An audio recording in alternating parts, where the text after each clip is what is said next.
Good morning and a big welcome to round 3 of Killarney Power Series. My name is Dixon Boost. I'm joined by Simone. Simone, welcome. Thank you. The sun is shining. It's a good day to be at Killarney. It's going to be a good day today. There's so much of changes that has happened over the since our last round 2 series up until now. And we're going to walk you guys through the series. Yeah. At this point in time, the gates have just opened, Simone. Like you say, the sun is out. There's a slight bit of breeze, nothing normal from Cape Town. Yeah. And it's going to be an absolutely fantastic day today. It definitely is. So if you're not doing anything and you're watching this right now, pack your bags and get down here right now. And there's so much cool stuff to do. You can braai. There's stuff with the kiddies to do. If you don't want to braai, there's also a lot of sort of vendors all over the place where you can grab some stuff. So it's really nice, not just for racing fans, but for people that like other stuff as well. Absolutely. Lots to do for the kids, lots of entertainment, so come on down. But we're here for the racing. We are. We're here for the Petrol racing. heads all the way. I'm telling you this. And right now on track at the moment, we've got our first round of qualifying. That's the SP, the Battec STC 650s are out. They're doing their qualifying still at the moment. And the thing about what has happened over the last, we just spoke about now, the timetable has somehow shuffled a little bit, and it really has favored the viewers more than anything else. Yes, the riders and the drivers, even myself, are not the happiest. The turnaround time between your race 1 and race 2 is very quick, you know. So it's going to be a little bit strenuous on your team and your racing team, and on yourself and on your car. But I think the viewers are really going to appreciate just coming lunchtime, which is the normal time they come and seeing all the action that they're going to get. Definitely. For the viewers' perspective, especially for those who work on a Saturday, who have kiddie sports on a Saturday morning, you're not going to miss anything. All of the jam-packed excitement is happening in the afternoon. Absolutely. But exactly like you say, for the riders themselves, it is extremely competitive, because in some instances they have an hour between their qualifying or the next race, or race 1 and race 2. So if anything goes wrong with these cars, they have a limited amount of time to get things fixed. It's going to be so difficult. Very well put, Simone. It's going to be so difficult. Take this actual group that's on right now, the STC 650s. They've got an hour before their next race. So you pushing your bike, you want to qualify. You want to qualify, yeah, exactly. You want pole, and in an hour's time you are racing. Yeah. So that's very hard on your body, very hard on your bike, and the bikes and the riders aren't used to that sort of a thing. So that's going to be very difficult. There's a lot of pressure on right now. It is making this entire race series extremely competitive. What it has done is, like you say, if you're busy on a Saturday morning, which inherently you are, I'm assuming that everybody does something on a Saturday. Cut the grass, males. Men out there, please go cut your grass before you come to the racing. That's what you got to do. When you come lunchtime, you're going to see the better part of the racing. You're going to see the Clubman stuff. You're going to see the Libre sports and GTs. Of course, you're going to see the GTI Challenge boys knock each other to a pulp. That's the benefit of the new timetable, which we're very excited for. Yeah, definitely. But I mean, again, if anything goes wrong between race 1, race 2, or qualifying, I mean, I saw some of the guys were practicing on Thursday already, because they now know they have less time. This is the thing. Yeah, it's just changing it up completely. This is the thing. I had this one guy come to my garage. He's like, who's open this time of the morning because he needs some parts? Something already broke on his way here. To loading the car on the trailer, and that's how much drama the guys are going to have to face. Yeah. What we're very excited for is our new sponsor on board, Libre Project Management. Yes. And of course, in association with Smile 90.4 FM, we are so glad to have them on board. I think this is they've been around for a little bit, but I think they're now a title sponsor. And if you come to Killarney, you see Libre Project Management everywhere. They have literally put their money where their mouth is, and they are getting involved with racing. Their flags are all over this track right now. You cannot go to a single turn and not see a Libre flag. So big shout out to them. And how cool is their colors? Oh, absolutely. Absolutely fantastic. So after this, we've got the Formula Libre guys. They're going to be doing their qualifying. And then slightly behind that, we've got the MG Racing Clubman's bikes and the Breakfast Run boys. Those are the guys just getting involved sort of with motor racing on a bike. They're going to see how it goes. And then sort of immediately after that, Fine Cars, that's Ernest Page, our co-host, jumps into his car. We can't wait to see him. We cannot wait to see him and see how things go with him today. Let's actually just talk about that for a little bit. Yesterday, I saw you walking around the paddock area here, and there was drama on every corner yesterday. Simone, what happened? Yeah, there was so much going on with all the cars. I mean, yesterday we had a bit of a situation with the 119, Franco's car. Yeah. So we'll see what happens today with that. I think we might have a clip that we can share a little bit later on with regards to that. But there was so much excitement happening yesterday. I mean, it's going to be tough today. We had a biker go down. I believe he's injured, but I think he is okay. Also yesterday we had a fantastic catastrophic failure of a very expensive motor car yesterday. The Francis Carrera pole beam unfortunately caught the light going through turn 3. Oil everywhere. And the thing is, when they put out the fire, they obviously use this carbon monoxide, dioxide powder, and that stuff gets into every little crevice in the car, and to clean that out is an absolute nightmare, you know. So that car left a massive oil trail all the way through turn 3.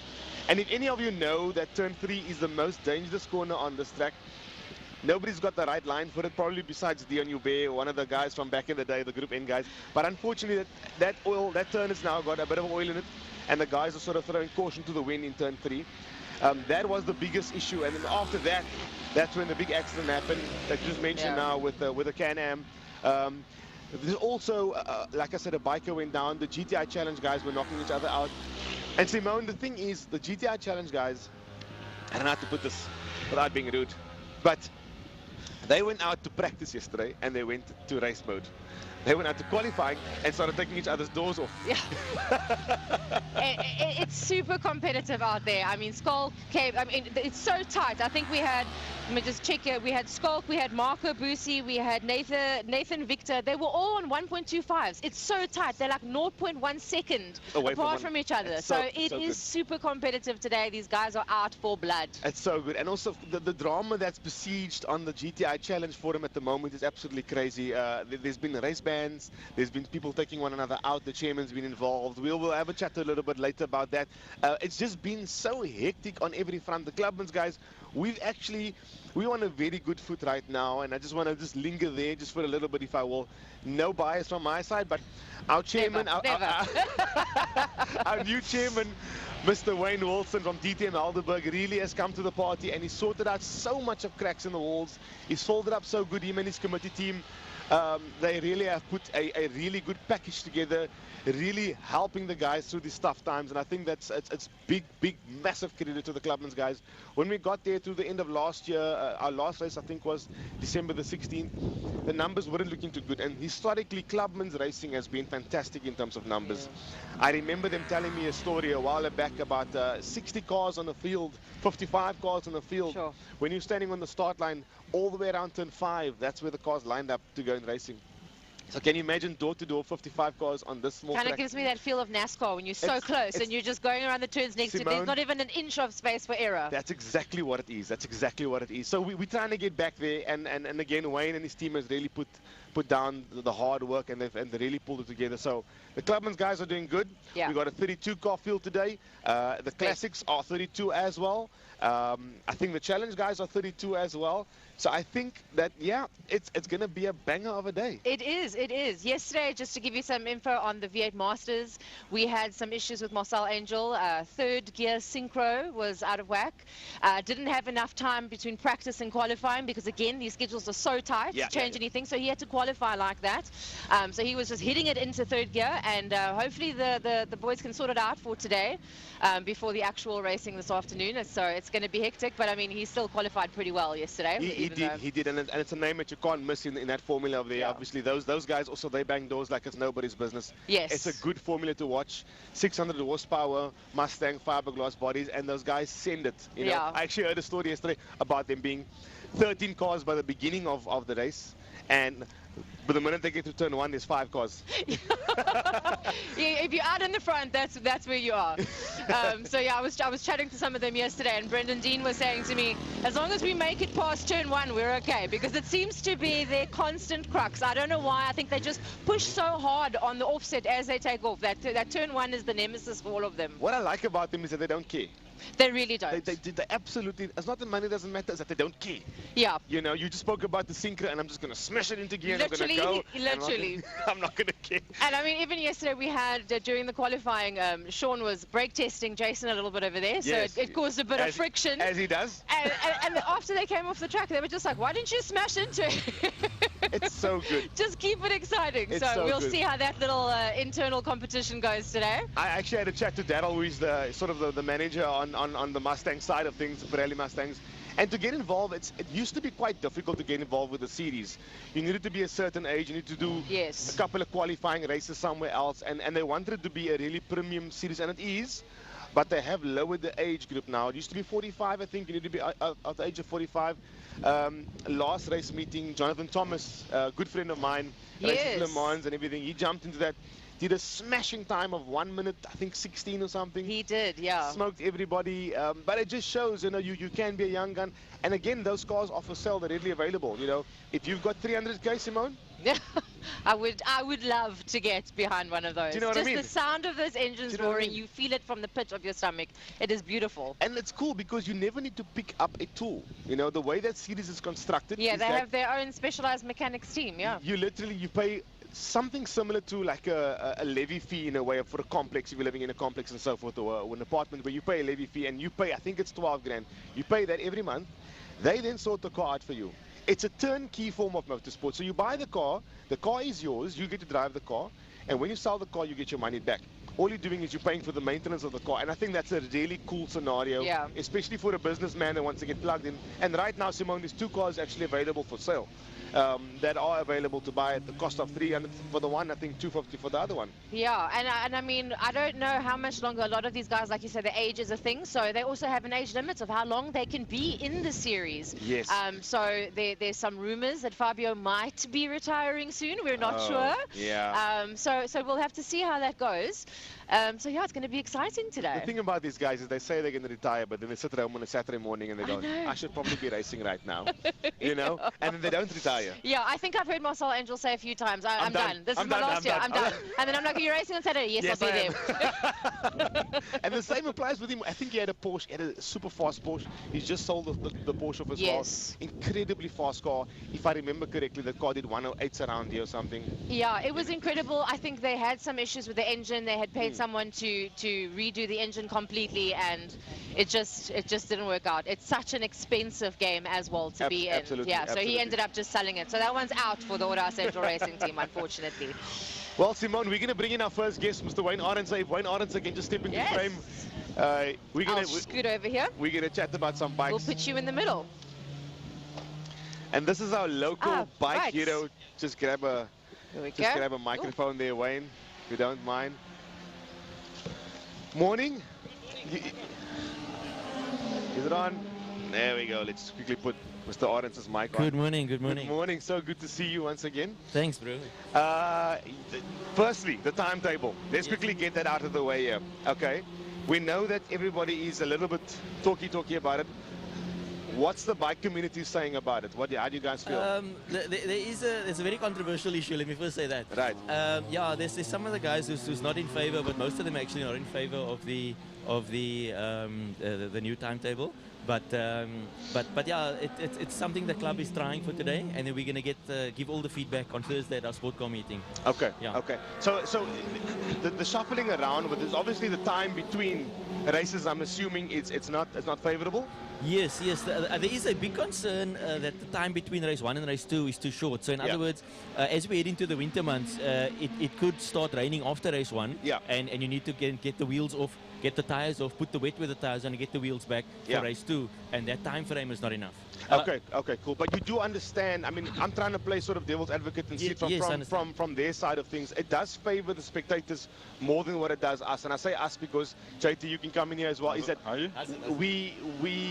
it is a big ask for our team and our cars, but it does favor the spectators when they come here, and at the later part of the day they see not going to say the best racing because everybody does their best job, but just a little bit, I don't know, more premium class, I assume, the bigger engines. Yeah, I believe the faster classes are programmed or scheduled to be after the lunch interval. Yeah. And from a spectator viewpoint, if they want to see fast action, yeah, sure, it does favor that for that viewpoint. Yes. Okay. And then yesterday there was a bit of an off.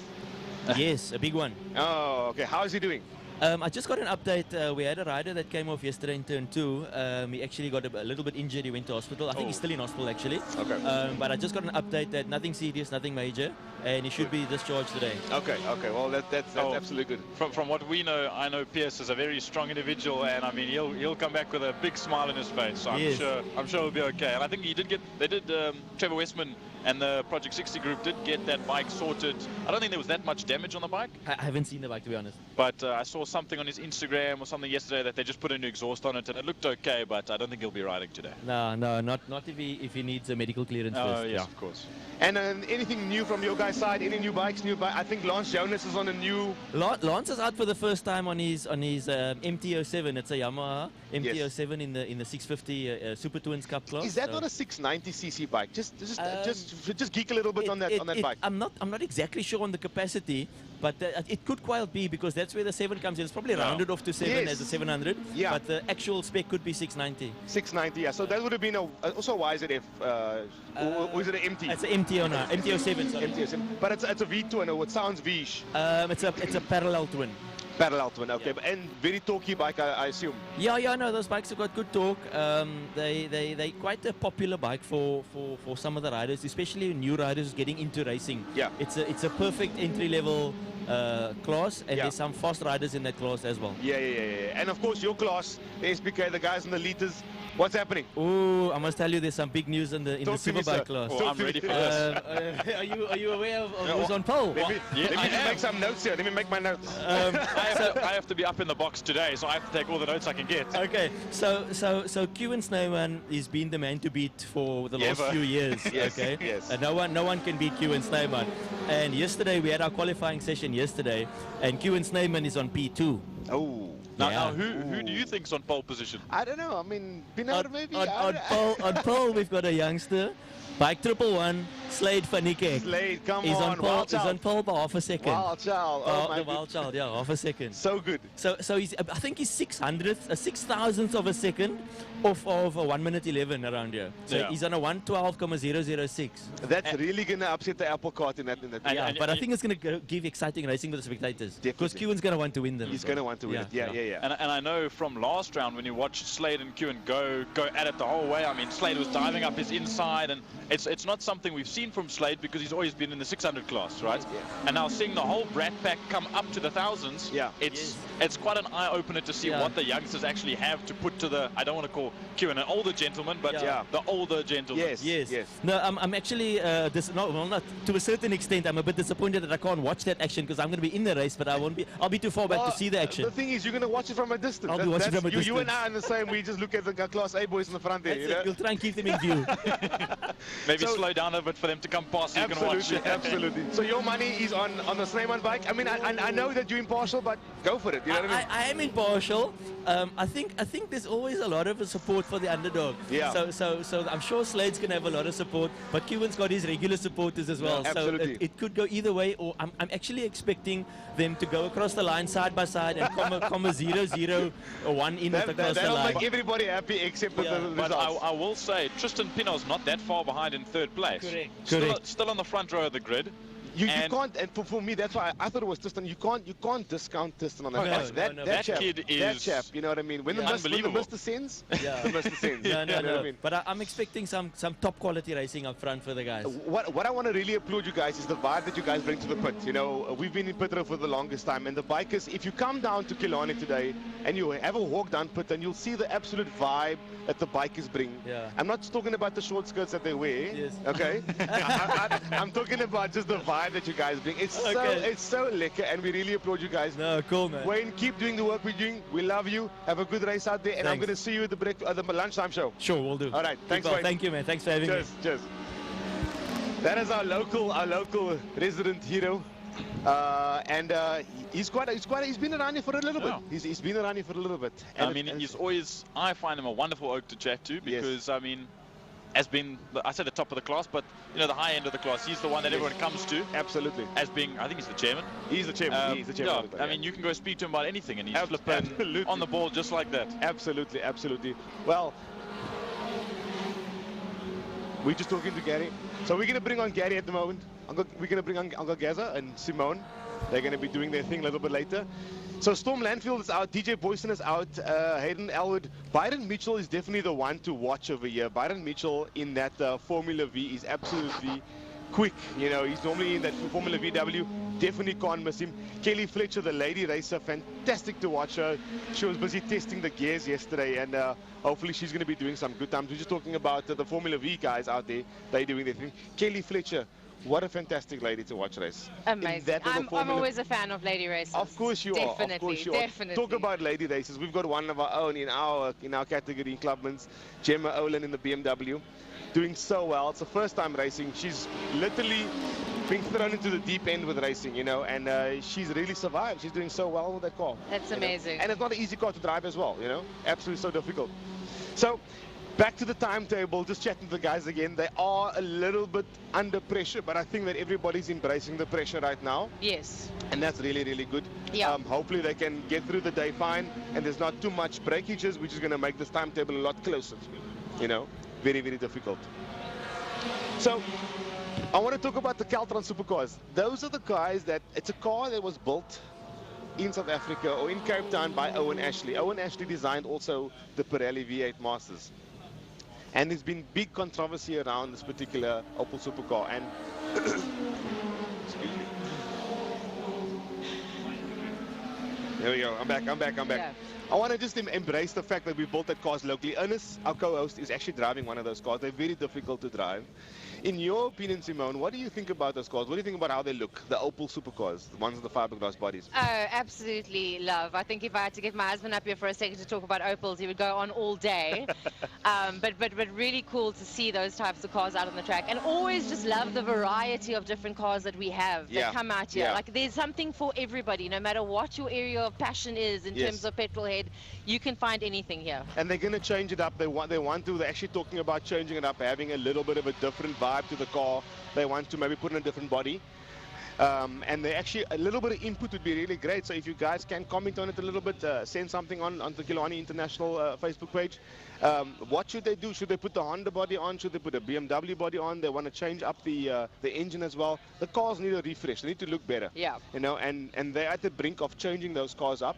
They've been around, I think, almost for 15 years now, and they look the same. They've had the same wheels for about 15 years. So they're doing very well. They are trying to grow the numbers. Ernest is doing a fantastic job behind those cars.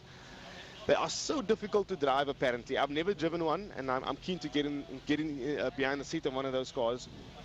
And I believe they are quite expensive to run as well. So maybe letting those cars appeal, Simone, to the younger generation. This is why I say like a Honda Civic. Yeah, so let us know. You tell us. Let us know. So if you're watching right now, comment below right now and let us know. What would you want to see? What changes would you want to see? Let's see what we get in from that. It would be nice to see little hatchbacks or something, you know, with a K-series motor. You know, absolutely good. Thermo Fires, Clubman Saloons. That's my guys. Those are my guys. Those are my guys. I love them. I love them. He said no bias, eh? He said no bias. Those cars, I mean, they turn top races, and what I like about it, and it's always appealed to me, and I think it appeals to a lot of people out there. It's the car that your father took you to school in, your mom drives to work in, and you go to shopping in those cars, and here we are on a Saturday, banging doors. On the racetrack. Smashing one another in those cars. So they look like this. At the top of the field, Steven Heinrich in the Nissan Skyline, the Oregon Auto Pro Nissan Skyline Super Quick. Shane Smith in the E46 325 Turbo. Zach Groenewald is greeting me outside of shot there.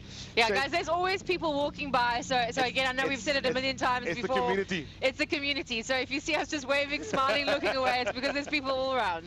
Yeah, no, Shane Smith has been out. The Truckport BMW has been out out of action, I think, with 2 race meetings. He's back again. I did some testing with him yesterday. The car seems to be going good. A little bit of smoke in the back, but I think it does calm down afterwards. Basi Berger in the Ital Oven Mark II. Again, a good contender in Class A. Michael is here in that super quick black new engineering Golf. You can't discount. And of course, the big talk of the town, NDT Racing, Neanderthal. That E30 BMW of his is just absolutely fast. Yeah, I've definitely got to try and find him today and get him here with us to sit down and talk to us about that. Turbocharge 328. That's going to be quick. The car that we don't see in Class A today is Jesse Huggett. You've interviewed Jesse. I did, yeah, what a legend. I think if you were watching last time, you saw I had to have a whole praising moment, because if there was a trophy for legends of the motor racing industry, then he would be one of them for sure. Got you back. I'm back. Momentarily. Then Class B, Razik Harris. Now this is a bit of a wild card. This Golf is a Mark 1 Golf. It's got sequential gearbox. So in other words, he just pulls down the lever. There's no H pattern. He's not changing up and down. I was watching that car go around the track yesterday, and let me just tell you, it's incredible. It's just doof, doof, doof, doof. It's like, so it's fast. so He's in Class B currently, and we reckon, I mean, even if you look at the publication that Dave Abrams, the multimedia manager, has done of the year, that car should be Class A by all accounts, okay? Yeah. That car is nearest makes no difference, I think 400 kilowatts on a Mark 1, which weighs, absolutely insane. I think 700, 800 kilograms. Insane. So, and the thing about his driving style as well, he's very, he's like a biker. They just do their own thing. They don't really ask questions, and they just storm through the field, you know. So he's the one to watch. It's a white, completely white, cool touch plain Mark 1 Golf. Then behind that, Jaco Lambert. Jaco Lambert's in a beautiful Polo, turbocharged Polo. Yusuf Hendricks in a turbocharged BMW, the MYH Auto BMW specialist car. Paul Munich, ever present. JP Share, the one that I want to catch. JP, coming for you, brother.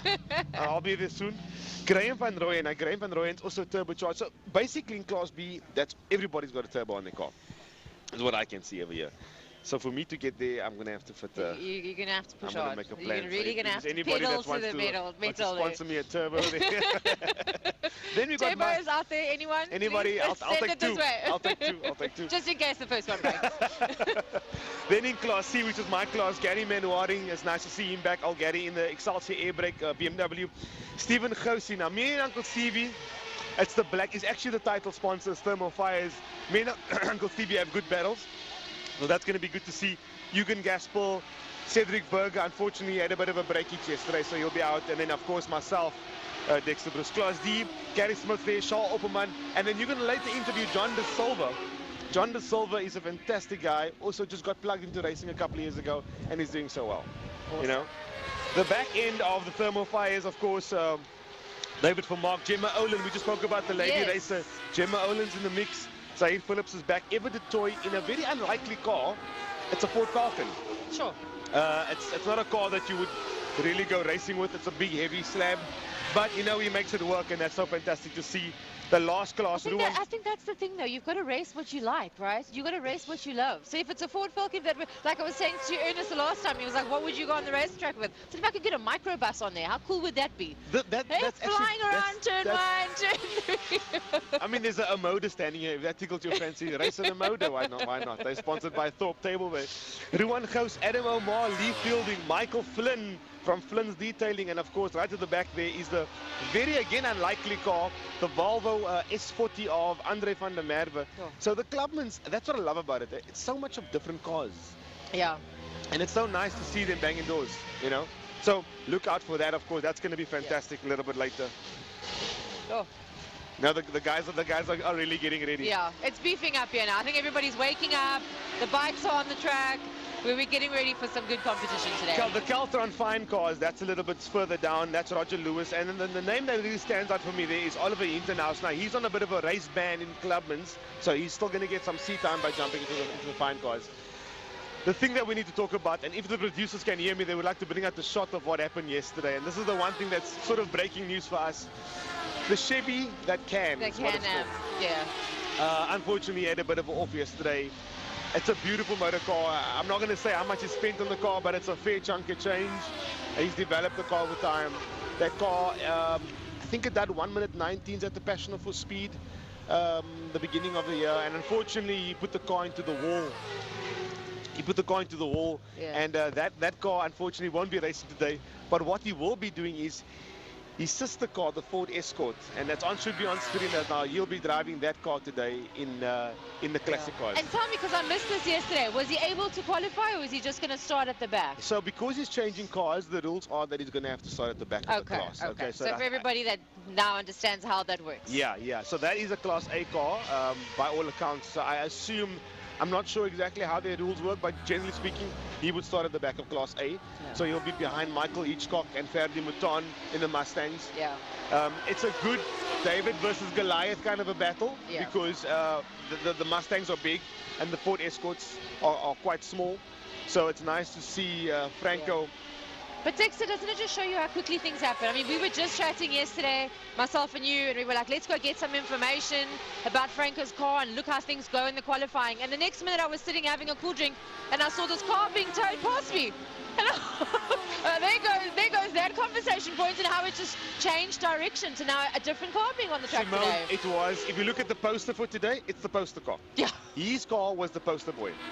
It's the one car that was built this year for racing that everybody just could not wait to see. When it came out in Passion for Speed, it was like, yes, it lived up to every expectation that it brought. Unfortunately, put the car into the wall in turn 3. I think the very oil that was laid down by... From the previous, yeah, must have thrown him off. The car is pretty badly damaged as people just walk across the shot. That's one of our local gatekeepers, Quintus, over here. All respect for them. They tell us where we can go, where we can't go. Remember, it's their track. They always say it's my track. This is my turn 5. So cool, eh? So yeah, so Franco and his team had to turn around the Ford Escort within, I think, 6 hours to get the car ready for race. It's tight. It's really, really tight. And this comes down to the schedule again and how quickly things can change. And just like that, different car has to go on today. And, oh, it's going to be tight to see what happens between race 1 and race 2 today. If anything goes wrong, these guys have a matter of 45 minutes, an hour, until they have to be back on the track again. And what's very important is that the classic cars, they are very, very big field. They're actually quite massive. I think they're also close to 34, 35 cars, somewhere there or thereabouts. And they've got a big contingency. A lot of people follow it. A lot of people just come see that particular Can-Am, you know. And what Franco has done, he's kept the spirit of the Donadeo plant hire team alive. And all respect to him and the team, you know, he's not one to lay down and go, you know what, I'm not going to race today. Yeah. He immediately went back to the garage, start the other car, change the oil, do the plugs, get the car ready today, set the cambers, maybe put some new rubber on there. That all happened between last night at 5 o'clock and this morning. When I woke up this morning, it was the breaking news. Yeah, it was. I think it was about 6:30 a.m. this morning. We're like, oh, new car's coming out today. So that's how quickly things can change around here. And the same has happened for us. And we've had a very similar experience in Clubman's yesterday. Also a new car, our old man Gary Smith, which is Shane Smith's father, truck port logistics car. He went out to practice. The car was smoking like a rotten cigarette. He decided to pull the car off, and he put a message in our Clubman's group and say, can he swap cars? And he's going to jump back into the 5 Series. And I love the fact that the guys don't give up. Yeah. You know, this is our sport. This is what we do. You know, we're not going to get put down by something small. Yeah. So to those teams that are keep racing, we respect you. We love it. And the fans absolutely can't wait to see that car back on track. Absolutely. I experienced the same thing with the V8 Masters of the last race. It was during the qualifying. There was something as they were lined up ready to go. Somebody's gearbox wasn't working or the clutch had broken down. And they were just like, there's another car laying at the back. They go, jump in somebody else's car, just take your transponder with you. And it was all like at the spur of the moment happening. The guys were waiting in the front going, what's going on? Why haven't we left yet? So things happen like within seconds here. So you really got to stay tuned. Yes. And you got to plug in. And that's the beauty. I mean, you were here yesterday at Friday practice. And I really want to applaud everybody. If you are off work on a Friday afternoon, the day before race day, it's exciting. It's a vibe. It's so exciting. It's a vibe. It was packed here. You could swear yesterday was actually race day in the afternoon. There was so much going on here. It was so exciting. So really and truly, if you are able to get off work on the Friday, come down and just get the behind the scenes feel. People don't realize the excitement behind the scenes of what's going on. My family actually comes for Friday night supper because it's open, the bar is open, and the kitchen is open. So you're welcome. You know, get in here, plug in, have a chat to everybody. And the really nice thing about Killarney is that it's a very open environment. And the people that's here allow you talking to the pits. You know, many other racetracks I've been to where people, you know, you can't go into the pits, they block you off. This is a very free environment, and everybody really just walks in and they do their own thing, you know, so you can really come in, walk to the pits and have a good time. This really is an open space, a family space. There's something for everybody. Come with your kids, bring your dog. I was going to bring my puppy today, but I was a little bit concerned that the tar might get hot and burn her feet a little bit. But this is really a family-orientated place, and like Dexter says, you can walk anywhere in between the pits, go into someone's garage, say hi. This is a family-orientated place, and everybody is super friendly. Just before we go, if we're going to go to the louder classic cars quickly, I just want to run through the list of exciting cars we're going to see here. Jean-Andre Bottas is in that 2.8 car, probably my favorite car of the classics. It's an old West Bank car from back in the day. Caddy Blows Racing. Then we got Byron Bedin in the Datsun Triple S, again another fantastic car. Caddy Blows himself, the owner of the team, is driving his beautiful Datsun 240Z. Then the Mustangs and the Fords come through. Trevor Momberg in his Capri. Ferdi Mouton, I spoke about him earlier. He'll be out there in the Mustang. This is the Class B boys, of course. And one of my top cars, of course, Dave Aladef in the 325 IS, the red and white one. Stunning motor car. Jared Evans in his Mark 1 Ford Capri again. To Class C, the Ford Anglias, Rob Rowe, Dion Valentine. Now let me just hang there for 30 seconds. Dion Valentine is in a Mini, but it's a Mini that can. That thing just never gives up. So if you're out there and you wanna come see racing, all the fields are full, the bikes are full. It's going to be a fantastic day's worth of racing. The weather's out. It's going to be really good. The sun is shining. It's amazing. It is going to be really, really good. To Class D, Theo Klaassen in another Skyline GTX. Jacques Blom, Jaco Oosthuizen. And Jaco comes from Fine Cars, which is going to go out to qualify now, I think. Jaco comes from Fine Cars. That's actually his grandmother's car. Wow. Can you believe this? Unbelievable. His grandmother took him to school in the car. That is so beautiful. I know. What a story. Wow. His mother, I used to be the drag commentator, and his grandmother used to come drag race the car. You hear me right? What? You hear me right? His grandmother. Go Granny. You know, and unfortunately she had passed on, and he's carrying on the legacy. He decided to turn that car into a race car, and he's dedicated every single race to his grandmama, and he's actually racing that car. And if you want to come see it, Jaco Oosthuizen in the Ravenel Toyota Conquest. And I think that's pretty much up for everything. Guys, that is a wrap from our side. It's going to be exciting. I'm going to close off and say, guys, make your way to Killarney today. It's going to be absolutely fantastic. We're about to go racing right now. Caltron Supercars are up next. Simone, last words from you? Oh, get down here right now. The sun is shining. It's amazing. It's going to be a jam-packed, competitive day. My name's Dexter Bruce. This is Simone. See you later.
Welcome to Lime Property Management, where the efficient management of your community scheme is at the heart of everything we do.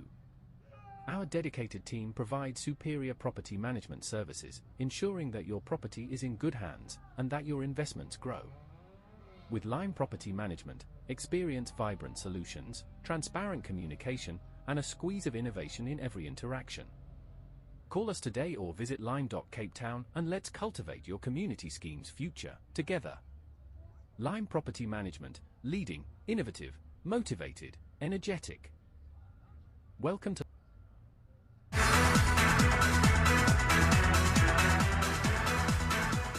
the Porsche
Well, it's a very good morning, whether you are here at Killarney International Raceway or joining us online from anywhere in the world.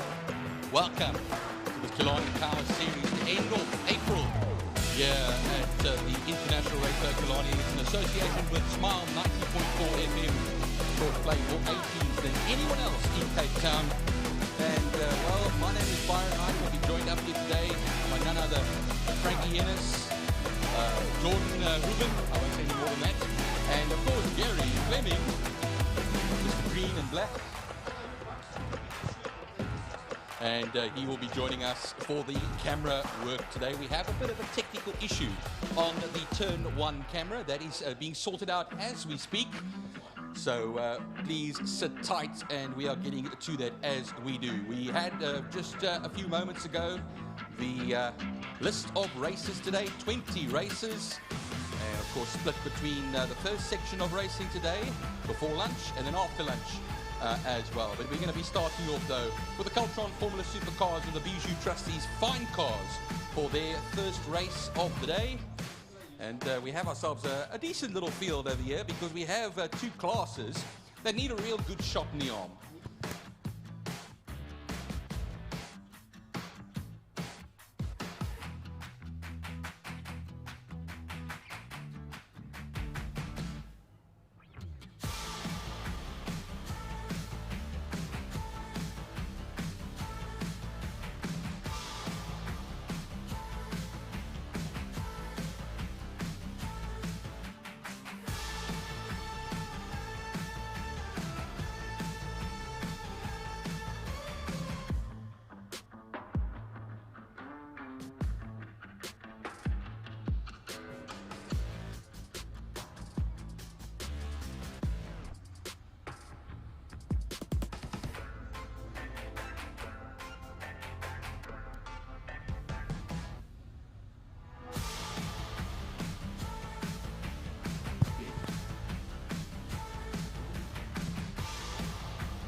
All right, so we have now 8 racing laps for this first Caltron Supercars and Bijou Trustees Fine Cars. I'm being joined on the mic here by Frankie Ennis, a man who's been commentating for 30 years here at Killarney International Raceway. Good morning, Frankie. Good morning, everybody.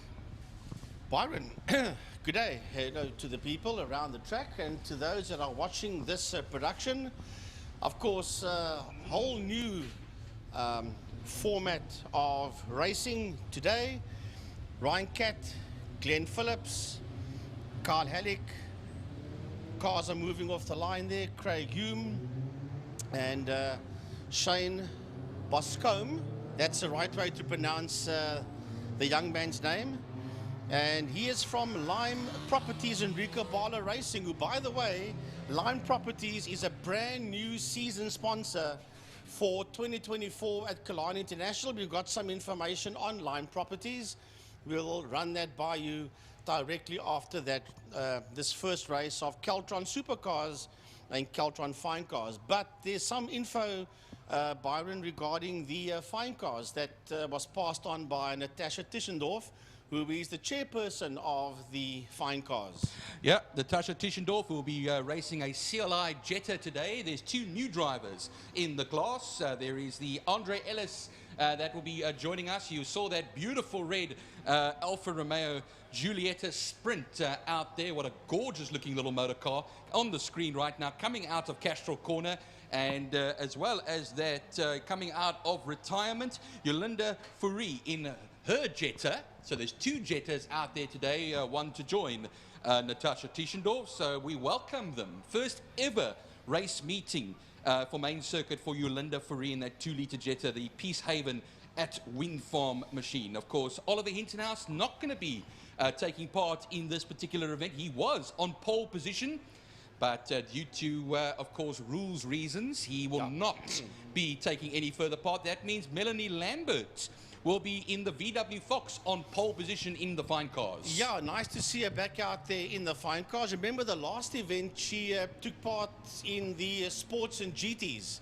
and it didn't quite work out for her in that car. So she's back in the Fine Cars, where she started out back in the day when she was still Miss Melanie Cook, back in the day before she got married.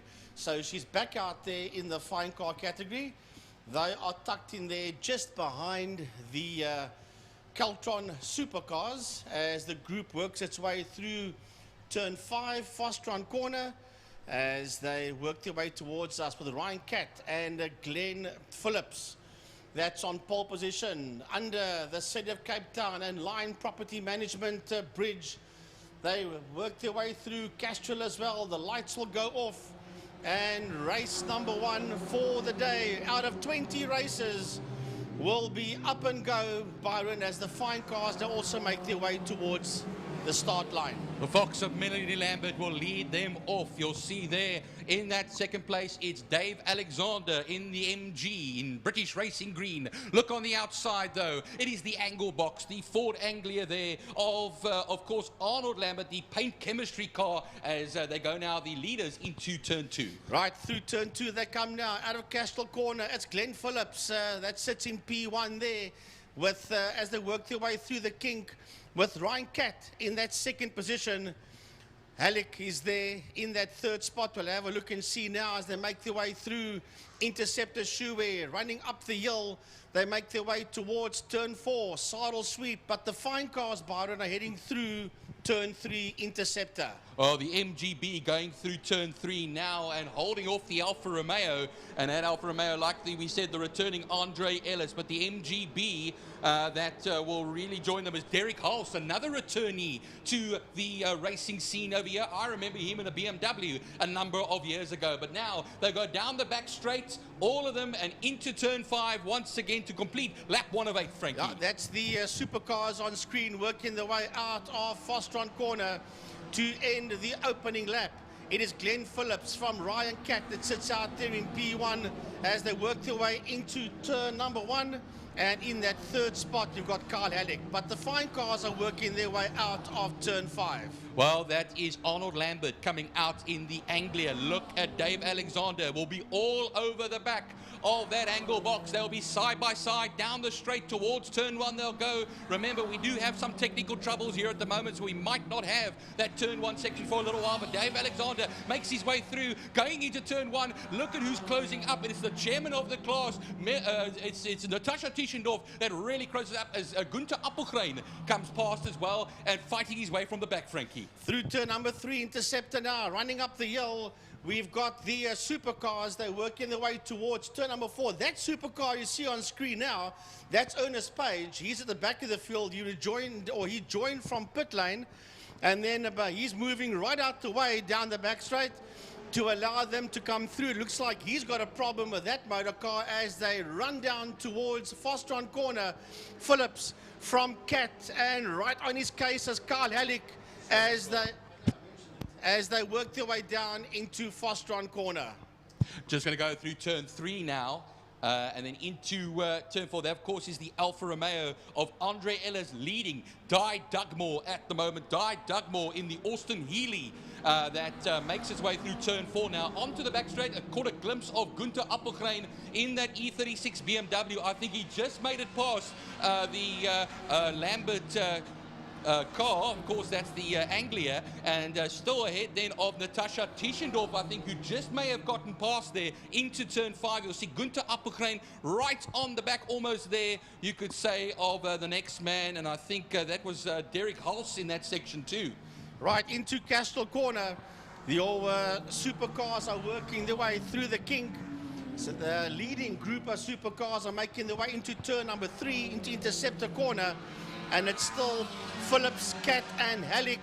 As you see the 3 of them not too far behind them, you've got Stefan Okier, Shane Boscombe from Line Property, followed there by Brad Fenner as we watch that group of Supercars make its way now down the back straight towards turn number 5, Fostron corner. That's the first 3 Supercars heading into Fostron. Out of turn 2, Gunther Appelgren is the man battling it out there with Di Dugmore at the present moment. Di Dugmore having come through just a little bit over here now And well, still going now again into turn 2 will be Andre Ellis in the Alfa Romeo, going a bit wide. They're being chased at the moment. Now he's been chased by Dugmore, excuse me, so they come out of turn 2 now, but there'll be 5 laps left to go. I see Glenn Phillips is putting himself a fastest lap, Frankie.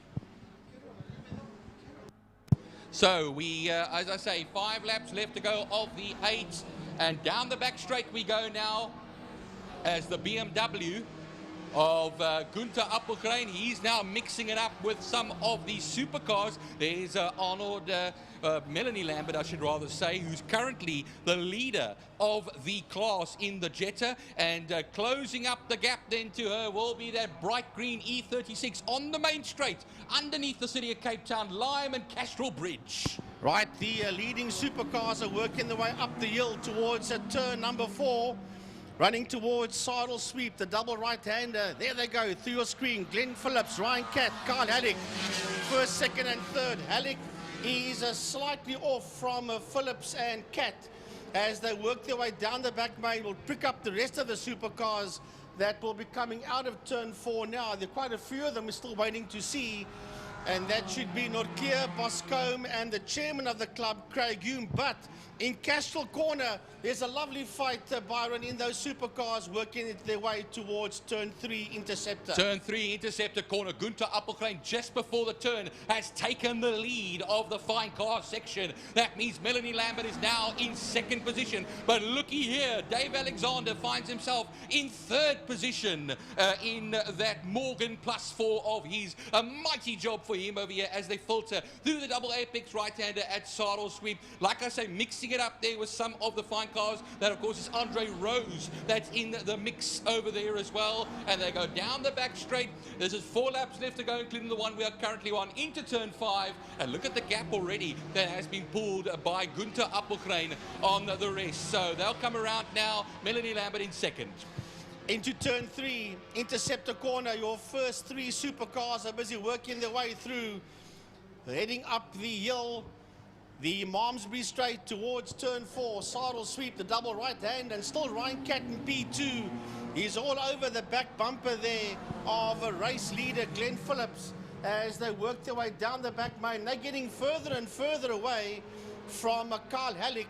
That's in a lonely 3rd spot now. There you see him all on his own as the leading duo, nose to tail, working their way into turn 5, into Fosron. But Byron, back to you. That dice going into turn 2 in the fine cars is pretty epic. Yeah, she's in trouble, Melanie Lambert over here. She's got Dave Alexander right on her tail over there. Rose will fall behind them. Of course, one of the supercars having endless troubles there, unfortunately. But they'll go through the kink and towards turn 3 now. You'll see Gunther Appelgren has built up a nifty advantage over the 2 behind him now. It's all to play for 2nd and 3rd in this race. Now onto the Tygerberg straight. They'll then run as well. 3 laps left to go, or 2 and a bit, you could say, left to go in this Bijou Trustees fine car section. Well, the supercar leaders are heading into turn 2 into Castrol Corner right now, and they're picking up a couple of the back markers of the classic cars as they work their way through and out of Castrol Corner.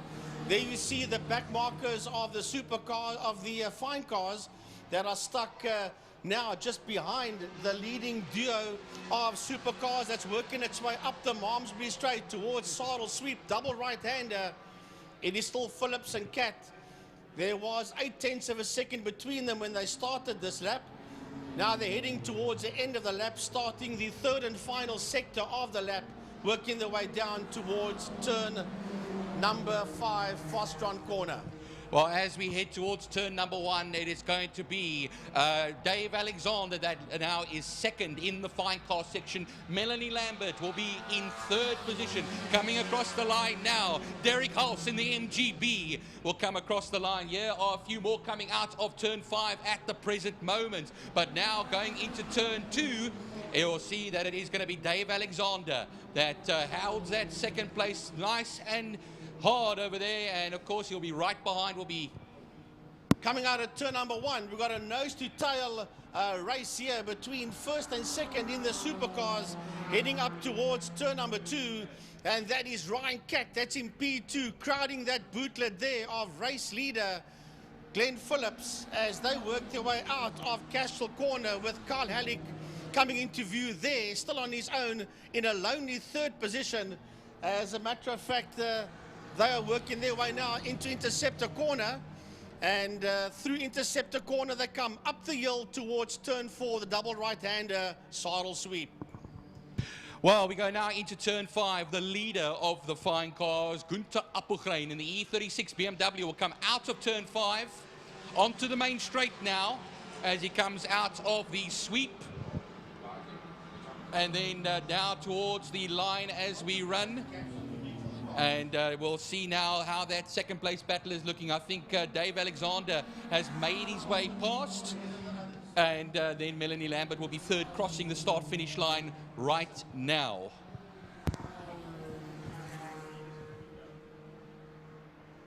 Right, picking up the leaders of the supercars. They're heading into turn number 1. And it's still Phillips. We've got a yellow flag that's out there. I'm not sure. There's a problem out there in turn number 1. Yellow flag is, oh, that's a supercar. That's a 74. That's Andre Rowe. That's the new driver in supercars that's gone off the circuit, as the leading 2 supercars are working their way towards Castro Corner. And the third place man heading towards Castro now as well. And that is Carl Halleck as they make their way through Castro Corner, the leading supercars through the kink and working their way towards Interceptor Corner. That's the first 2 in the supercars.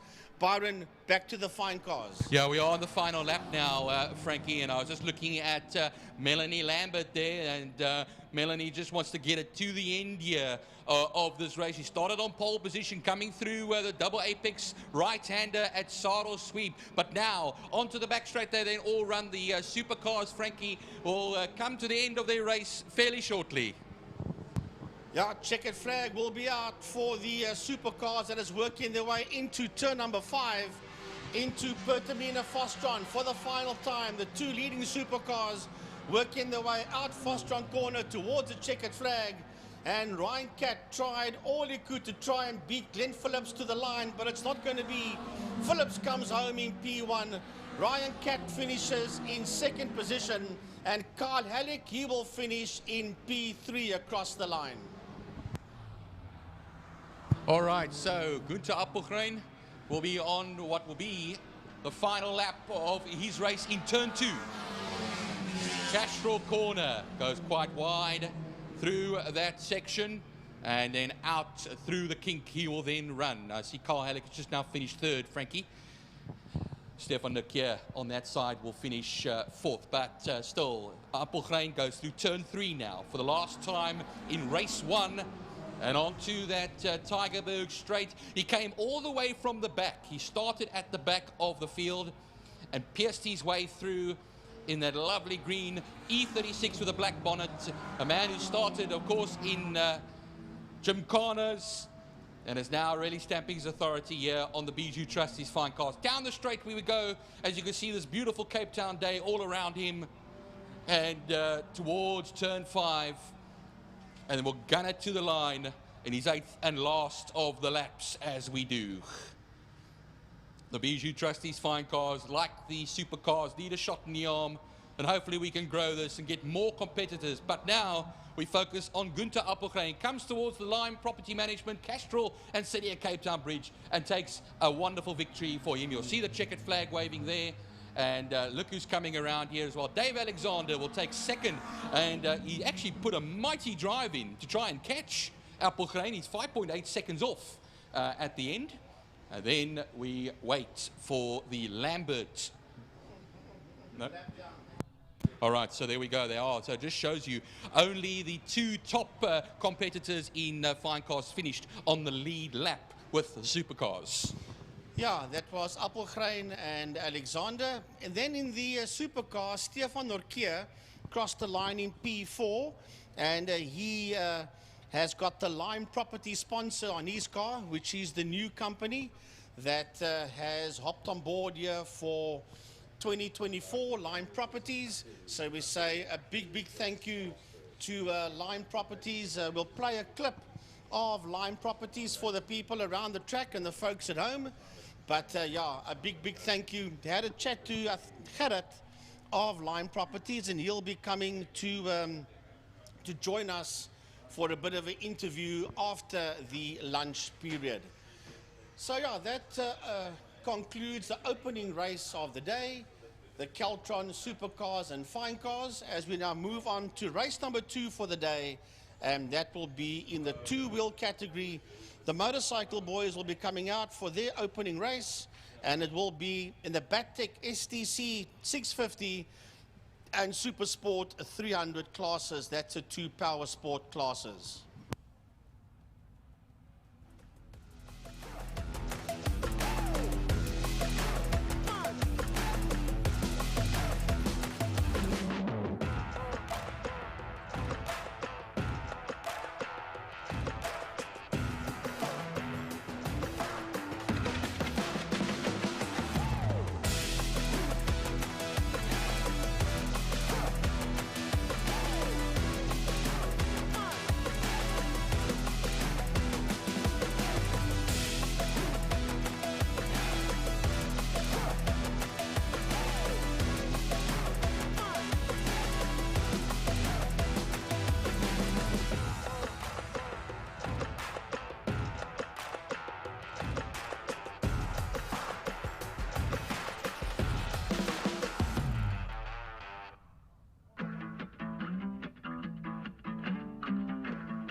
All right, folks, if you're just joining us, welcome to this Power Series in association with Smile 94.4 FM here at Killarney International Raceway. And we just had the Keltron Formula Supercars and Fine Cars, both of them now sponsored by Keltron.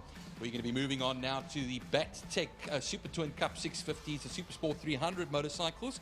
We basically have 2 race meetings in one here. Yeah, Byron, just play the new sponsors on board. We want to say big thanks to Lime Properties. Welcome to Lime Property Management, where the efficient management of your community scheme is at the heart of everything we do.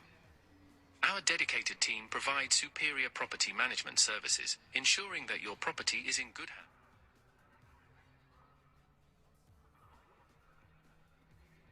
Lime Property Management, where the efficient management of your community scheme is at the heart of everything we do.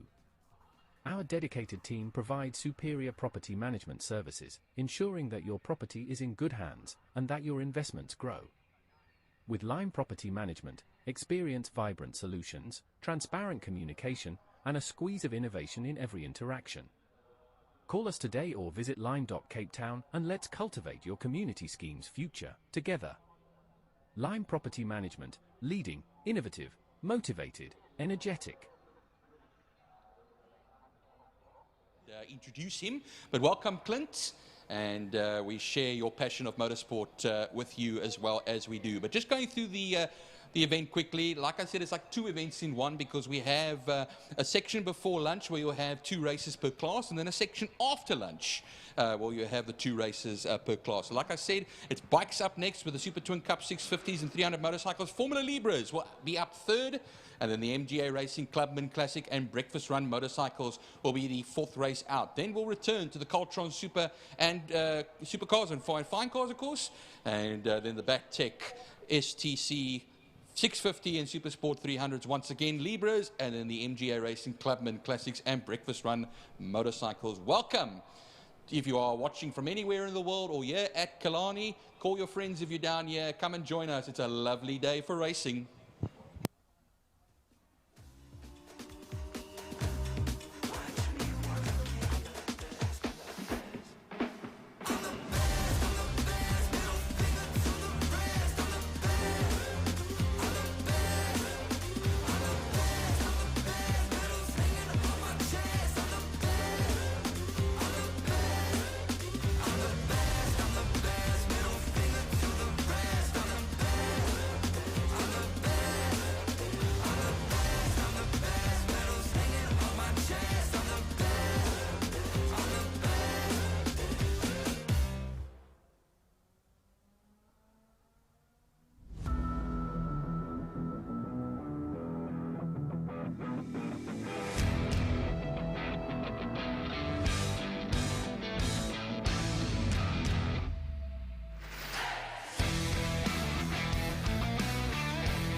Good morning, Byron. Jordan Human here, and I am ready for today. Bikes up now. Super Twin Cup 650s and Super Sport 300s. You know, I love this class. I know a lot of people in this class, they always give good action, especially in the 650s and in the 300s. Even sometimes we get both classes mixing it together a little bit. That's also pretty entertaining. But BATTEC, I spoke to Mitch Robertson, who helped bring those BAT tires in last round and at the beginning of the season. Still a little bit of teething issues, especially due to the inclement weather that we've been having. I mean, last round was a little bit grey and it was a little bit cold. Now this morning, I mean, it's, what's it, 9:15, and the sun's out, almost no clouds in the sky, more to the north, not even wind. So we should have a lovely weather today, and this should get the tires up to temperature and all the riders a little bit more comfortable. Yeah, I think they were predicting something about 26 degrees Celsius today, Jordan. So lovely conditions here for racing in this late April year. And on their warm-up lap now, Jamie Hall starts on pole position, a 24.641 for Jamie Hall in qualifying. And Jamie, of course, ready and waiting to go on the ER650, the MGA racing machine. Matthew van Niekerk and Andre Symes will share row 1 with him. Then we'll move on to Michael Reifert, Abdul Isak and Reinhard Burnett, all on that second row. All the 650s ready and waiting to go here. Lance Jonas a little bit out of position over here, all the way down in the field, of course, starting. But what I really also love about this class, Jordan, you have a lot of the youngsters coming in, but some of the older guys as well, also mixing it with them as well, not forgetting some of their roots. Yeah, absolutely. I mean, as we look at the 300 field at the moment, Max Munton on pole in the Supersport 300 class after having an excellent race 1 last round and a spill in race 2 that ended his day off quite early.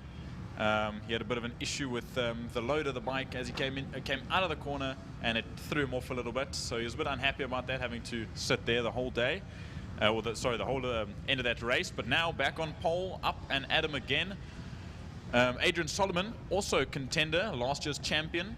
He is on the second row of the grid next to Max Munton, or say second row of the 300 grid, followed by Raymond Alexander, also very close up there. And I'm sure he is going to want to put a fight to the youngsters. Mitch Robertson sitting there in 4th place in the 300s, and Abigail Bosson starting from the back of the field after only getting the bike prepared at the end of the day yesterday, Byron. But here we go. We wait for the lights to go on, and they're off. Jamie Hall, I'll let you take them to the first corner. Yeah, good fleeting start there from everybody. Looks like Jamie Hall will get the whole shot into turn 1. As he does, we'll see them all filter there. Look at the advantage that Jamie has on that Missile Motorcycles machine. Onto the straight that he'll then run now. Look at that, leaps and bounds as they move their way for the first time into Castrol Corner. It looks like having held second position for Van Niekerk on that beautiful liveried machine of his. And look at the two of them in a class of their own already going through the kink. As we watch now, I jump to the 300 class, and Adrian Solomon got a jump on Max Munton off the line, and he took that position going through turn 1, and now he leads a couple positions ahead of some of the 650 riders. So that's going to put a gap between him and Max Munton. Max Munton's going to have to pry through the field to get up back to that first position in class. But Raymond Alexander is going to be on Max's tail. There's a little bit of traffic for the 600s as the guys at the back of the class will make their way through those 300s to get closer to the front. Down the straight as we go. It is a 9-lap race going into Pertamina Farstron or Cape Town Corner, whichever way you want to put it. There's BAT-TEC Super Twin Cup 650 and 300 races well and truly underway. Let's see them as they run to the line now, out of the turn 5 section towards the line now. It is Jamie Hall from Matthew van Niekerk, a whole second between the two of them. Then it will be the next man coming through, Andre Symes. Then it will be Reinhard Burnett, Abdul Isak and Reifert as they run into turn 1 now, and then already almost towards turn 2 for the leaders. Max Munton looks to have a bit of a difficult time at the moment, dropping down to 11th place. Raymond Alexander and Abigail Bosson. Abigail Bosson, coming from the back of the grid, has made her way all the way up into 10th place, but now sitting behind Raymond Alexander. Actually, Raymond Alexander is now between himself, Max Munton, and Abigail Bosson there for that 9th place, or Bosson, my apologies. So that is going to be a rough fight as they make their way into Interceptor Corner, and I can see Raymond Alexander on the tail end of Max Munton, and I'm sure that this is going to be quite a fruitful race. Well, they're going to turn 4 now, and there's quite a 650 battle going on between Reinhard Burnett, Abdul Isak and Michael Reifert, just ahead of Adrian Solomon in the 300 class. That's going to be something to behold as they go down the straight now. I think that is going to be Abdul Isak having a move towards turn 5. Pertamina Farstron, will he make it work? I think he might have just slipped through. We'll see. It's a bit difficult to see in the distance. I think he's going to be making his way through, and he'll run it down to the line now to complete lap 2 as Jamie Hall comes across the start-finish line now with a 1:23.904. Now we watch as all those 650s come across the line, and we wait for the 300s as Adrian Solomon now crosses the line with a time of a 129.099 in the 300 class. Abigail Bosson, Max Munton, and Raymond Alexander all cross the line, and they're all within 2-3 tenths of each other as they make their way through turn 1 and down the Joubert Straight towards turn 2. Raymond Alexander just can't seem to find a way past as they make their way into turn 2, but he's going to try and go around the outside of Max Munton, but Max is going to tuck it in and hold a tighter line to make sure that Raymond does not get a chance to get by.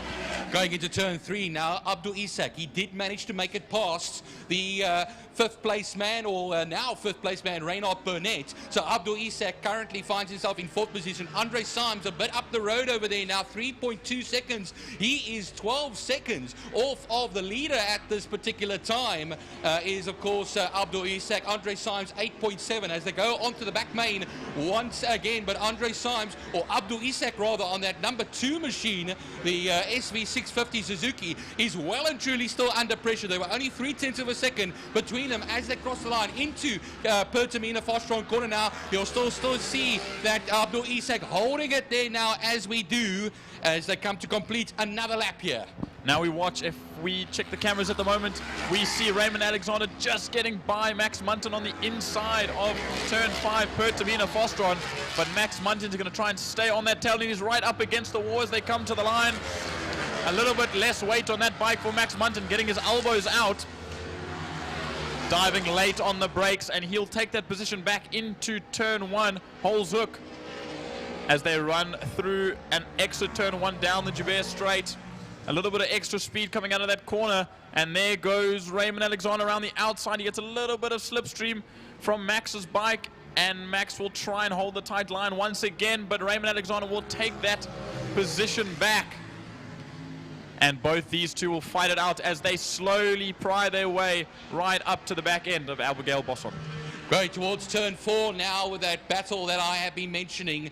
Abdul Isak still heads it at this time. Reynald Burnett, Michael Ryfoth are all in the mix there, but Lance Jonas is the man on the move at the moment. He's up into 8th position on that number 83 machine of his, the Yamaha 690. They'll be opening up onto the back straight now and running towards the completion of the 5th lap of this race, or the 6th lap of this race, I should rather say, as we head across the line now towards turn 1 for the leaders.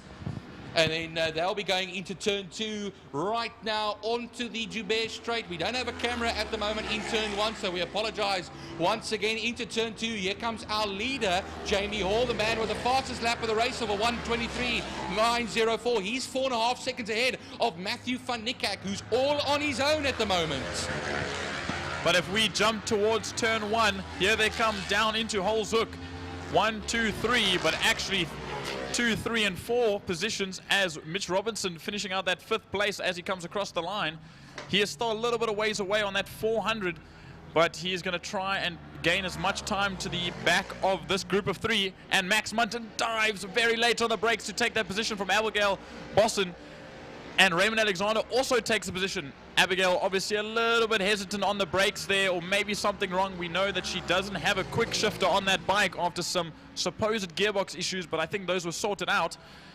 Now they make their way through Interceptor corner, and Max Munton finally having a little bit of a lead as we watch them come out of Interceptor and make their way into the double right-hander of Sarl Sweep.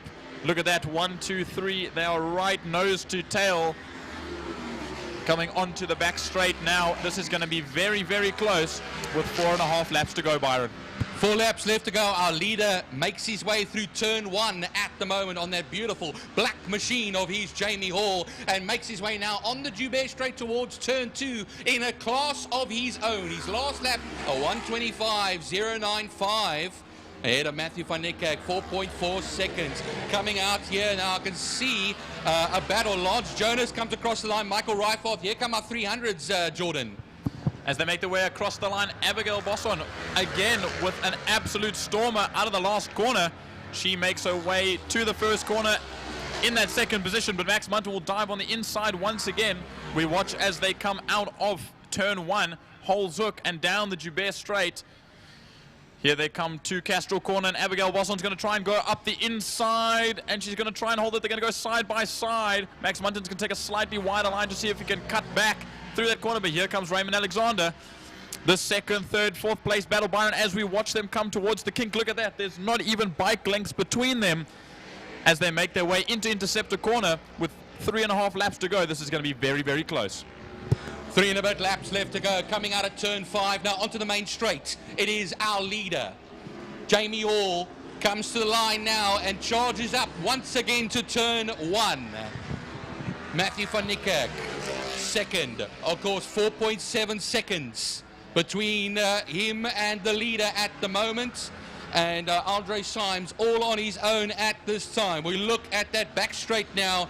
Coming up towards turn 5 will be the Reynard Burnett, Abdul Isek, Adrian Solomon and Lance Jonas section as they'll charge up now towards the line. Burnett comes across the line as Isak will follow. Adrian Solomon, Lance Jonas right on the back there. Abigail Bosson, so mixing it with the 650s there, Jordan, the 300s. As we know, Adrian Solomon in a class of his own at the moment, way above the rest of the 300 field, fighting with the 600s as we watch the rest of the 300 field make their way into turn 1, still led out by Abigail Bosson. She's got a bit of a healthy lead. I say a healthy lead, a healthy gap. I see a bike down outside. That's Ryfarth, I believe, in that very fruitful colored 75. Luckily the rider is up, Jordan, so he's walking away, but we'll try and get a number to be exact for you. Frankie is on the radio at the moment. I believe it's the 75, but those two fruitful colored looking bikes of him and Matt van Niekerk are very similar, but I believe it's Ryfarth, and he does not look happy at all, Byron. Well, that would have been in the battle, of course. 75, and you are spot on there, Jordan. That is Michael Ryforth, or was there in the race, Michael Ryforth, and that means Abigail Bossel, Max Munton, Raymond Alexander will all move up a position. Lance Jonas will move up into 7th position, with 2 laps left to go. We watch making their way into turn 5. The gap has lengthened even more for Abigail Bosson as Max Munton and Raymond Alexander fight it out again for that 3rd position in class.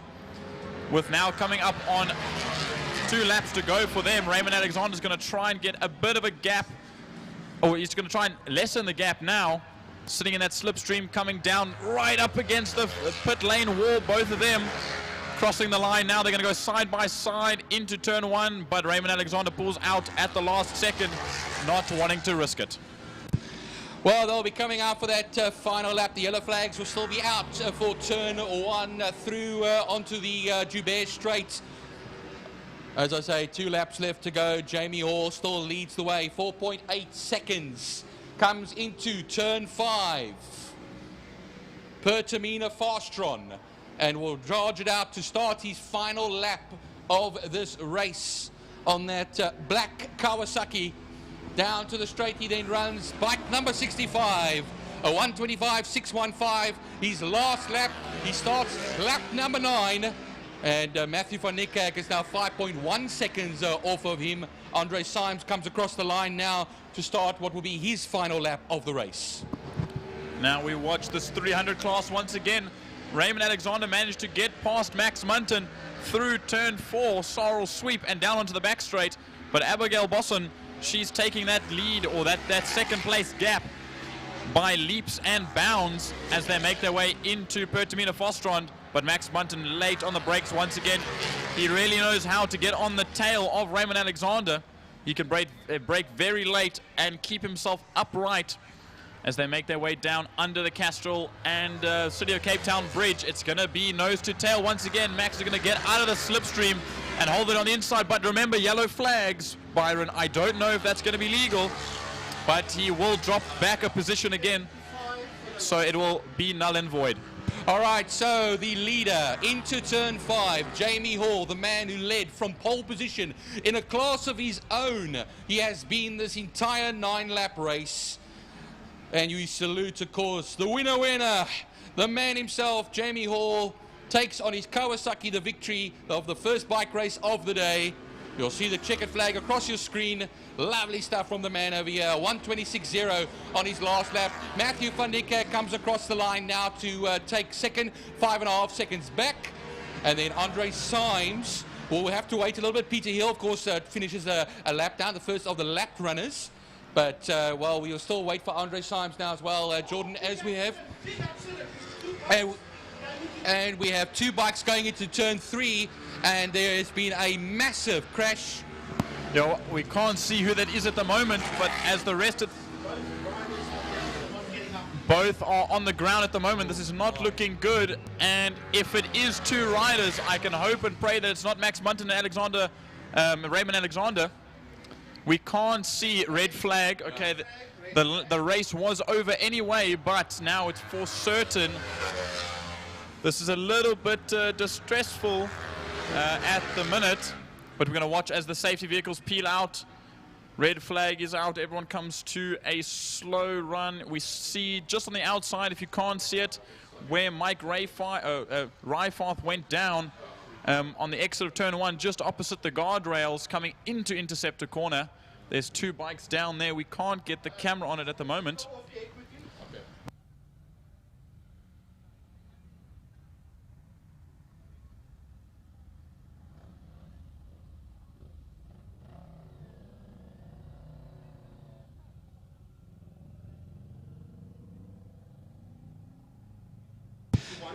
Well, one rider is sitting up, and we'll give you feedback and give you updates as we get them.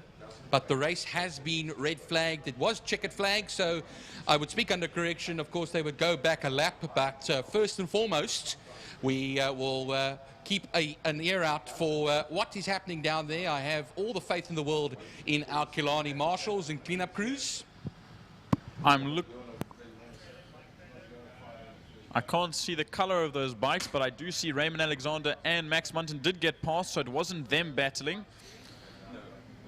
I can't see out of the ordinary any bikes. Al Mostert hasn't crossed the line just yet. 34. Elmer Mostert. The 34. Where's the 34 on our timesheets? There is no 34 on our timesheets at the moment. But Al Mostert is one of them 94? On that 94. No, this guy,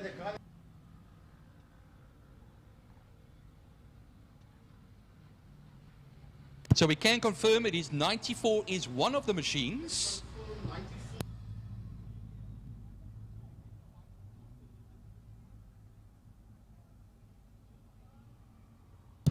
And we will confirm the second bike for you momentarily.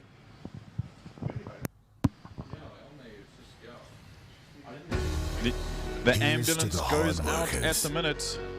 Not a great sight, but we will keep everyone updated at the moment. This is going to take a little bit of time. 2, 3, 4 safety vehicles out. But we will wait, and they will be sent to the medical center for further inspection. But for now, we just wait and see.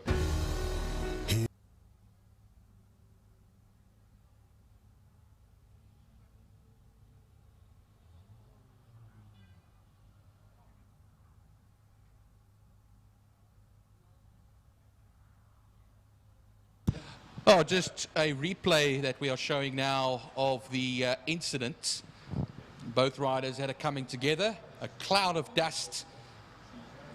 And like I say, we are still confirming details for you, so please bear with us. We'll probably have another replay of the replay here coming out of the kink and falling onto the ground.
So it looks like now both ambulances make their way back to the pit lane, and we'll wait for further confirmation whenever we receive it.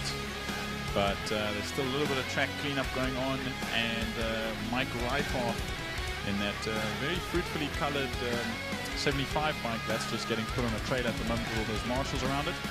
But once that bucky, or that emergency bucky with that bike comes back into the pits, we'll be underway with racing once again, followed next by Formula Libres.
So I've just got a little bit of details on that Super Twin Cup incident from Frank Eunice, and it looks like both riders are in good health. They were moving around a little bit, even though we did see them lying down, but they are both back towards the medical center now, and they will be getting checked out. But I think the bikes will be in a little bit of shambles, but the riders are okay that we know of. Well, Jordan, 9 entries for this particular 8-lap race. The first of the Formula Libres. Stormland Fear will be placing his Reynard on pole position. Alongside him, DJ Boyson, the Dyco Racing man, who's now also welcoming a brand new sponsor, and it's Origin Oil. And that's, of course, an associate sponsor for the 2024 racing season. And we welcome all new sponsors for all entrants. Damien White. It's good to see Damien White back in the GTI. Yep, so 8 laps. It will be. We've had some 10-lappers in the past, but it's going to be an 8-lapper this time. Damien White, like I said, over there in the Class C Formula GTI, and Byron Mitchell going to be having some fun in a V. And of course, it's going to be a couples scream out in the class. Of course, boyfriend and girlfriend having a good battle royal. But here we go now as Damien White gets into position. Joshua Smith in the V. Ricky Anderson in his V and Donovan Ramsey will all join. Hayden Elwood is out there in the Swift as well, after having troubles with that car over the last few race meetings, Jordan. And it's looking like a pretty decent field. I looked at the book now, and it says that there were 13 entrants, but only 9 on the grid at the moment.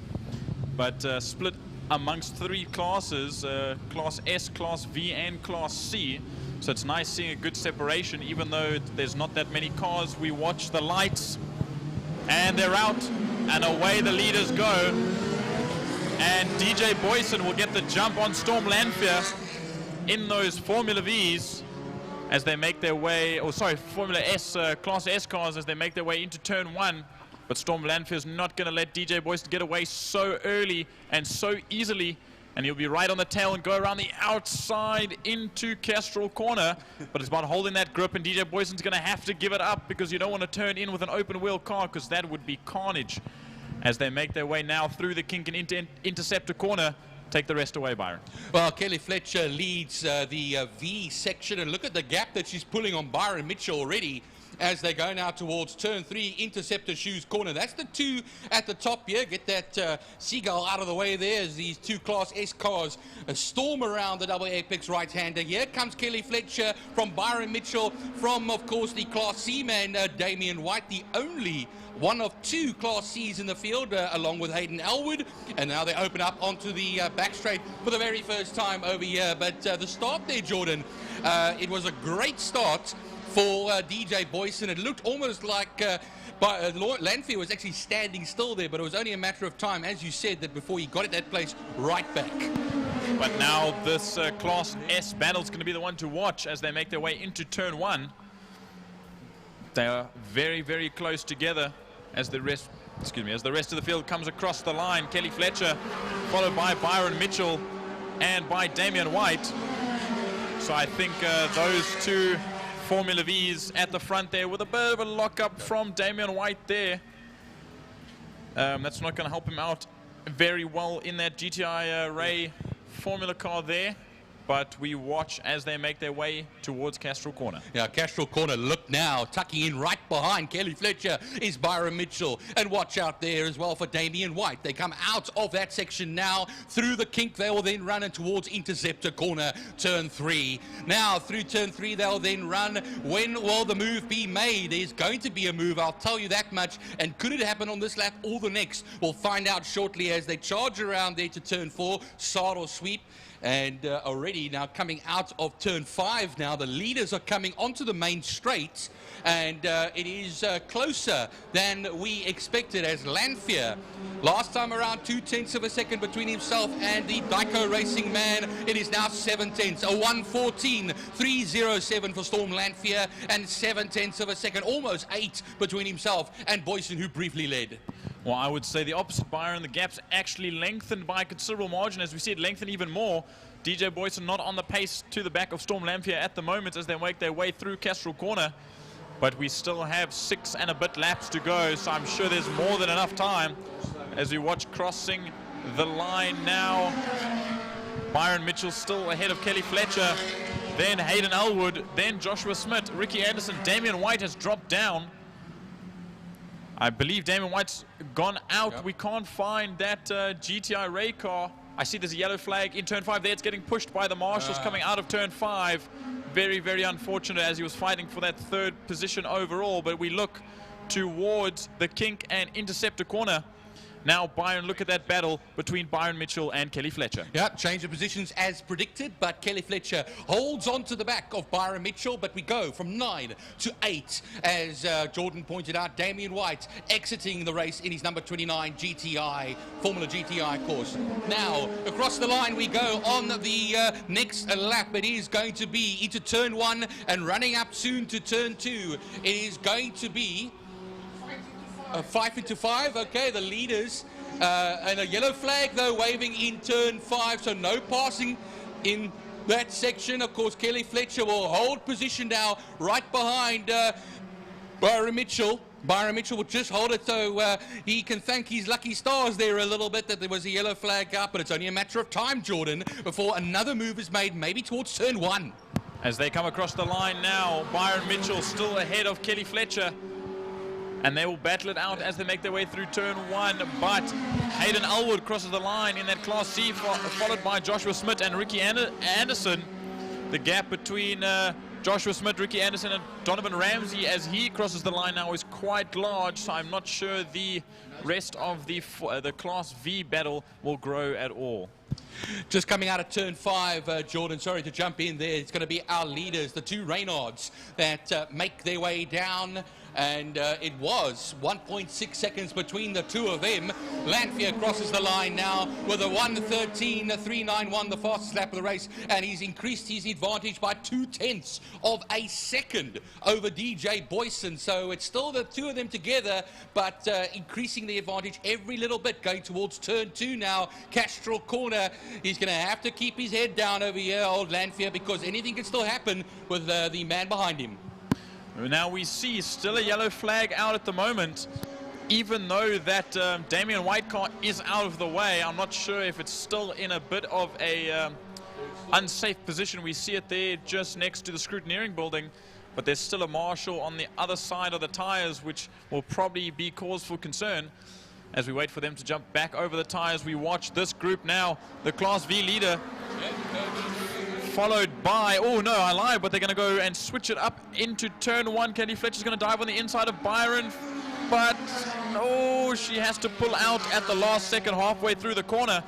I think Byron squeezed her a little bit onto the apex and she had to let off the throttle, otherwise there may have been contact, but she's going to dive around the outside very late on the brakes, but Byron seems to be slowing Byron, and that gap has grown immensely. It looks like he's slowing down considerably, Jordan. Look at that now. Out of turn 2, he'll then run into the kink. I think his race might be run. Can he make it back to the pits? That's the big question. Or will he have to park it somewhere? As the leaders come around now into turn 2 now, Castrol corner. They are lapping the field. Donovan Ramsey, Ricky Anderson will be the next man. And we could go from 8 to 7 very shortly. And I believe I also saw that Joshua Smith has overtaken Mr. Elwood at the moment in that second Class C car, but we'll watch now as the leaders come on towards the back straight. There they are in the Reynards as they catch the back markers. There's Ricky Anderson, and Storm Lanphier will make his way past those back markers into turn 5 per Tamina Fostron. But with all these back markers, this might either slow Storm up or it'll slow DJ Boyson down, which would be a negative and a positive for both in their respective regard, as we see Damien White's car strand on the outside of turn 5. Well, the good news is, Jordan, the yellow flags have been retracted, so we can have full racing through that section again. Lanphier, DJ Boyson cross the line, going into turn 1 and head already now almost for turn 2. Our two leaders, they've got 2 laps left to go in this race. And if you see now, Kelly Fletcher has yet to complete the next lap, still completing that 6th lap. Joshua Smith will be second in the V class. Hayden Elwood, the only Class C man left over here, in 5th position. Ricky Anderson will be the Class V, or the Libre V, 6th position overall in the race, but 3rd, and then Donovan Ramsey will be the 4th place man in class, 7th overall, as we are now with a lap and a bit left to go with the leaders going through Sarl Sweep. So we have lost another car, in the car of Byron Mitchell. So even with the removal of the yellow flag, that's not going to help at all for that top end of the Class V battle. Now Kelly Fletcher will sit on her own, making her way into 5 now as she gets passed by the leaders. Ooh. There, Storm Lanphier passes her around the inside as they make their way down the main straight now towards the start-finish straight to start their final lap. Storm Lanphier will cross the line with a 1:13.503. So still going quick, but not quicker than his fastest lap. But DJ Boyson, a 1:13.403, a 10th faster, but still not fast enough to catch up to that blue Reynard. Yeah, it's been the story of the race, Jordan, as they make their way through Castrol corner now, that beautiful blue Reynard, followed by the Dyco racing machine. Of course, prepared beautifully by Stephen Reed, Kelly Fletcher, also a runner here as well, having just been lapped now and going to be finishing on 7 racing laps at the end of this. But there they come through the double apex right-hander at Saddle Sweep or Malmesbury, whichever way you want to call it, down the back straight. We then run the curved back straight here at Killarney, and down now into turn 5. Pertamina Fastron, after having relinquished the lead briefly, coming back and winning by close to 3 seconds. It is going to be Storm Lanphier. You'll see the checkered flag across your screens right about now. And that is the victory for him. DJ Boyson by 2.4 seconds. And then Kelly Fletcher, having been lapped, will be the winner of Libre V. We just wait for the rest of the field crossing the line now. Kelly Fletcher on her own after a great battle with her partner Byron Mitchell, or boyfriend Byron Mitchell, who unfortunately had to drop out of this race with, I would assume, some sort of technical issue. But now second place Joshua Smith in that 83 Class V, crossing a line, and very, very close at the line for third place in class, Ricky Anderson and Hayden Elwood. Even though Hayden Elwood is in Class C, very good battle with Ricky Anderson right to the end. Donovan Ramsey comes across the line now, and that will, there's that seagull again, Byron. Screen time. It's a very brave seagull, I'll tell you that much, but they're not as brave as they are in Canada a number of years ago for the Canadian Grand Prix, watching Sebastian Vettel go through the chicane. But yes, there, of course, our winner, the man who was slow off the start but made up for it within the first few hundred meters of this race, and Storm Lanphier coasting around on his slowing down lap. Now I wonder, will Dolphin Engineering and the team out there for Byron Mitchell be able to get that car sorted for race 2? Because we know, as the program says, the first and second race are very close because they're both before lunch, so they don't have much time to fix that. Yeah, not much at all, Jordan, and that's of course a problem that is specific to this form of program, but I have no doubts that the geniuses and the technical brains there at Dolphin Engineering will make sure that car will be close at least to getting out there again for the race a little bit later on. But I do see you are looking at the program there. And we're going to be moving on now to the MGA Racing, Clubman's Classic and Breakfast Run motorcycles. 2 classes of bikes before lunch.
where the efficient management of your community scheme is at the heart of everything we do.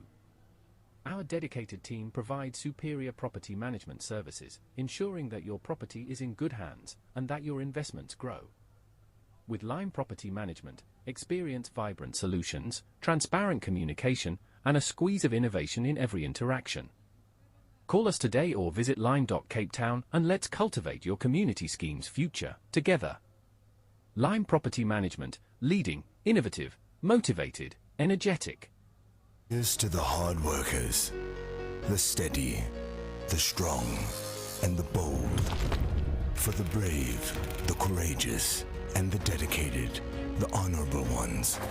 For the builders, the fixers, and the makers, who go beyond measure, so the ones they love have all they deserve.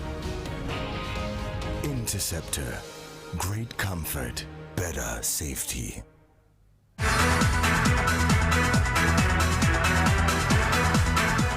The Porsche Club in Cape Town has its home right here at Killarney. In fact, it's the only Porsche club in the world to have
Race 2 for the Backtech Super Twin Cup 650s and Super Sport 300s.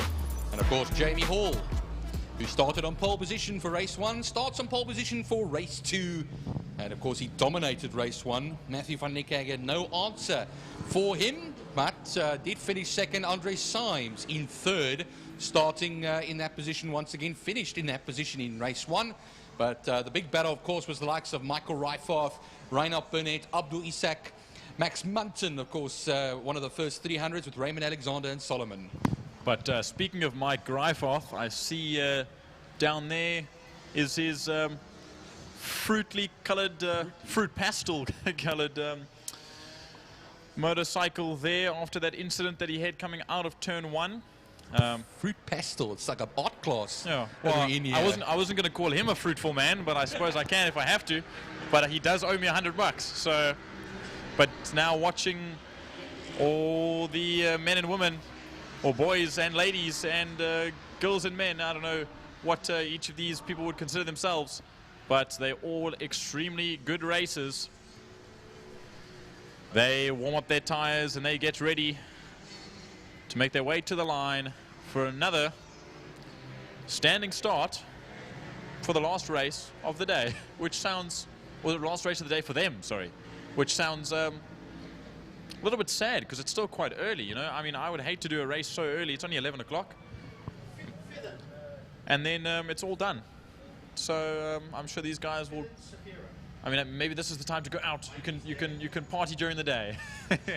Well, that's the thing. An early prize giving, maybe a nap, and then out for the evening, Jordan. So I think they will play it as they see it. But we're all getting into position now. Jamie Hall on the ER650 MGA Racing Missile Motorcycles.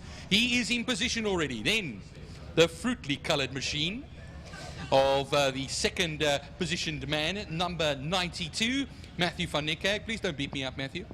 And then, of course, the 52 of Andre Symes will be sharing that front row there. Look at John Green, the bravest man in motorsport here at Killarney, got the 5-second board, and he will be handling.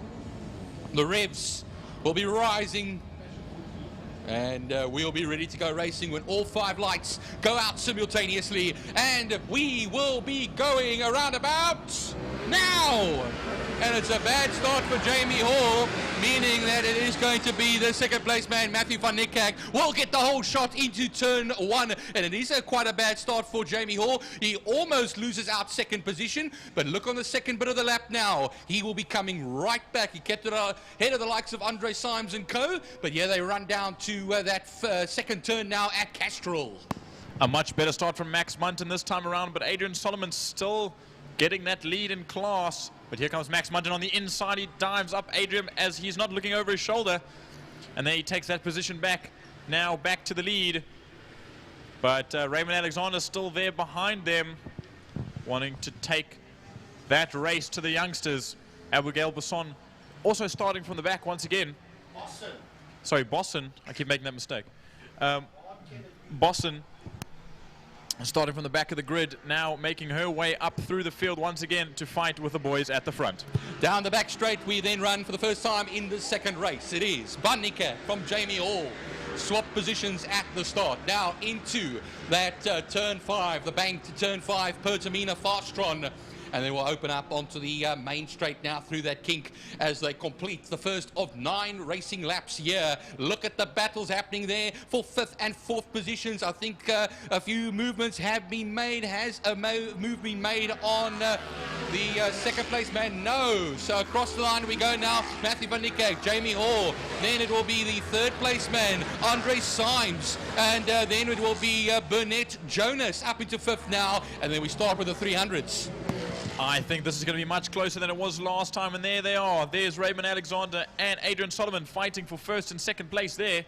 Max Munton just behind one of the 650s, and Abigail Bosson also making her way up just a little further behind Max.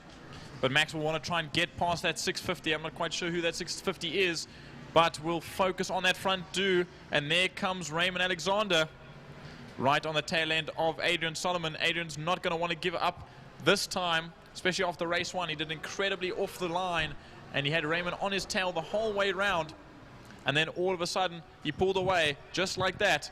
Let's hope, or I'm sure Raymond's hoping that it doesn't happen this time round. Southeaster coming up quite a bit over here. Nice little crosswind on the main straight and the back straight. Yeah, they run up towards turn 5 now. Pertamina Fastron. It was 1 second between Van Niekerk and Jamie Hall. I would think now it has closed ever so slightly as they make their way now going right through that turn 5 section. Past the kink they will then run, and then the comeback trail is for Jamie Hall, the man who started on pole and won race 1. Yeah, they come across the line now. 1 second, it is now 0.6 of a second, and a fastest lap of a 1:24.650 for Jamie Hall as they go towards turn 1 now. Under signs, Lance Jonas has come up 8 position. Reynard Burnett is now in 5th. Abdul Isak will now round off the top 6. Looking outside of that quickly over there. Stavro Michel is outside of the top 10 on his 650. And then the Hill, Roos, Ryfoth, Mostert and Lumbrak, of course, did not start this race, unfortunately. Adrian Solomon, Adrian Solomon has gotten past Raymond Alexander. Oh no, so he's been past him. Sorry, I'm getting a bit confused over here. But Raymond Alexander is past Adrian Solomon once again, but the timing sheet hasn't updated. We have to wait till they cross the line once again as they make their way into Interceptor Corner. Max Munton still a little bit of a distance behind, but a 1:29 dead from, 1:29.7 from Adrian Solomon in that 300s class. And I'm pretty sure all the times are looking very close as the leaders make their way now to turn 5, Byron. 0.6 the last time around, Jordan. It is now almost nose to tail between Matthew van Niekerk, the man who's been leading for the last 3 laps of this race. And look at them come out now. That will most certainly be around 0.4 of a second or so as he closes up the gap. Underneath the Line Property Management, Castrol City of Cape Town Bridge, we then run. Look at the lap times here. It is going to be 5/10. It's half a second. Andre Symes comes across the line now, basically on his own. Lance Jonas is the man to watch out for at the moment now. He gets, as Reinhard Burnett is actually coming back at him briefly, but I think Lance Jonas will get it into turn 1. If it is the 54 bike, it is the 54 bike that's ahead of Lance Jonas. He'll hold onto 4th position at this time. Adrian Solomon managed to get past once again down the back straight on Raymond Alexander, and now he will be about half a second in front as they make their way into turn 2. But Abigail Bosson has managed to get past Max Munton. I think Max had a little bit of an issue there. Mad Max there making their way out of turn 2, Castrol corner through the kink. It's going to be a 1-2 or battle for first there in 300s and a battle for third place, the last position on the podium, as we jump back to the leaders. Leaders going towards turn 5 now, down the back straight. They then run. It is still Matthew van Niekerk and Jamie Hall. The gap has come down little bits by little bits every time. It's half a second the last time around. It went from 6/10, it went from a second initially. Yeah, now they come out of turn 5 now. And when will the decisive move be made? When will he be close enough, Jamie Hall? We look at the lap times. He was a 1/10 of a second faster over the last lap. Yeah, they run across the line now. It is 4/10 of a second, taking another 1/10 out of Matthew van Niekerk with a 25.3 compared to the 25.4. Andre Sainz, yeah, still on his own at the moment, coming across the line. But the big battle to watch is the Reynard Burnett, Lance Jonas, and then Abdul Isak coming right behind it as well on that number 2 bike before we start with the 300. And now I watched as they made their way down the back straight. Adrian Solomon in a wonderful position behind Abdul Isak on that 600, getting that slipstream from the slightly faster bike, helps pull him all the way down the back straight and the maiden straight and pulls him away from Raymond Alexander as they make their way into 2 now. But Max Munton still can't get onto the tail end of Bosson. But he is closing very slightly as the leaders make their way again through Sarl Sweep and down the back straight. Matthew van Niekerk putting a mighty ride in here as well. He's under immense pressure. 4/10 of a second between the two of them the last time around as they went. A 1/10 of a second in lap times between the two of them. They rocket it down now to that turn 5 Pertamina fast transaction now. A little tighter from Jamie Hall through there, but on the exit you'll see that Matthew van Niekerk just gets away slightly now. We'll see now after those 4 laps have been completed, or 6 laps, 5 laps have been completed, there'll be 4 left to go, and he's increased the gap, a 1:24.9 compared to a 1:24.5 for Jamie Hall. So Matthew van Niekerk advantage this lap. Yep, as the rest of that front-running 650 field crosses the line, we watch again Adrian Solomon right behind Abdul Isak coming down the main straight. That gives him such incredible tow down that straight, and that'll put him away from Raymond Alexander, who won't get the chance this time around to be as close as he was in the last race. But there for third place, we watch the battle between Max Munton and Abigail Bosson, making out of 1 towards 2 Castrol corner. There they come, and Max Munton has fallen a few spots from his pole position in race 1 and second position in race 2, and he seems to be struggling a little bit. I'm hoping he can find some more pace. Oh no, there's no races for him to find pace, but now watching down the back straight, I think it's going to be now a change of lead over here. That looks like it's a better lap for Jamie Hall now, and 9/10 the last time around. Okay, so we go down the straight then, and towards the line we then run. So there's, of course, another 3 laps left to go. Jamie Hall, 1:24.5, half a second quicker than the man ahead of him, Matthew van Niekerk, and 3/10 of a second between them as they go through that first turn now. Look at that crosswind on those line property management flags.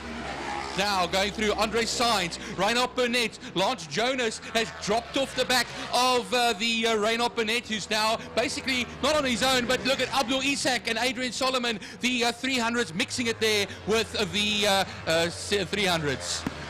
There, Adrian Solomon manages to get past Abdul Isak on that 300, and he will make an even further distance between him and Raymond Alexander as they make their way through and out of turn 1. Raymond Alexander.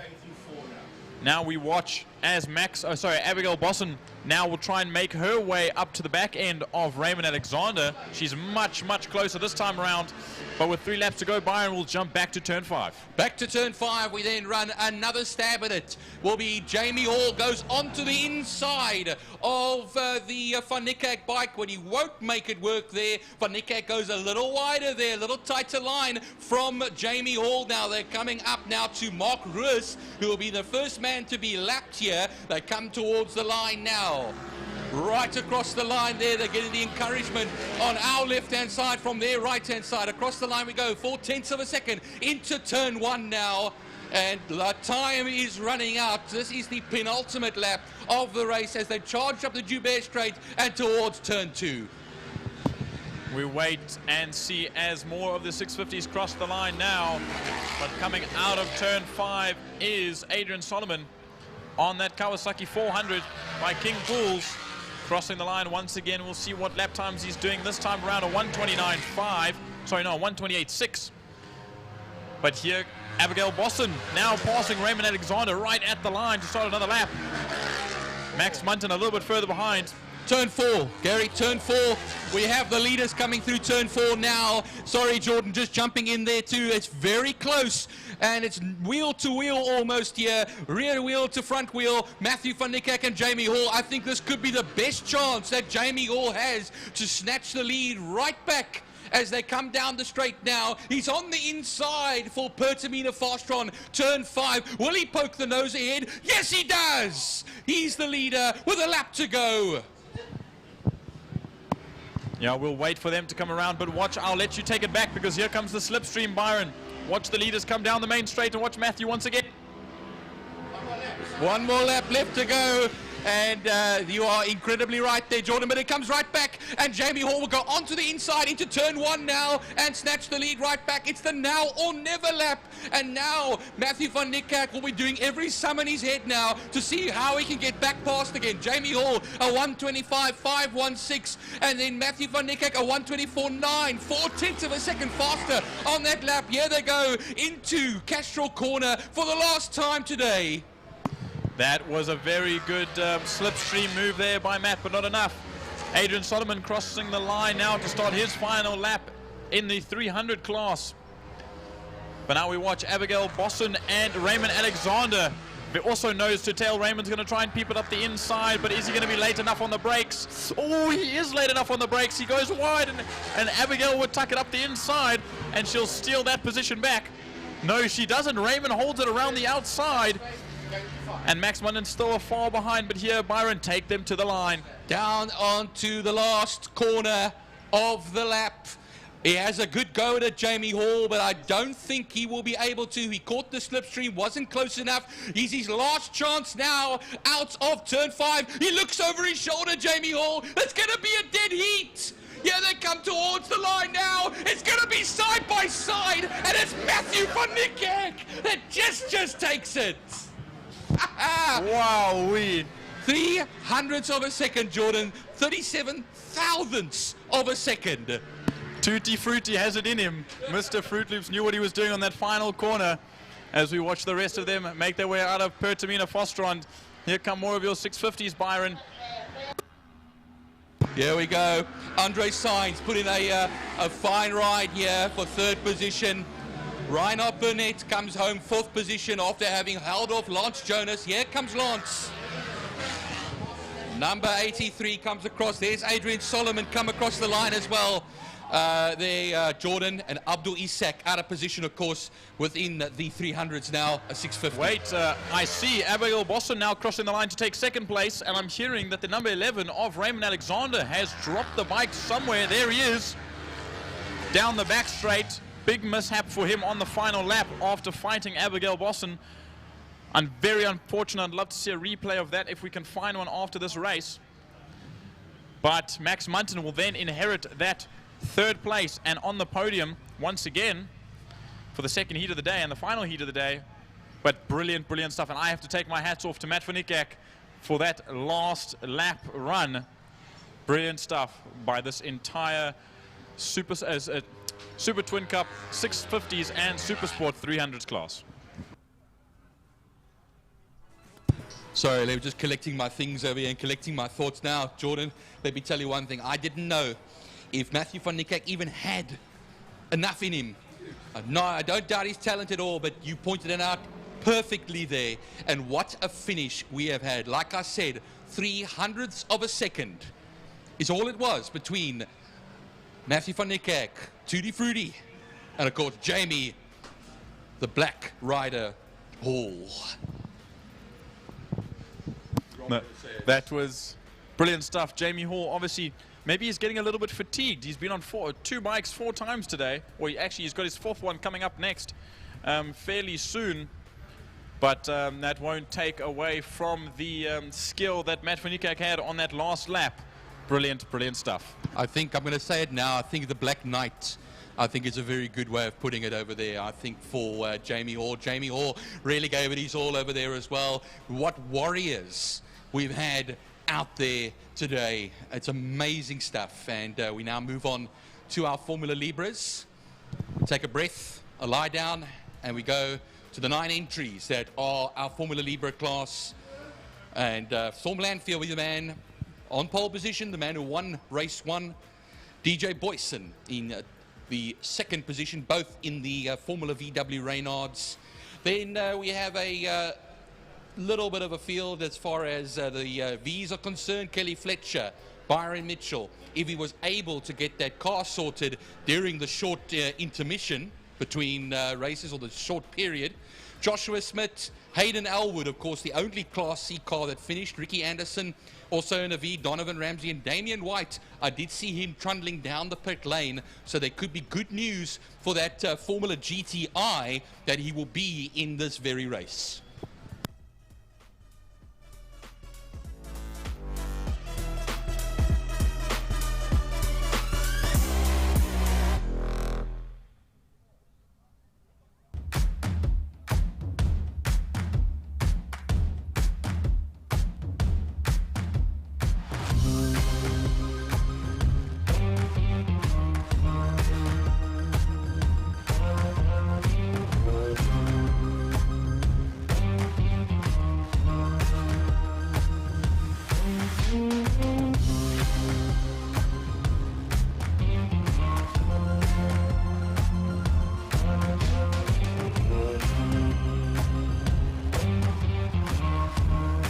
Well, Jordan, just one thing over here. Also, a notable absentee today is the bright orange Repsol Lantis of Zane Munson, which, of course, is a very conspicuous absentee. And, well, let me tell you one thing. It would be nice to see him back again. Also adds an extra element to this race. And Cyril Somerville is also not here today. So, like I said this morning, we had an initial grid of 13 cars in our, what do you call it, in our schedule, in our catalog, but only 9 making it out and only 8 or 7 finishing.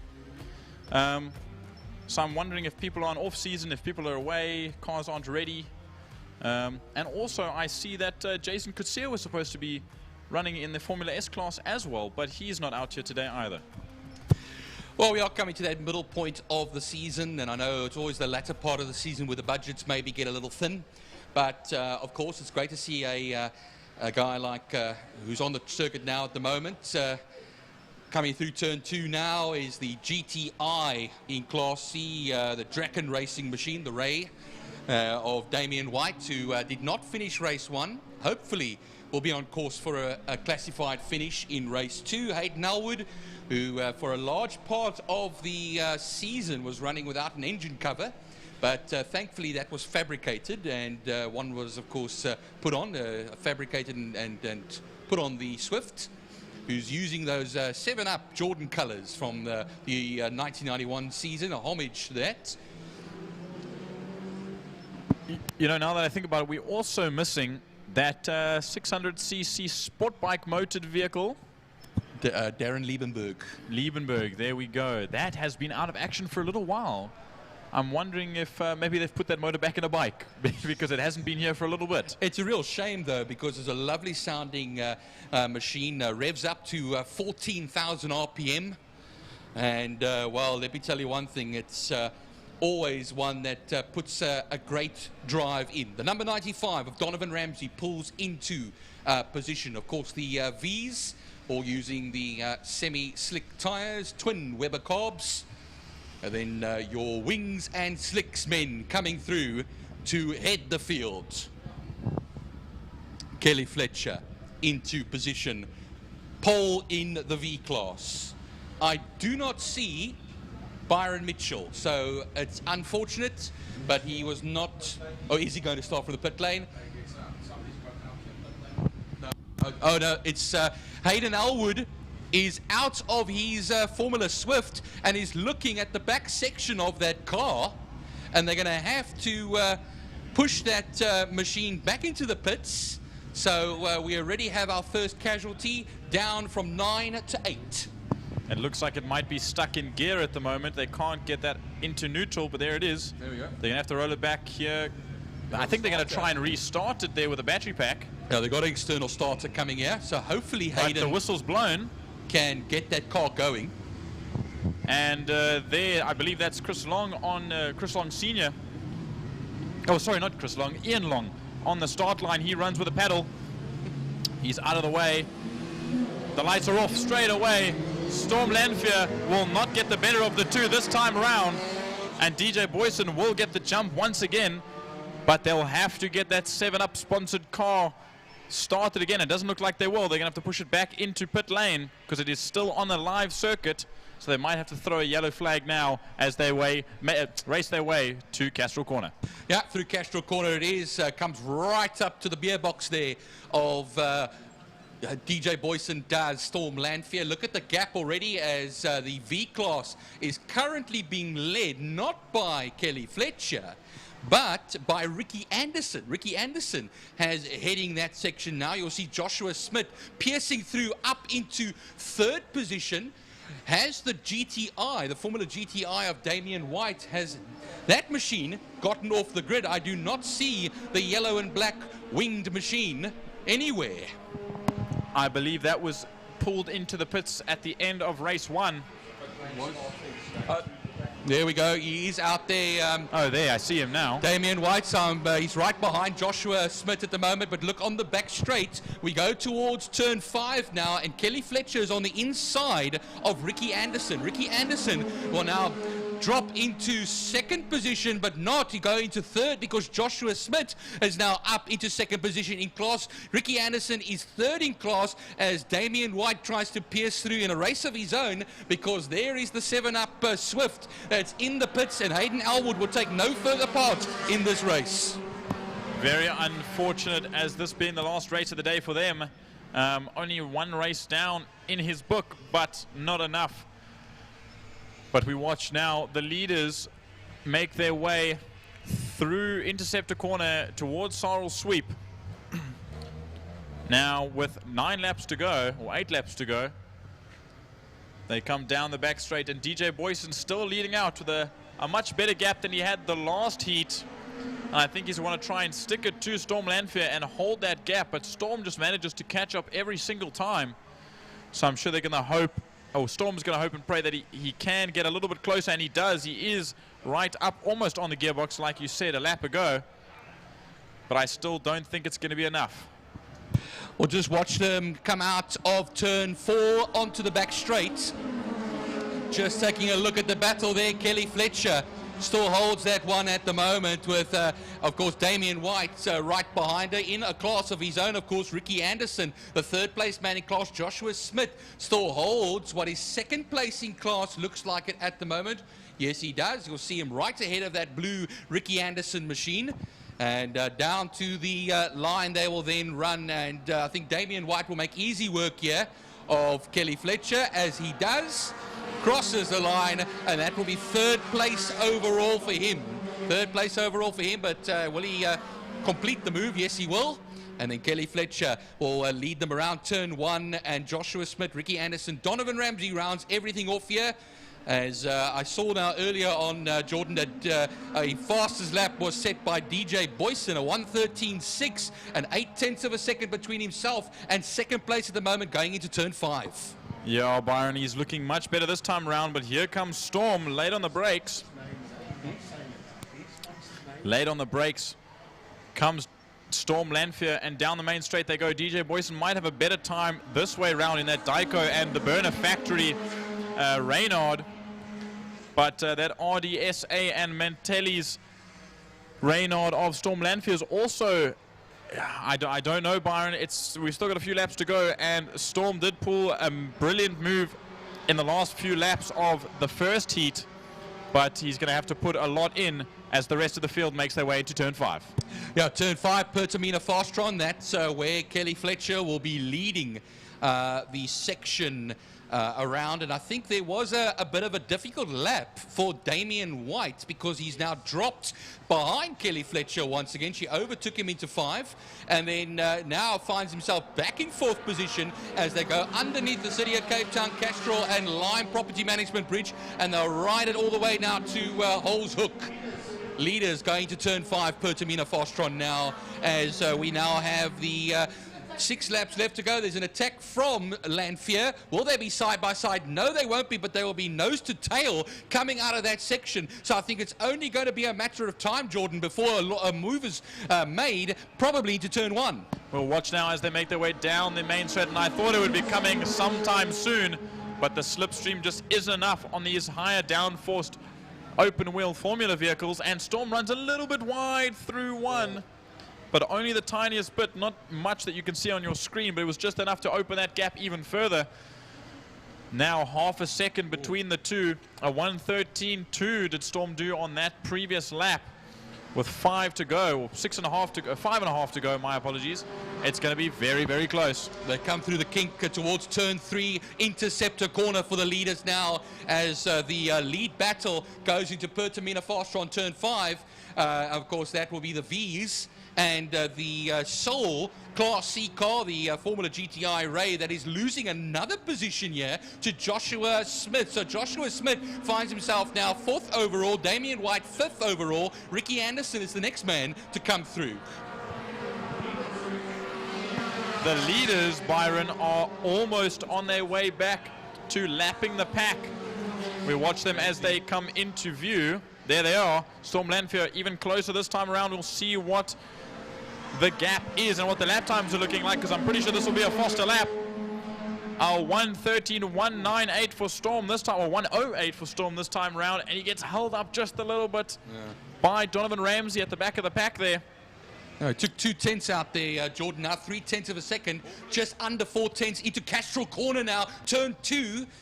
And we'll stay with them right now because this is now on the gearbox of DJ Boyson. Ahead of him is Storm Lanfear, the man who started on pole position, who won race 1, goes through the kink and into interceptor corner, turn 3 now.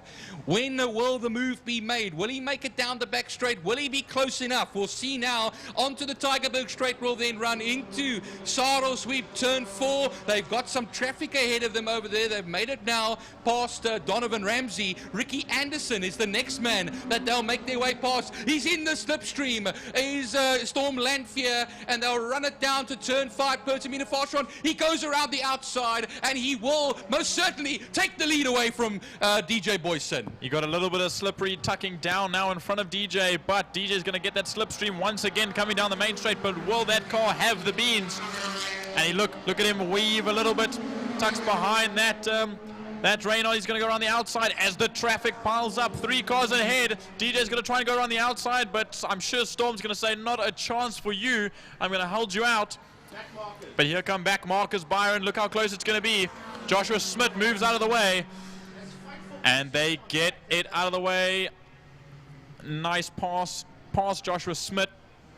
But here they come on Damien White and Kelly Fletcher. This is going to be even closer. They're going to try and both go up the inside into interceptor corner, and they both make it. I think both White and Fletcher looked in their mirror and kept to the left-hand side, but DJ's got a better run this time around. Will he take the inside into Sorrel Sweep? But he doesn't, because it's a little bit of a sketchy maneuver, that would be. But he'll hold it and see. Ooh, he gets a little bit squirrely coming down the back straight, and the gap widens, Byron. Yeah, once he opens up on that straight, you'll see him go towards turn 5. The leaders will be there. Right behind them will be the Kelly Fletcher, Damien White battle, a Class V versus Class C battle. But coming to the line now within 3 laps left to go, you'll see the last time around it was a 1/10 of a second. It's grown considerably between Lanfear and Boyson to 8/10, almost 9/10 of a second now.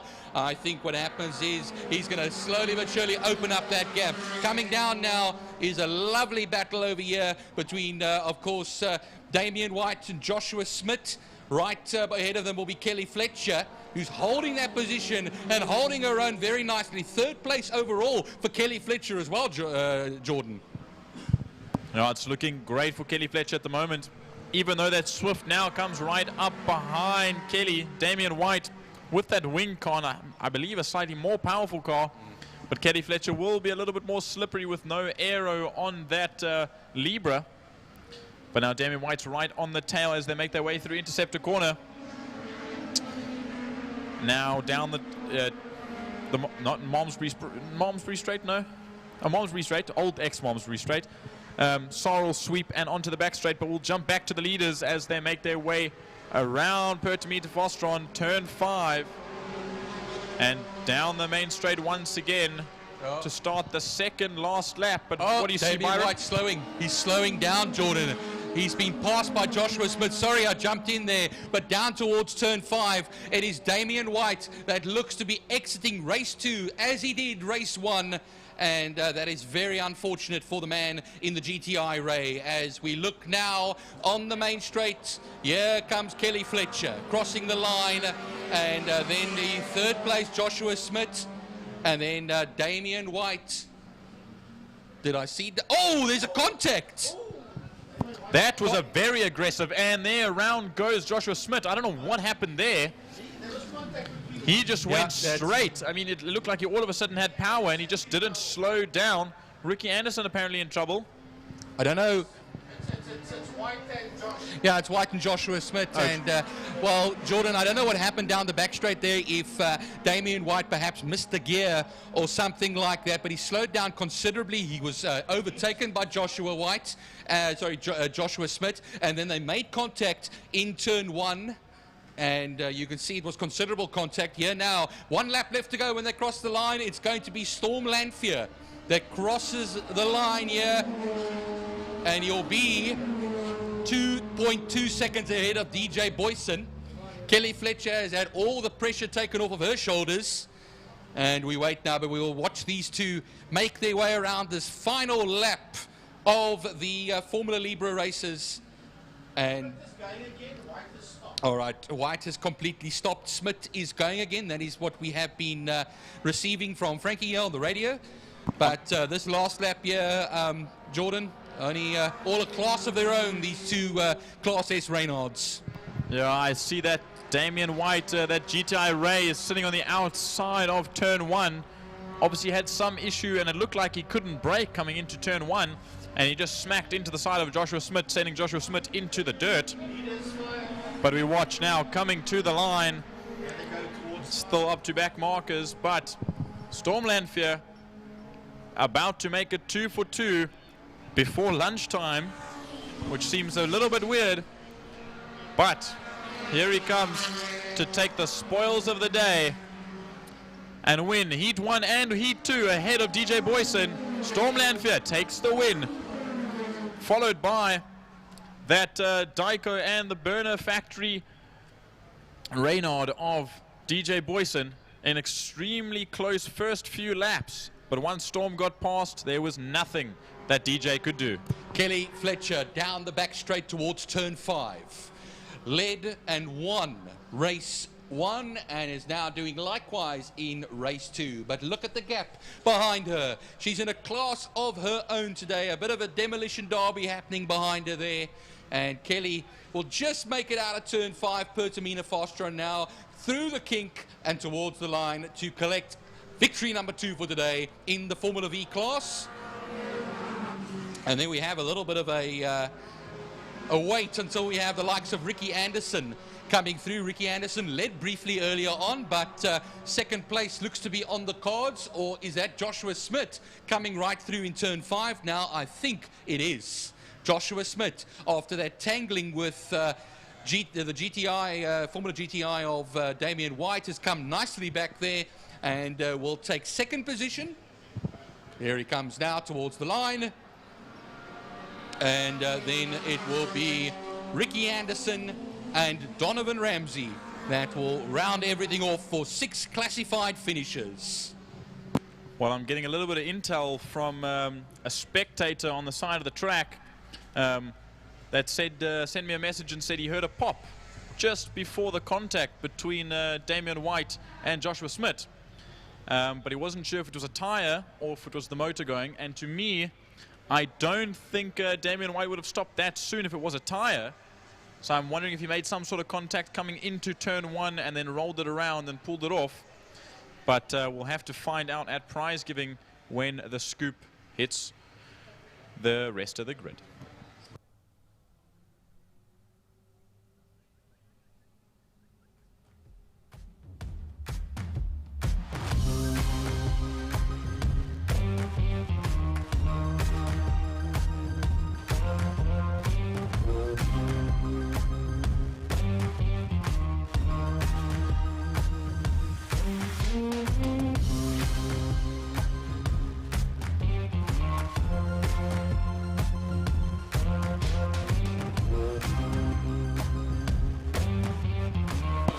For our live stream watchers, you can see that replay. They replayed a few times.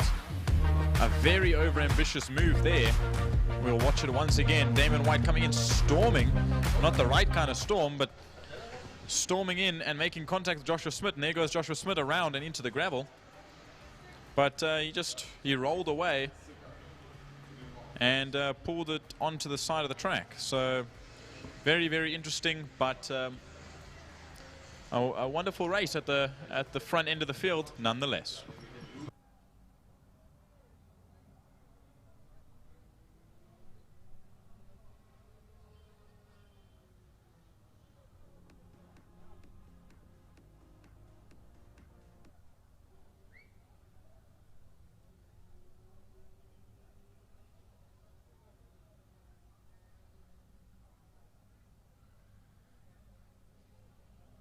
Welcome to Lime Property Management, where the efficient management of your community scheme is at the heart of everything we do. Our dedicated team provides superior property management services, ensuring that your property is in good hands and that your investments grow. With Lime Property Management, experience vibrant solutions, transparent communication, and a squeeze of innovation in every interaction. Call us today or visit lime.cape town and let's cultivate your community scheme's future together. Lime Property Management, leading, innovative, motivated, energetic.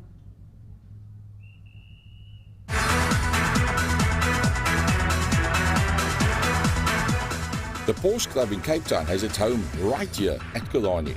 In fact, it's the only Porsche club in the world to have a clubhouse at an international racetrack. We are proud sponsors of Killarney and the Porsche Club Straight. Our passionate club members and their families regularly attend our race meetings.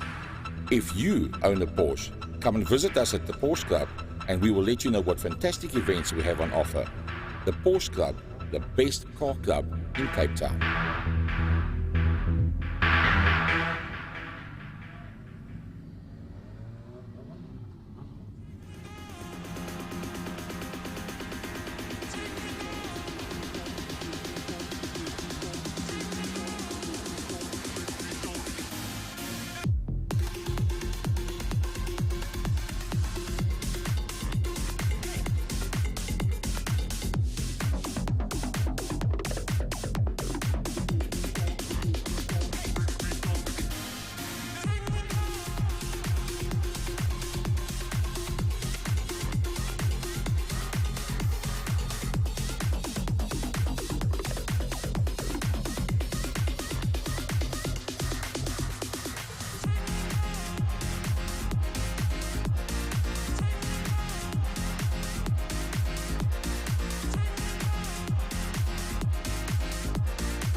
Well, the last race before lunch, the NGA Racing Clubman's Classic and Breakfast Run motorcycles held over, well, here it says 7 racing laps. I think it's usually a 9-lapper.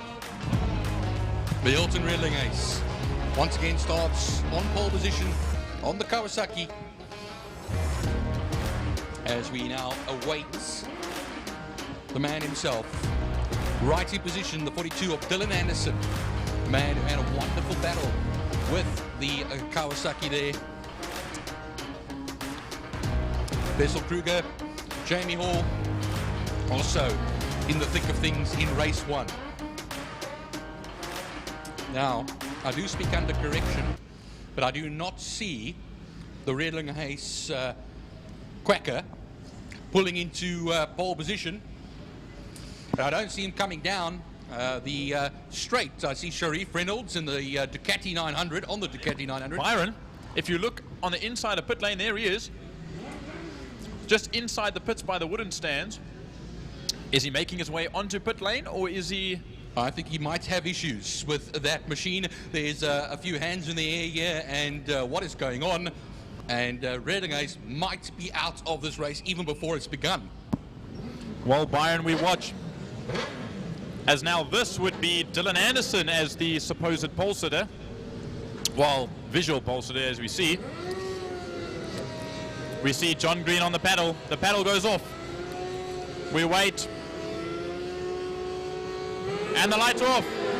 And they're away. Dylan on one wheel. Dylan leaves the line on his rear wheel, trying to get as much grip as possible. Ooh. But who's that? That's Wessel Kruger. That's coming Wessel around Kruger. the outside. I think he's going to want to throw that monster of a bike, that 711, up right behind. But Dylan Anderson knows what he's doing, that youngster. But here come the rest of the field. It's very, very busy at the moment. Bikes slowing down all over the place. But it's all about Dylan Anderson and Wessel Kruger this time around. But also we've got Jamie Hall on that 65, who will also try and catch up to that front two. Good clean start from everybody. Unfortunately, the man out in the pit lane who would have started on pole position is no longer in this race. So we have Dylan Anderson leading them around on the Tigerberg straight now through Saddle Sweep, turn 4. And then they'll power it down, go through the gears on the back straight and run it towards turn 5, Pertamina Fastron for the very first time in this last of the bike races in this section of the day. It's a 7-lap race, and we'll be now completing the first of those 7, but you'll see behind on the screen that we still have Wessel Kruger, we have Jamie Hall, and Hilton Redlinghase is out on the circuit, but he jumps right in front of the leaders. So I hope he doesn't get in the way, but from the looks of it, he's not going to be able to unlap himself, Byron. Yeah, he's just come out, like you said there, Jordan. He's got a bit of work cut out for him over here. He's got a storming bunch over here. They've got the tyres are all warmed up already and brakes up to temperature. He's going to have to work very hard now just to keep ahead of them and on the lead lap of this race, actually, because, yeah, they come around now into turn 3, interceptor corner. And the leader is still Dylan Anderson. It was 0.7 of a second between himself and Wessel Kruger. You know what I would like to say? We've got a very tall big man, JP Shermers, up in 4th place at the moment. He was a little bit lower down, closer to the mid-pack in 11th or 10th, 11th place in Heat 1. But this time we see, and Redlinghase arm up, coming down the back straight. Something's definitely wrong with that bike. Heartbreaking moment there, Jordan, as they rocketed down the back straight here. Movements happening all through the field. Just taking a look at things, it's Dylan Anderson that leads the Clubman section. Wessel Kruger leads the Classic section. JP Shermer's also up at the top there as well, going all through turn 5 now as the breakfast run class. Sarel Haasbroek currently leads that section all the way down in 10th position. Here we go now to the line, crossing the line, 2.1 seconds between Anderson and Kruger. A 1:19.410 for Dylan Anderson as he crossed the line. There are just way too many bikes to count at the moment as they fly past the commentary box. And most of the field makes their way through turn 1, and Dylan Anderson will go through Castrol Corner. That's almost 3 seconds adrift is Wessel Kruger and Jamie Hall. But look at that, Jamie Hall in that 65. He's right on the rear end of Wessel Kruger. I think that Suzuki S-Rad of his, look at him, coming now towards Sarl Sweep.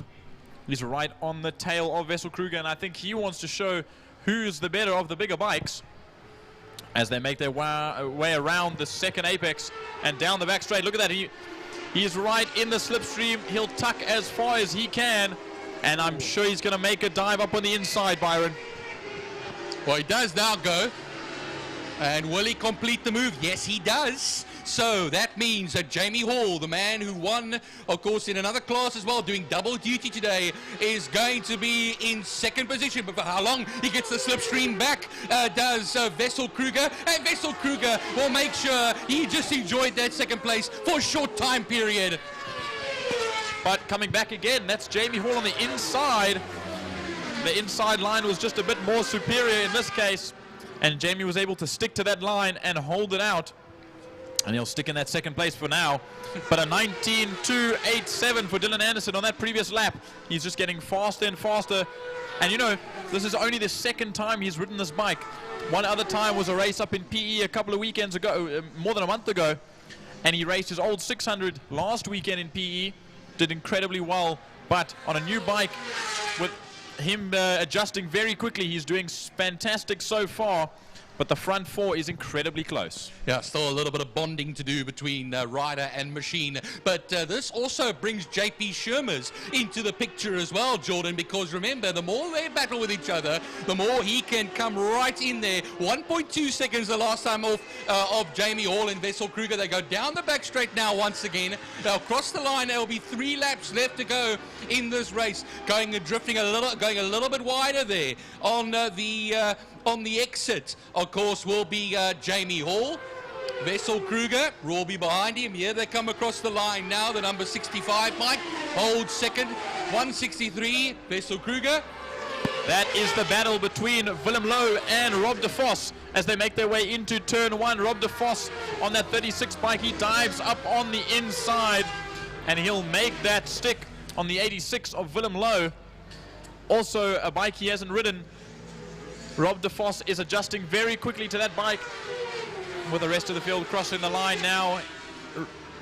Coming through Castrol corner, they make their way. And Dylan Anderson through Interceptor now. 3 laps to go already. It feels like time's flown by. But we watch coming through Sarl Sweep, touching his knee down on both those apex humps and onto the back straight. I'm sure he'll get back. No rear wheel for him this time. He wants to keep those 2 tires on the ground. But the fight for second place is where it's heating up, Byron. I'm just looking a little bit further back there as they went through turn 4 and onto the back straight. Jordan, Rob de Vos, Sarel Haasbroek. He's been a revelation today, Sarel Haasbroek. He's been doing a mighty job and actually matching the leaders on times as well. So, I don't know, Sarel Haasbroek, just want to see, of course, he's in the breakfast run club. And, of course, that's the Yamaha that he's currently on. Another 1:19.192 for Dylan Anderson. He's just getting faster and faster. I'm sure he's going to want to break into that 18-second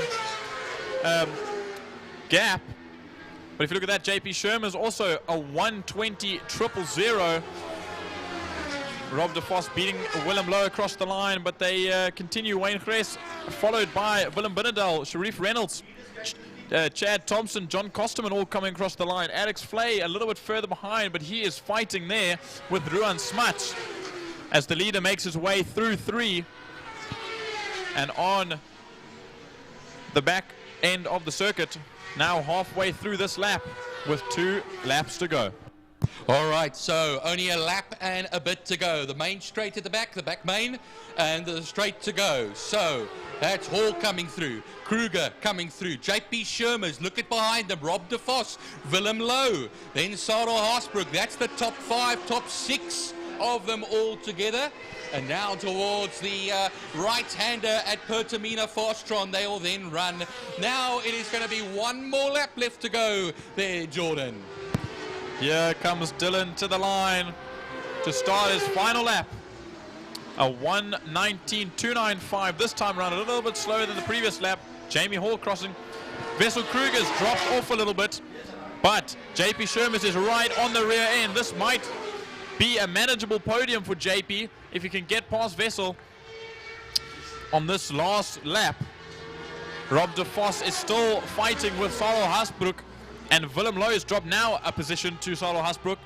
Wayne Gress and Willem Binnendal, as well as Chad Thompson and Sharif Reynolds, are all fighting in a 4-5-way battle, as you can see coming out of turn 1.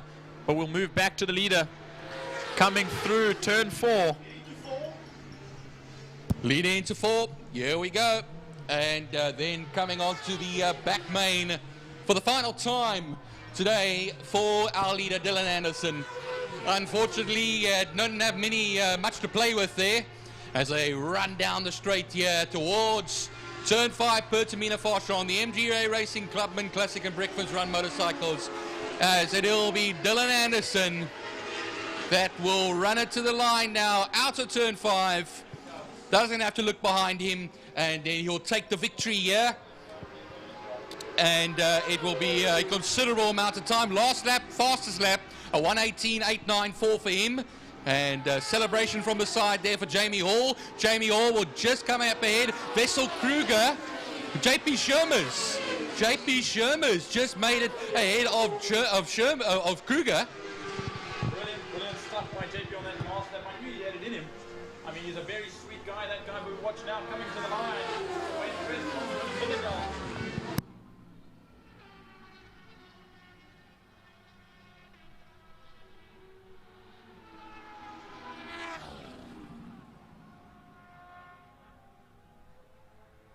Alfie, as he's nicknamed, my mic is off, crosses the line now. Ruan Smuts getting the better of the both of them. But we just wait for 3 more riders to cross the line. Derek Hendricks, Willem Maurice, and Johan Momberg. Well, here comes the 57 of Derek Hendricks. And as said, of course, William Morris on the BMW. And then Johan Momberg on his 750 Suzuki, coming to the end of the race. 7-lapper, so shorter race than most. So here we go.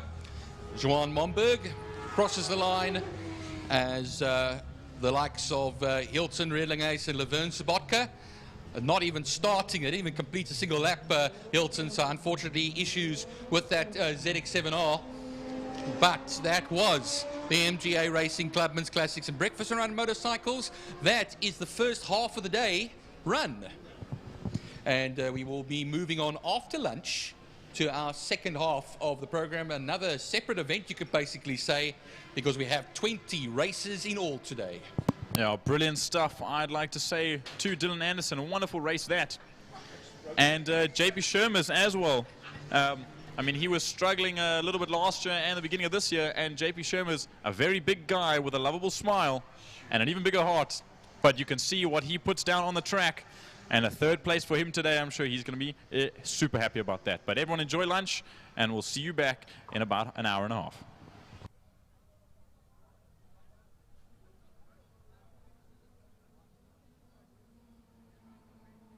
I meant 40 minutes. See you in 40 minutes.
Right, folks, as we take our lunch break, I want to just say a big thanks to sponsors, because without sponsors, nothing can happen.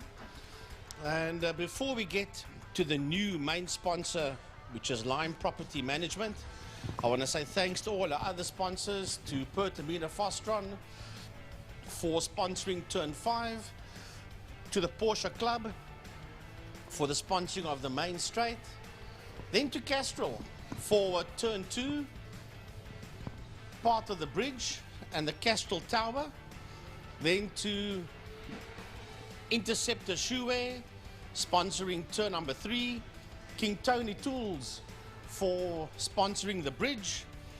I want to say a big thanks as well to the City of Cape Town. They also sponsor the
those two classes, the Supercars and the Fine Cars, both sponsored by Keltron. That's Mr. Ryan Catt and company, so a big thanks to him.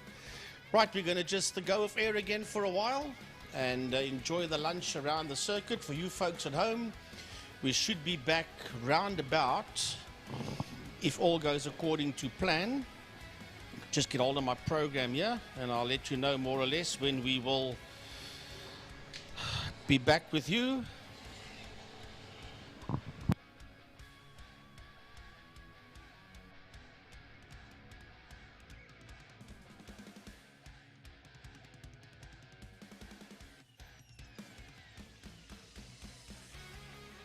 T21 for the first of the races after lunch, and that is basically the second race meeting.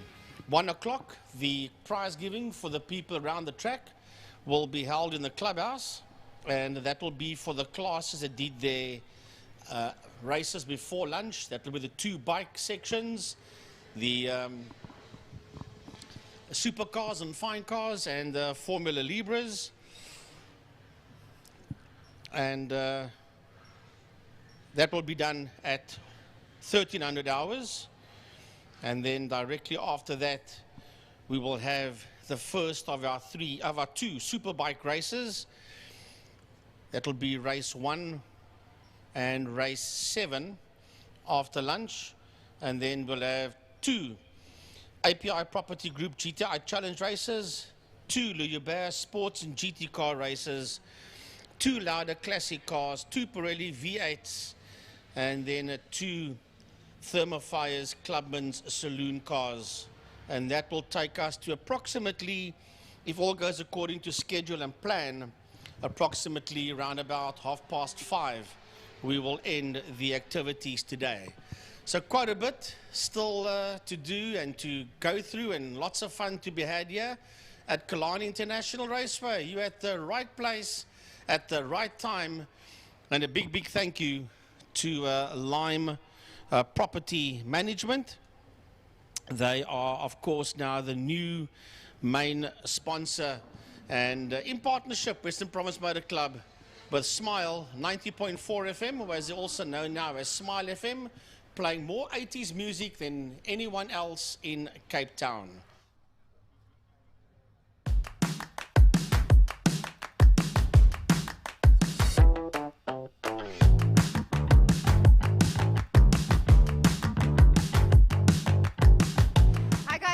In the Caltron pits with Stefan Nokia. He has just raced the Supercars here.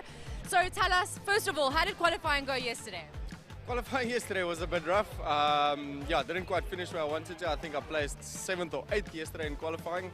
So yeah, it was a bit hotter the track than I expected, and wasn't quite on form as I thought I was going to be on qualifying. But overall, it was very good qualifying. And yesterday was actually quite hot, and you just went out on the track now. As we can see, the clouds have come over just a little bit. How did you just do now? I think I placed in 4th. I'm not sure if Carl Helikavia finished across the finishing line. If he did, which I'm hoping he did, I finished 4th, I think, in the race. And yeah, it was today, at first race, early, nice and cool. The cars are happy. You know, yeah, it's as good as it gets, I suppose. Cool. And Stefan, tell us, how do you mentally prepare yourself for days like this? Preparation on the car is a lot of relaxation. It's a lot part of it. Just sticking with teammates, dealing with phenomenal people, you know, every day. We have an absolutely amazing class. So for us to prep mentally for it, I think the key is have fun. Awesome. And we know we have changed the schedule a bit. So the races are quite tight up against each other. How is it affecting you guys at all? Actually loving it. We're done by lunch. We can watch the rest of the racing. We actually get a chance to enjoy the day as well, as much as the other people. And in terms of the time in between your races, should anything go wrong, does that put additional pressure on you? Oh yes, yeah. No. That's it makes it tight, very, very tight. So I mean, all you can do is hope for the best, I suppose, but it makes it tight. Cool. Thank you so much for chatting with us today, and we wish you good luck for the rest of the day. Awesome. Thank you. Cool. Bye. Cheers.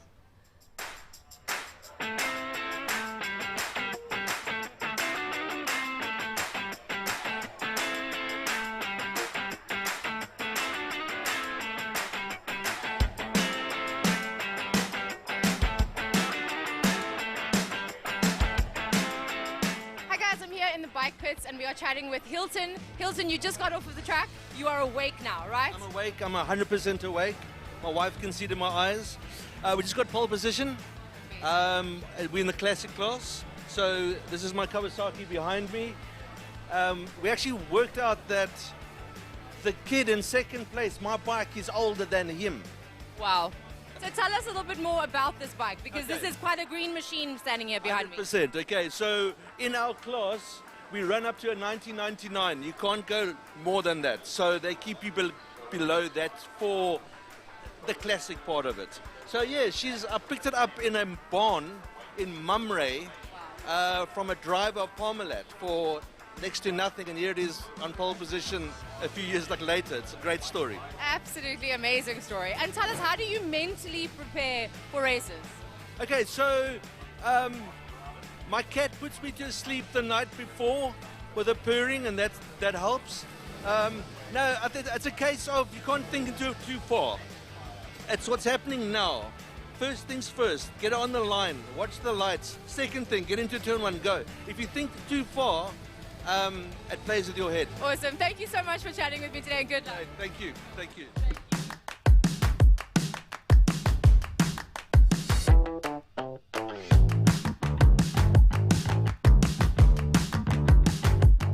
Hi guys, I'm here with Joshua Smith, who races the Formula Libre class. So Joshua, thank you for being here with me today. First of all, tell us, how old are you? I am 15. Wow, okay. And how long have you been racing in total? I've been in total racing for 9 years, and started 2 years back with the Formula V and 7 years karting. Wow, that is absolutely incredible. There are so many people that at your age are focusing on totally different things, and this is the last thing they would be thinking of. You are a brave young man. Tell us, how are you doing today? I'm doing well so far. I got a second in the first race, and quali, it went decent. Yeah. Okay, and tell us, how do you mentally prepare yourself for days like this? I usually just sit on my phone because I'm stressed out. Well, not stressed, nervous for the race. So before a race, I just usually sit on my phone, keep me busy, and like 10 minutes before I prep myself, put my helmet on, just get dressed, yeah.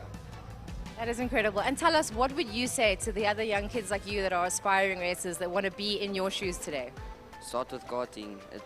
That's where you get your racecraft, how you learn overtaking, how to turn. Yeah, it's basically, I started by karting at the age of 5. 5, wow, okay, sure. Some people can't even walk straight at 5 or run. That is incredible. And tell us, the weather, is it on your side today? There's a slight breeze, it's quite humid. How is that for the track conditions? The track is not bad at all. I mean, we're low on the tire pressures. The track's actually quite well. We're just trying to keep it steady through the corners. I mean, in turn 1, it's quite slippery for me. And yeah, it's nice today. The weather is well, not too hot, not too cold. The wind's perfect. Cool. And then with the change in the schedule, that the races are now closer together in the afternoon, has that got any effect on you in terms of how close you're racing? It's not really, it's bad considering that if I have a problem with the engine, I won't have enough time to fix it, and I just prefer how it was, really. Just making it extremely competitive for all the drivers to make sure that the cars are ready and there's no problems at all. So it's really putting on the pressure. Thank you so much for being with us today, and we wish you all the best. Thank you. Welcome back, folks, to round 3 of the Power Series. My name is Ernest Page, and I'm joined by Simone, the lovely Simone, who was here for breakfast today. I was, bright and early this morning. Bright and early, but we also got some of those incredible interviews we just saw now, Simone. The vibe here at the track, it's different today because the format is completely different. It is. What we're actually seeing is a lot more people arriving now compared to the earlier in the morning. So it's giving a lot of people an opportunity, like we discussed this morning, to go to the school sports games and you know, get their work done on a Saturday morning for those guys who had to cut the grass today. All of those types of things. So a lot more people are arriving. It's getting exciting. It's loud. It's fun. Yeah, and the premier classes, and you know, we don't like to distinguish between these classes. I myself am one of the morning races, but we've got to be honest. Most of us, if we're fans of this day, we're fans of these guys over here. For one, that's GTI Challenge, as Waylon drives past over here. GTI Challenge is one of the classes that many people come to watch here. It's the most popular one, or one of the most popular ones, and now they've got 2 races squeezed into half a day. So far, I like it, and again, I'm on the receiving end of this. We've got a race in the morning, 2 races. It gets interesting. It's tight. There's not a lot of time in between. If you've got to swap a gearbox, it's a problem. But I've got to say, from an entertainment perspective, now is the time to tune in or turn in and come pull in here to come check out the racing. Well, I mean, on that note, Ernest, can you tell us a little bit about what happened to you today? Oh, I had one of those interesting days. I had an interesting day today. We had a problem with the electrics literally for the last 2 days. The car was fine in practice in the week. We've just rebuilt the engine. It's a brand new engine in there, thanks to the guys from Neanderthal Racing. My team from Fury were working on the car all week. Everything was fine. Then, yesterday, we came here for qualifying, and the car started glitching. So we've had issues since yesterday, right through qualifying, right through race 1. And now, finally, we finally got the car ready for race 2. Started at the back in race 2 and got 2nd place, so I'm pretty stoked with that. Nice. It was fun threading my way through the field. Very own Ernest Page. Take it. I'll take it. Very happy with that. But Formula Supercars, it's growing. We had 9 cars on the grid today. They're on the fan walk at the moment. And then, of course, the fine cars as well. Also, I think almost 10 cars entered. So we went from being a group of guys that were floundering with the cars. Now the guys have pulled together. We've got 20 cars on the grid today. We're hoping to have more for the next one. So even more exciting racing coming to Killarney, thanks to Supercars and Fine Cars. Yeah, definitely. And again, because I'm a little bit biased, we've got our V8 Masters that are going out today, and hopefully we can fix all the glitches that happened yesterday. There was some brake testing competition between the guys. Whoa! Yeah, things got a little bit heated behind the scenes yesterday. I wasn't watching, so I need you to clue me up. Yeah. But someone else that can clue us up is our man Frankie over there. Yes. Yes. And Frankie's going to jump in with us now. Frankie, if you wouldn't mind grabbing a seat here, we can just pass Frankie the mic there. Frankie, if you wouldn't mind grabbing a seat. You get to be in the middle of us today, Frank. Frankie, I got to say... It is on. It's on. It is on. You can just grab a seat first. We're looking at your... Hello? Yeah, it's on. Yeah, there you go. So, Frankie, we weren't... Put the fat boy between you guys, eh? I didn't watch the racing today, Frankie. So you're going to have to... couldn't, because you were racing. He was too busy getting second place. I have a question for you. What happened in race 1? We had a sensor issue on that car. You know, these the Formula Supercars are known for electrical issues.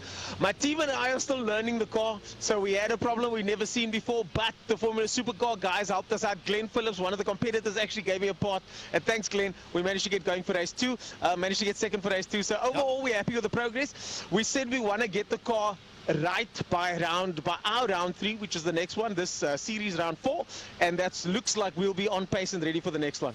I'm not the one who's supposed to be asking the questions, No, here, but in any case, the spotlight today. any case, what I want to say is growth of supercars. I actually had a chat to Clint. Yes. The new yes, sponsor, the new sponsor. Line Property Management, yes. about a couple of ideas that I've got.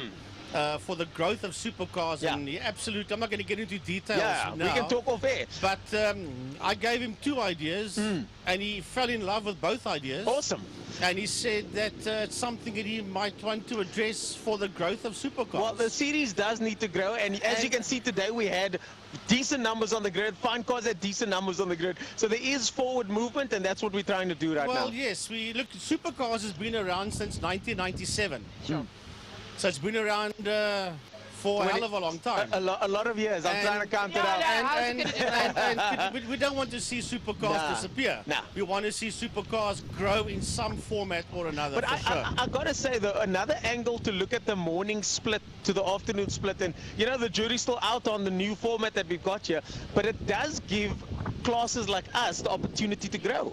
It gives us that opportunity to grow, and not so much in the limelight of the afternoon show, which at this stage now is, as they say in the UFC, the main event of the evening. It's happening right now. Well, theoretically, yes. But and again, I'm speaking as a competitor. But now I agree with you. Because if you want to shift to the main event, now you get your class to grow. Yes. So eventually everybody's a main event, and you can rotate who races before and who races after lunch. I agree. So it's a good thing, because now, I don't want to use the word B division, but I guess you understand what I mean.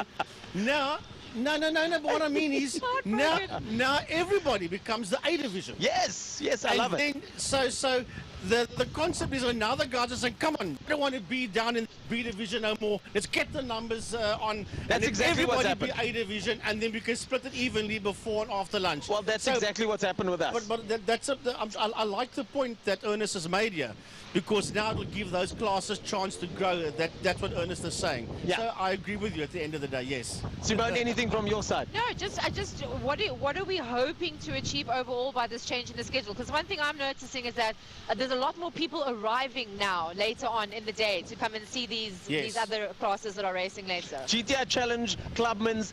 Historically, those are 2 of the most popular classes here. Sports and GT's got some of the most expensive, powerful machinery here. So it makes sense. Classic cars as well. So it There's kind about of makes 35, sense. 37 that initially entered. Yeah. So it's. I always use the example. I worked at a Red Bull event a couple months ago, and the event was packaged into 2.5 hours. It was a media event. It was also a competition within that event, but it was a media event. And for us to package the afternoon show like this, guys, it's happening right now. This is going to be an insane, intense afternoon of racing, I think. Now, I also happen to know that a lot of the GTI Challenge drivers were saying in the week, the build-up to this, that there's only 2.5 hours before their race, and they're going to go diner. They're not going to get it all done. I'll tell you what, 2.5 hours is more than enough. They must come and do oval track racing. If you've got a problem with your car, you don't have 2.5 hours to sort it out. Same with Rallycross. So at the World Rallycross event, we had 7 minutes between our races. You understand? So you got to. So the bottom line is that 2 hours should be more than enough. Yeah. It doesn't sound like enough, but it is. Yeah. Yes. It also puts more the than pressure enough. on to make sure that the cars are ready and they're prepped. Like I saw a lot of people practicing on Thursday already because they really just want to get it in and make sure everything is perfect. Like Mark Fontini was saying, guys, qualifier. You complain about 2.5 hours. Come and do stocky style. Yeah. You don't have that time. Yeah. Because 100%. listen here, let's be honest. If you can't fix your car in 2.5 hours, it's properly broken. You're not going to fix it today. Frankie, so what other racing happened today that was a highlight for you in the morning morning shift? I think the bikes was pretty quick. There was a lot of competition out in the 650s. Yeah, and we got a bike front. racer standing by here for a conversation and, with us. They were busy going hell for leather. The supercars were pretty close as well, especially race 2. Yeah. A lot more closer. I tried. No, you know what? Everything was on par. Nice. I'm glad. And it's going to get better after lunch. I agree. As you said. Well, we want to hear from one of our bike racers over here exactly what happened in the bikes. Any final words from you, Frankie, before you head out? No. I'm just lovely day, folks. Watch it at IMUSAT, as Ernest always says. It's the best to be here. You get that smell of racing fuel. Look at how full this has become in the last 20 minutes, just more and more people coming in. More people. Yeah, so I'm going to hand the mic over. I know Jordan wants to say a few words before he does.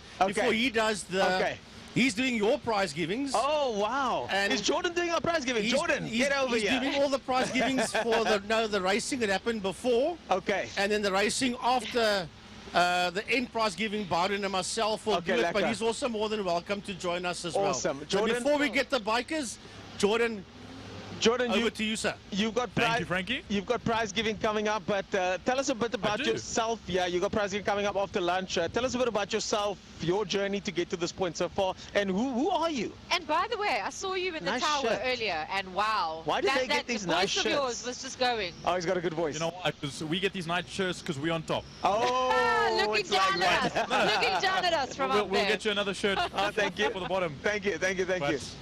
Yeah, hello everyone, I'm Jordan Hubin. I've now just started commentating in the beginning of the year. As a spectator, I've been here for the past close to 15 years. I was brought here, growing up, and I always wanted to race myself, and I never had the chance because I lived so far away. I'm from the very deep south, and I'm sure there are some people from there as well. Guilty. Shout out to the deep south. There you go. But when COVID struck and no one could come, I was quite upset.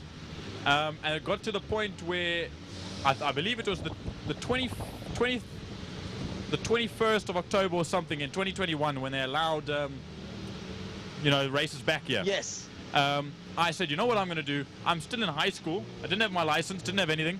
And I said, I'm going to grab an Uber and I'm going to Uber myself with my bicycle in the car to the track. Commitment. So Jordan, has anybody told you before you started commentating that you probably should do commentary? Is that something you've heard before? Not really. I never really had the voice for it. The sound of my voice now, people are like, what do you mean now? Did it just break recently? Or? That's what I'm going to get to. Okay, I'm tall enough, but I only got tall in the last few years and my voice broke as well. So before I was a bit of a squeaker, and I didn't have the voice for it. But it certainly has it now, that's for sure. But yeah, people tell me, oh, you've got such a good voice for commentary and you've got enthusiasm, and I think, now I can hear it after watching live streams back and watching the show back. But before, I sat in a commentary box at Rallycross the one day a year and a half ago I remember. With Frank Eunice. I remember. And he said, oh, why don't you say a few words? Because I was pointing out, oh, this guy had this issue, and I was like his little helper. And then he said, oh, come join us in the commentary box one day. And I said, you know what? I'm not a fan of public speaking, but no one's looking at me. That's what I loved about the commentary box myself as well. Now everyone's looking at me. Everybody's looking at you. But I can't see you, but it's okay. Folks, remember the space. Remember that voice, because you'll be hearing a lot more of it, especially prize giving, and then, of course, the commentary. Jordan, we're going to say goodbye. We got to give this man his moment of fame over here. Dylan Anderson. Dylan Anderson. You're doing really well. Keep it up. Yeah. Very well done today. Brilliant stuff. And you might see a little bit of him later if you've got a show in the afternoon. Okay. Because he might have a little surprise for you. Okay. If not Kiana Strode, but... Okay, well, he can tell us all about us. Dylan, there you go. Grab a seat. Hi. Azza, thank you. From what I hear, you've had an okay day so far today. Tell us about your day and tell us about yourself, please, Dylan. So yeah, this morning we woke up very lekker.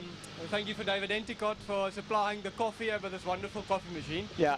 And we qualified in a P2 and Hilton in front of us. And we had a lekker race one actually. Nice. Got a perfect launch, one of the best launches so far. pulled lacquer. I think we led for about 4 or 5 laps. And then Hilton came past and we battled again a bit and he pulled. And we P2 in race 1. Nice. And then we went to race 2 now. And just we did a clean sweep from the launch. Gee whiz. And what's your overall standings looking like for today? I really don't know, but we had fun doing it. Oh, nice, nice, nice. It's first. It's oh, P1. well done, well done. So, P1 on a bike, what's the pressure like when you're leading? What does it feel like? Are these guys chasing you down? It was actually very relaxed. So, it's actually probably my second time riding the bike as well. Brand new bike, so I'm used to my R6, so this was a GSXR 750. Quite a bit of an adjustment for you? Actually, a lot better. It's always nice when the equipment gets better. Yeah, it was smooth, it was easy. So we just worked on how to flow with the bike. So David Enticott from Motorwise actually helped me a lot. And we just had fun on the bike. Nice. Flowed, smooth on the brakes and just relaxed on the bike. Yeah, that's all. It's so important to enjoy the process, enjoy the moment and have fun on the equipment, because the reason we do this is for enjoyment, satisfaction, achievement, all of these things, but oftentimes it gets quite serious and the enjoyment sometimes leaves the sport. But it's important to be focused, of course, but at the same time, once the bike's working, just send it, eh? No, the bike was perfect, and David Enticott and the Motorwise team did a phenomenal job on the bike as well. Nice. Thursday they fitted the new steering damper, and we checked a couple of things and changed the tyre. Absolutely amazing. Bike felt proper. We actually so we did a good lap time. We're gonna keep it undisclosed for now. So yeah, we dropped about 4 seconds by just changing bike. Gee whiz. So it's good. Yeah. Well, Dylan, thanks so much for chatting to us. Good luck for the rest of the season. Well done. And what surprises are we talking about here? Can't confirm nor deny the accusation that has been made. We're going to have to see and wait for later. Huh? Yeah, just stay tuned, guys. Check out Dylan Anderson. And Dylan, thanks for joining us. We'll see you soon. Thank you very much. I really appreciate it. Yeah, of course. Thank you. Cool, thank you. And I'll grab that from you. Okay, so before we go to the next interview, we've got to talk about what's happening on the fan walk now. And if you look at the fan walk, if our visuals are showing the fan walk, we've got the Formula Supercars, which is our cars at the moment. Those cars are in progress of discussions to be updated. We're talking about changing a couple of things to grow the formula. But the main thing for us, our target for today was to get 10 cars on the grid. We managed to get 9, so we were 1 shy, but we are a lot happier with the amount of cars that we've got. And also Fine Cars as well. Fine Cars has also upped their numbers a lot. So we had 20 cars on the grid today. It looked really good out there. That's what you want. You need those numbers for it to matter. And the Fine Car guys, shout out to all of the Fine Car guys, Tischendorf and co, for pushing hard the last couple of weeks to get the numbers. Craig Hume from Supercars, of course, Caltron, and the rest of the guys, Ryan Cat, Halleck as well, and his team, Noke. The guys have been working hard in the background. It's difficult to get cars to the start line. It's difficult to get a group of cars to the start line. But the teams have been pushing, so it's been a good week. I think the morning went well, all things considered, for the guys that raced this morning. But again, as I said, it's time for the main event of the afternoon. Yeah. Yeah. So, before we go to that, let's get Mr. John De Silva. You got your Origin Oil t-shirt on. Nice to meet you. Number one, I've got 2 questions for you. How's things going in Bootesig, number 1? These boys run Bootesig. Well, not me. The mayor is actually in the pits over here. And tell us a bit more about Origin Oil and your relationship with them. Okay, so they approached us. They'd like to basically, obviously, you know, see what their oil is going to do in our race cars. Yeah. So obviously Stephen, he's running the R, and I'm also the second one running the R. Okay, nice. So basically, what I've actually seen back to back is versus, you know, the brand I'm not going to mention. Yeah. And obviously versus Origin R. I could actually hear my 5th gear whine down the back straight for the first time in the car. Okay. So it definitely made it quieter from inside the race car, as well as it actually up the bar of pressure under idle and under low. Nice, so nice. Very, very and that's cool what you want. We're here for performance. Just keep the mic here. We're here for performance, and we want our cars to perform. Origin Oil now very visible at the circuit here. Yes. And it's all because of branding like this. The cars. I mean, well, look how shocking it is. I know. And it's in a good way. Good way, not bad. But that skyline looks nice, eh? It's very sexy. It looks great on anything black. Craig, can you pan to that skyline over there? Yes, it's like right let's show everybody that skyline. Tell us a bit about that car and the spec on that car, please. Okay, so that's Steven Heidenrich's car. That's a 500 horsepower Skyline, RB25. Also running Origin oil, he actually did a back-to-back dyno with his other oil, and he actually saw increases on the dyno. And that car's in Clubman's. That is a Clubman's Class A car. In Clubman's, yeah. 100%. It's actually very, very quiet. I don't know, if he rides past, you might not even hear it idling past. It's that quiet. You wouldn't say it's turbocharged. Awesome. But awesome car. Sure. Yeah. Nice. And what else can you tell the viewers about today? What's happening here? Anything? What's anything happening in that your life? In my life today, it's to break out of D. I've just gone into D, obviously broke out in the last race. So I'm basically 0.8 of a second off. So I'm hoping to catch that up now and go to C. 0.8 of a second off. And Class C is one of the busier classes. That's kind of the one you want to be in. Dexter Bruce is there. There you go. I want to chase Dex. I'm not sure if Lee Fielding's in there as well, but there's a bunch of cars in Class C. It's a busy class. It's very busy, but that's what makes it fun. So if yeah, I the Jetta's bust out in of there D, as well. The Jetta is. Yeah, the that's Turbo right. Jetta. Oh, it sounds amazing. It does. It's very loud, but it's awesome. But your car, I raced against your car at the Rallycross. Yes. It is so fast, that car. Well, it's quick, but the problem is going from the 8-valve last season to this season, we're on the 16-valve. Okay. It's ABF 16-valve, built by Monda Racing, Mike Venlet, ex-Mike Venlet car. Yes, I know the car, yeah. So a few little upgrades here and there, but you've got to really rev this thing. I mean, 8,400, I'm still making power. Jeez. So I get a little bit worried in the car at times. Me too. But you know what? My car revs to 7.2, but I go to 6.8 just because. Yeah, you know. So I try and hold back, but then I check going down the back here, and we're heading to start coming, then you must send it. Yeah. So I got this big light that actually goes on. And Nice. it tells me, hey, time to change. Just in case I miss it. But other than that, it's a great car. So John, you and your crew always bring the gears to the thing. Well, mostly Shane Justice, the mayor of Buddhism. What is Shane's background? Okay, so I've known Shane for years. Shane actually big into drifting, big into stock cars. Went from stock cars, main drifter. Actually showed Reddy D how to drift. Wow. Believe it or not. I can tell you a story many, many years ago, and maybe I shouldn't say this on live camera, but do you remember in Goodwood there was the Circle Garage? Yes, right. Shane had me in the back seat of the car. We went around there about 10, 15 times with me screaming my head off, and then we had to race out of there to not be arrested. 100%. So that's where the drifting started, and this was a good 15 years ago. And that's where he became mayor. That's right, yeah, they called him the mayor of Buddhism. Yeah. But a good guy, always bringing the spirit and the very, vibes. very helpful. But, word of caution, when you see him at the bar with a tray in his hand, run the other way. Well, it's 1 o'clock. He's doing well today. Normally by 12, it's the tray's in the hand already. But guys, good luck with the racing. Thank you so much. It's communities like you, it's groups like you that make this place what it is. So thank you for everything you do. Thank you so much, guys. Cool. Yeah, Lekker John. Awesome. There we go. Great, get this. Great, get this here. Come on in, shot, Shane. Sit down, sit down. Shane Justice, Shane ladies and that won't come in gentlemen. front of the camera. We're talking about you, eh? Speaking of being on camera, I have a V8 Masters driver here. I think we finally got a V8 Masters driver that I can get behind the scenes. He shaved his head off. Mr. Jason Ibbotson, will you please grace us with your presence? You shaved your hair, you look so different, eh? Looking cool, man. Jason Ibbotson, how's it going, man? All right. I haven't chatted to you in ages. It's been a while, eh? Yeah, it's been a while, but you've been... I'll try not to swear. Yeah, please don't, we're live TV. But you've been busy with the racing for so long now. It's when I spoke to you, 3 years. but that's when I spoke to you, you just started. It's been 3 years now. How's it been going? I still can't get around turn one. Yeah, but it goes left, I think. It goes left. You know, I've just had bad luck through turn one. But yeah, that was all the cards, so we got that fixed. you got that sorted. Well, Nice. we said yesterday, as long as you can make it through turn one, the rest of the race is going to just be a walk in the park. I just got to get through turn one because apparently I can turn right. I'm so good in left. Yeah, that's it. But this one, it is a tricky corner, especially with those big V8s. Yeah. What's it like driving those cars from the inside? It's a big car. It's different, eh? It's really different. It's got a lot more power than you think. Yeah, I've heard that. It's like driving a really fast tractor. Very agricultural. It's a good analogy. That's a good analogy. Agricultural. Anything from you, Simone? No, what do you think is going to happen today, Jason? I know there was a little bit of tension yesterday with some brake testing.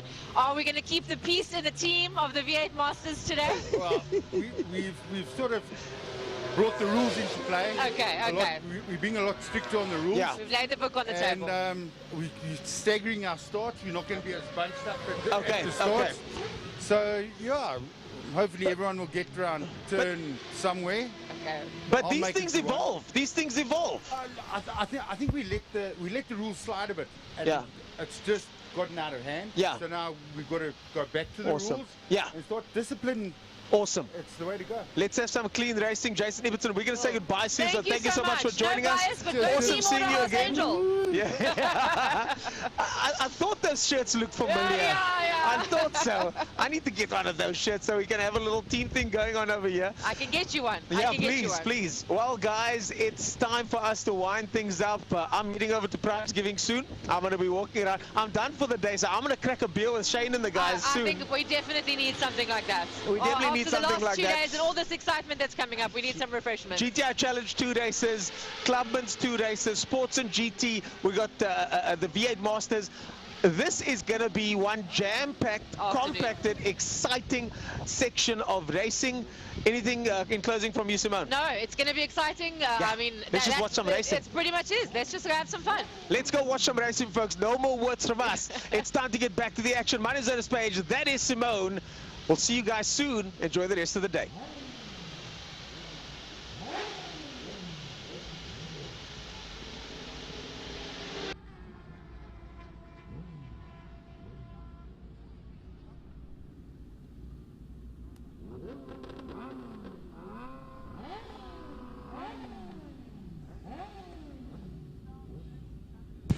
Well, the Seal Pro Wineland Superbike Challenge Masters and 600s for their first of 2 races for today. This is going to be one humdinger of a race. I am sure the man in pole position will be none other than Slade van Niekerk. A 1:12.066 in qualifying. Kewin Steyman and Tristan Pinar will be sharing that front row with him as we have ourselves a good field of 16 machines to start this race. We are ready to go racing here. Everybody on the grid waiting for the lights. You've also got a pit lane starter that will be starting from pit lane. 5-second board displayed. Lights on, lights off, and away we go. And Slade van Niekerk has a fantastic start as a run down into turn number 1. Will van Niekerk get the whole shot? Yes, he will. Oh, there's a big accident going down into turn number 1. It's absolutely massive. It is a humongous accident going down into turn number 1. The riders lying on the circuit. And that will most certainly be a red flag, Frankie. Red flag has been brought out. As we'll have a look and see now exactly who it is, but it was absolutely massively huge going down on going into turn number 1. And needless to say that the red flag is out. The race has been stopped before it's even got underway, and the bikes will come around and they will line up on the grid. They'll cut engines and then they'll wait there obviously for further instructions. But that was a pretty big one going down into turn 1, Byron. That red flag came out very quickly over there, and I wasn't even looking in that direction. I know Frankie was, but Frankie has mentioned the riders and their machines will form back up on the grid, and we'll keep you updated on the situation as we hear details.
Right, for the people that's around the circuit and for you that is watching at home, as we see the safety vehicles and the medics out on the circuit attending to the rider that went down, we can give confirmation that it was bike number 21, Gerard Frey, that races in the Masters category, that went down there in turn 1. But Byron, we were having a look at the replay, and as Gary was saying to us off air, it looked like something down by the front wheel broke, brake failure or caliper that broke off or something that just let go, and the front wheel just locked up completely, and that of course high-sided him over the handlebars and caused that situation.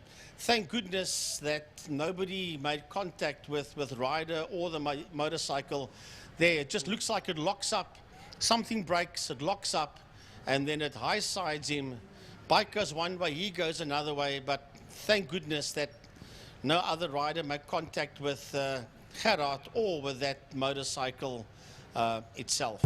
Well, thankfully, his own bike didn't hit him either as well, Frankie, because that bike was bouncing around quite a bit, and he was, like you said, fortunate very much to not be struck by anything. And of course, the medics are out there. They are, of course, of the best, and our Killarney marshals and cleanup crews have all the faith in the world in them there as they deal with this situation. We are under red flag conditions until further notice.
All right, folks, so we are back with you again, and we're going to get this one underway. It has been reduced to a 7-lapper.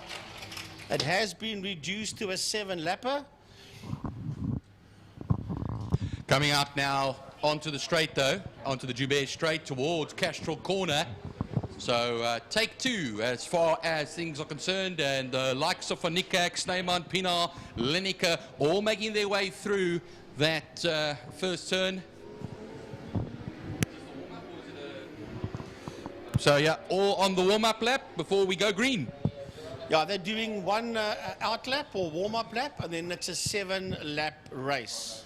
Or rather, let's say all lights out. We don't have a green light.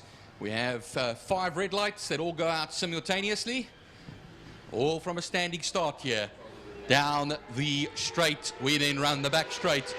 Van Niekerk, Snyman, Pienaar, all in the Superbike class.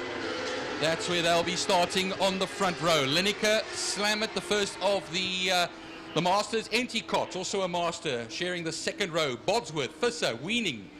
That rounds off the 9 Superbike machines. And then the 600, Strode and Hunter.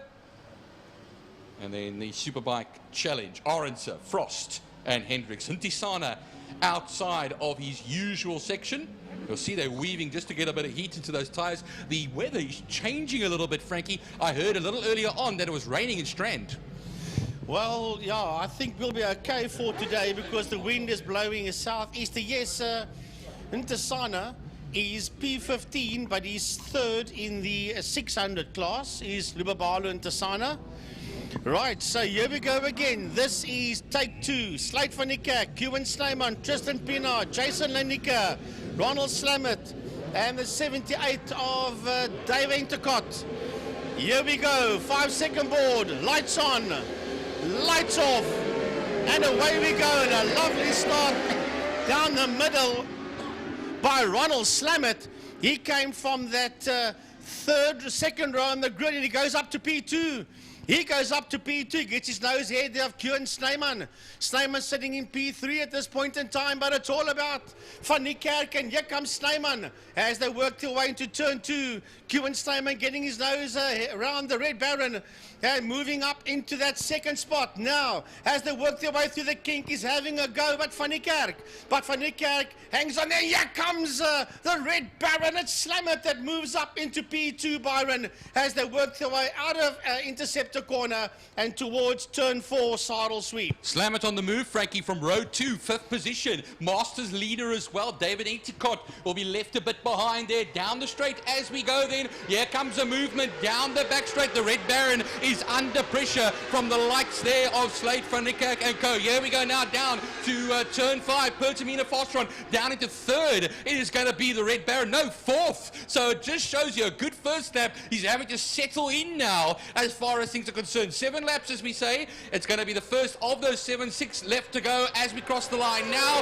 the 111 bike. Slate, Van Niekerk, Kieran's name on Tristan Pienaar, Slamet and Lineker cross the line now. I was just going to say, keep an eye on Tristan Pienaar. He's there in that 3rd spot. That's a blue bike you see there behind the man in P2. That's a Kieran Snyman. They're chasing down Slate Van Niekerk as they work their way towards a Castrol corner. Through Castrol they go now.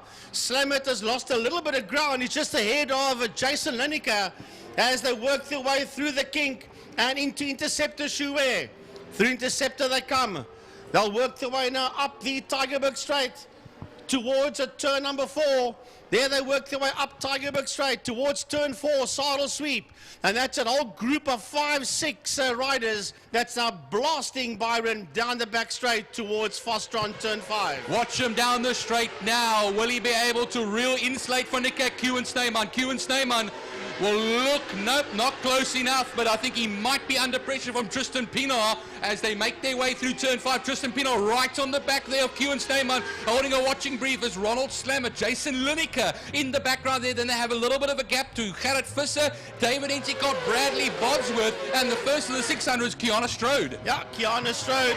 Hunter is in 2nd in that class, and Ntisana's 3rd. But you watch this group working their way through turn number 1. Out of turn number 1 they come, racing down towards Castrol corner. Ellis Van Niekerk, who's got the quickest lap out there, 1:12.774 by Van Niekerk. Kieran Snyman, he's in that 2nd spot. Tristan Pienaar, he's in P3, followed there by Ronald Slamet, and right on his heels as they work their way into Interceptor in P5 is Jason Lineker.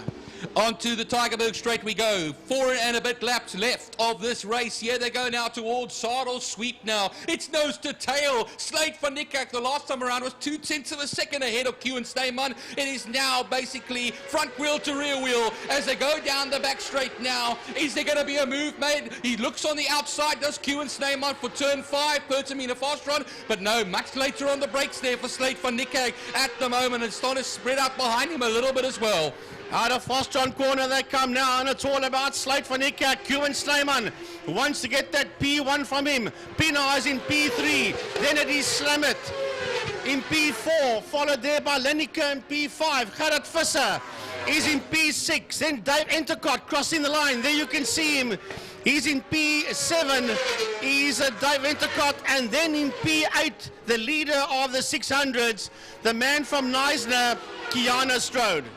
Through Castrol corner we then run. Now out through the kink, they will exit. Getting on to the kink and then turning right into Interceptor corner. A very, very entertaining corner to watch as they make their way through there. Slate van Niekerk. It was 0.2 of a second on one lap. Now it's grown ever so slightly to 0.4 of a second. Another 0.2, 1:12.4 on the last lap for Slate van Niekerk. Q and Snyman quicker before, but not this time. Leaders are blasting down that back straight towards turn number 5, towards Interceptor. It's still van Niekerk, but trust me, Q and Snyman doesn't like this. He doesn't want to be left out there in that second spot. He's got Tristan Pina. Right on it goes. Q and Snyman wrestling with that machine. Coming out of turn number 5, out of fast run. Here comes Slamit across the line. Slamit is being closed up there by Jason Lennica as they head into 1. Yellow flags waving in turn 1, Frankie. Somebody has dropped his machine and it's on the apron. Yeah, as you come out of turn 1, there where the rallycross track is, the bike is parked up against the wall there. All right, so 1:12.016, fastest lap for Slate van Niekerk, and well, he's now half a second ahead of Q and Snyman. They'll be going through Interceptor now, turn 3. Interceptor shoes, they make their way onto that Tygerberg straight. It just looks like Slate van Niekerk at the moment has the handle on Q and Snyman at this moment in time, and leaving behind Tristan Pienaar. Slamit still leads the Masters section. David Entercott second. Wayne Aronson doesn't only third in that Masters section, but also the leader of the challenge class. Closing up on the leader going into fast run corner is Q and Snyman. But Slate van Niekerk is determined not to let Snyman get that number 19 machine ahead of him. Under the City of Cape Town bridge, the 2 leaders come racing down towards turn number 1, followed there by Tristan Pienaar. And here comes Lennica. Lennica up on the inside of Slamit. They side by side into 1, and Slamit holds, working their way out of turn 1. It's only a matter of time before he has another move, Frankie. They're going to go onto the Joubert straight now. Crosswind, as you can see, blowing here, and it's still close at the front here as well as they make their way out of that section. This is the battle, remember, for 4th and 5th positions in this race. Gerrit Visser and David Entercott also in the mix there as well as they follow suit. But 2 laps left to go, Frankie, including the one we are currently on. Well, the leaders are working their way through turn 4, the double right-hander saddle sweep. Down the back main, you'll see them come now. They should be pretty close. Yes, they are. Q and Snyman puts it on the back wheel as he storms down. And that back straight, he's sitting there on the outside of Slate van Niekerk, but van Niekerk's got the line. Van Niekerk has got the line for Pertamina Fastron corner, turn 5. That's the 2 leaders on your screen there. Working their way through turn 5A. Under the City of Cape Town bridge, hammering it down into 1. Pienaar is in P3. Then we've got P4 and 5. Is it still the Red Baron? No, it's not. No, it's not. Jason Lennica has got his nose ahead there into turn 1 of Ronald Slamit, followed by Gerrit Visser. Final lap, and we go now into turn 2, Castrol corner now. It is Slate van Niekerk v Q and Snyman as they run out of that section and towards the kink and Interceptor corner now. I think he might just have the handle on him, Frankie, Slate van Niekerk, but anything is still possible here. A rider has pulled off the circuit though onto the grass into turn 1. Yeah, but we go back, we've got just under a half a lap to go for the leaders. They're working their way through turn 4. Out of saddle sweep. Down the back main they go. And Cuban Slayman has given his all to beat Van Niekerk. One more lunge into 5, into Fostron. No, it's not going to be.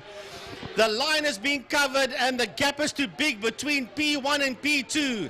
Now they work their way out of turn 5, out of Fostron, through turn 5A, towards the city of Cape Town Bridge. And it is Van Niekerk that comes home in P1. Second across the line is Snyman, followed there by Pinar. Slade Van Niekerk also fastest lap of the race on the last lap, a 1:11.8.42. And then, of course, Jason Lineker comes across the line. And look at the Red Baron as well, as Ronald Slammert wins the Masters section 5th overall. Gerrit Visser in 6th position there. For the man himself, and then David Enticott comes across the line in the on the 78 machine. Kiana Strode will be coming through in the 8th position, but the first home as far as the 600s are concerned. Here he comes now. No, it's Quinton Weening. My apologies. Yep. Oh, and then it's Michael Hunter. Where is Strode? Kiana Strode's dropping down the leaderboard. Kiana Strode is dropping down the leaderboard. He's not going to, I don't know if he's going to finish or not, but there's still that fight that's raging down into turn 5, into Pertamina Fostron corner. We'll have a look and see. Here these two come to the line. They are nose to tail through turn 5A towards the checkered flag. And it is Daniel Frost and Wayne Arendse that cross the line. Wesley Hendricks crosses the line as well. So I'm afraid we have lost Kiana Strode out there. And that's a pity, because this young man comes all the way from the Southern Cape, from Neisner, to come and do his racing. He also races at Algoa Motorsport Club as well as Aldo Scrimanti. So he's up and down between PE and Cape Town. Yo. What action we've had out there, Byron. As I am joined by Mr. Lime Properties himself, Clint, Gary Fleming. You met Byron. The other guys are doing the prize giving. So I need to find all my notes here. My WhatsApp is full. Clint.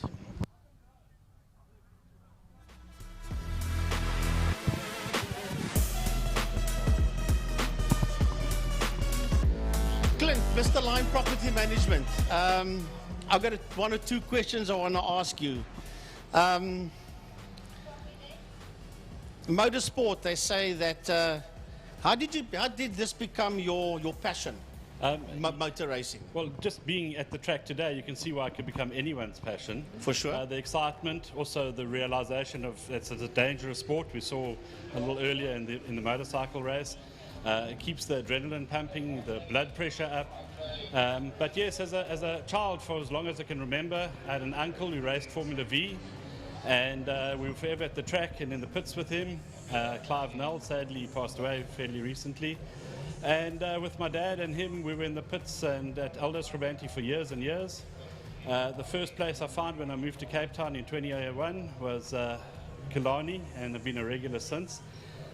Yes, and in the last few years, been fortunate to have a Boma trackside, and what a fantastic way to spend a weekend. As Dave Abrams said to me, Frankie, please ask Clint, why motorsport, why not rugby, cricket, soccer? I think you basically answered that question already. Absolutely. But Clint, quickly before we get the next race underway, tell us a bit more about Lime Property Management and what Lime Property Management does. Thank you. We specialize in community scheme property management, bodies, corporate, homeowners associations, property owners, and we've been incredibly fortunate to manage the Sandown Property Owners Association, the Rivergate, all the business parks in that area, and that's really, we sort of cemented here. We've got some fantastic mega schemes we look after in the CBD and along the Atlantic seaboard.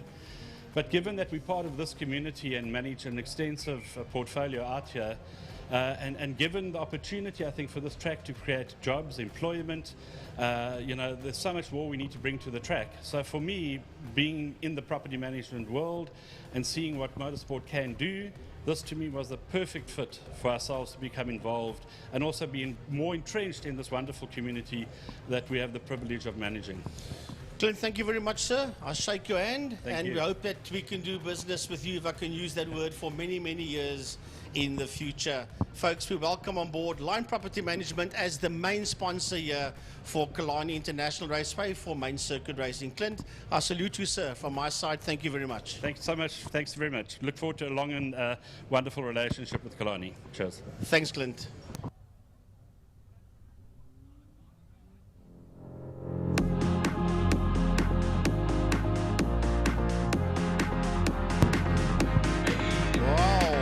The Thunder decides to do what it does here over Killarney International Raceway.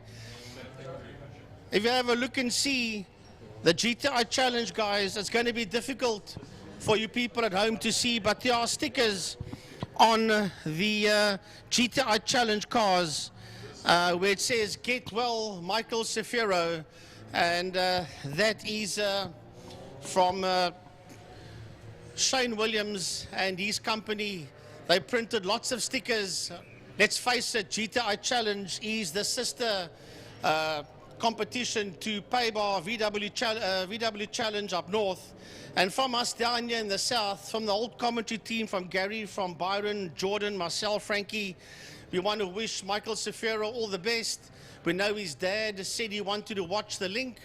And to Feathen, I think that is the gentleman's name. We hope that all goes well with you and Mikey, and let's hope that Michael can watch this link. So from everybody involved in API Properties, Volkswagen GTI Challenge, we wish Michael all the best for a full recovery and hope to see him back in the Volkswagen Challenge up north in the not too distant future. Right, Gaza, here we go. API Properties VW GTI Challenge race number 1. And a big change up at the front of the grid. Skull Caldenase with Nathan Victor, Marco Bussi and Ian Cup. That's your front four. That in the absence of Umpi Swart. And well, that just makes it a little bit easier for Nathan Victor, being ahead of the hard-charging Marco Bussi. Ian Cup's car, I must say, looks beautiful. Jean Marais from Dylan Joubert, that is your Class A runners.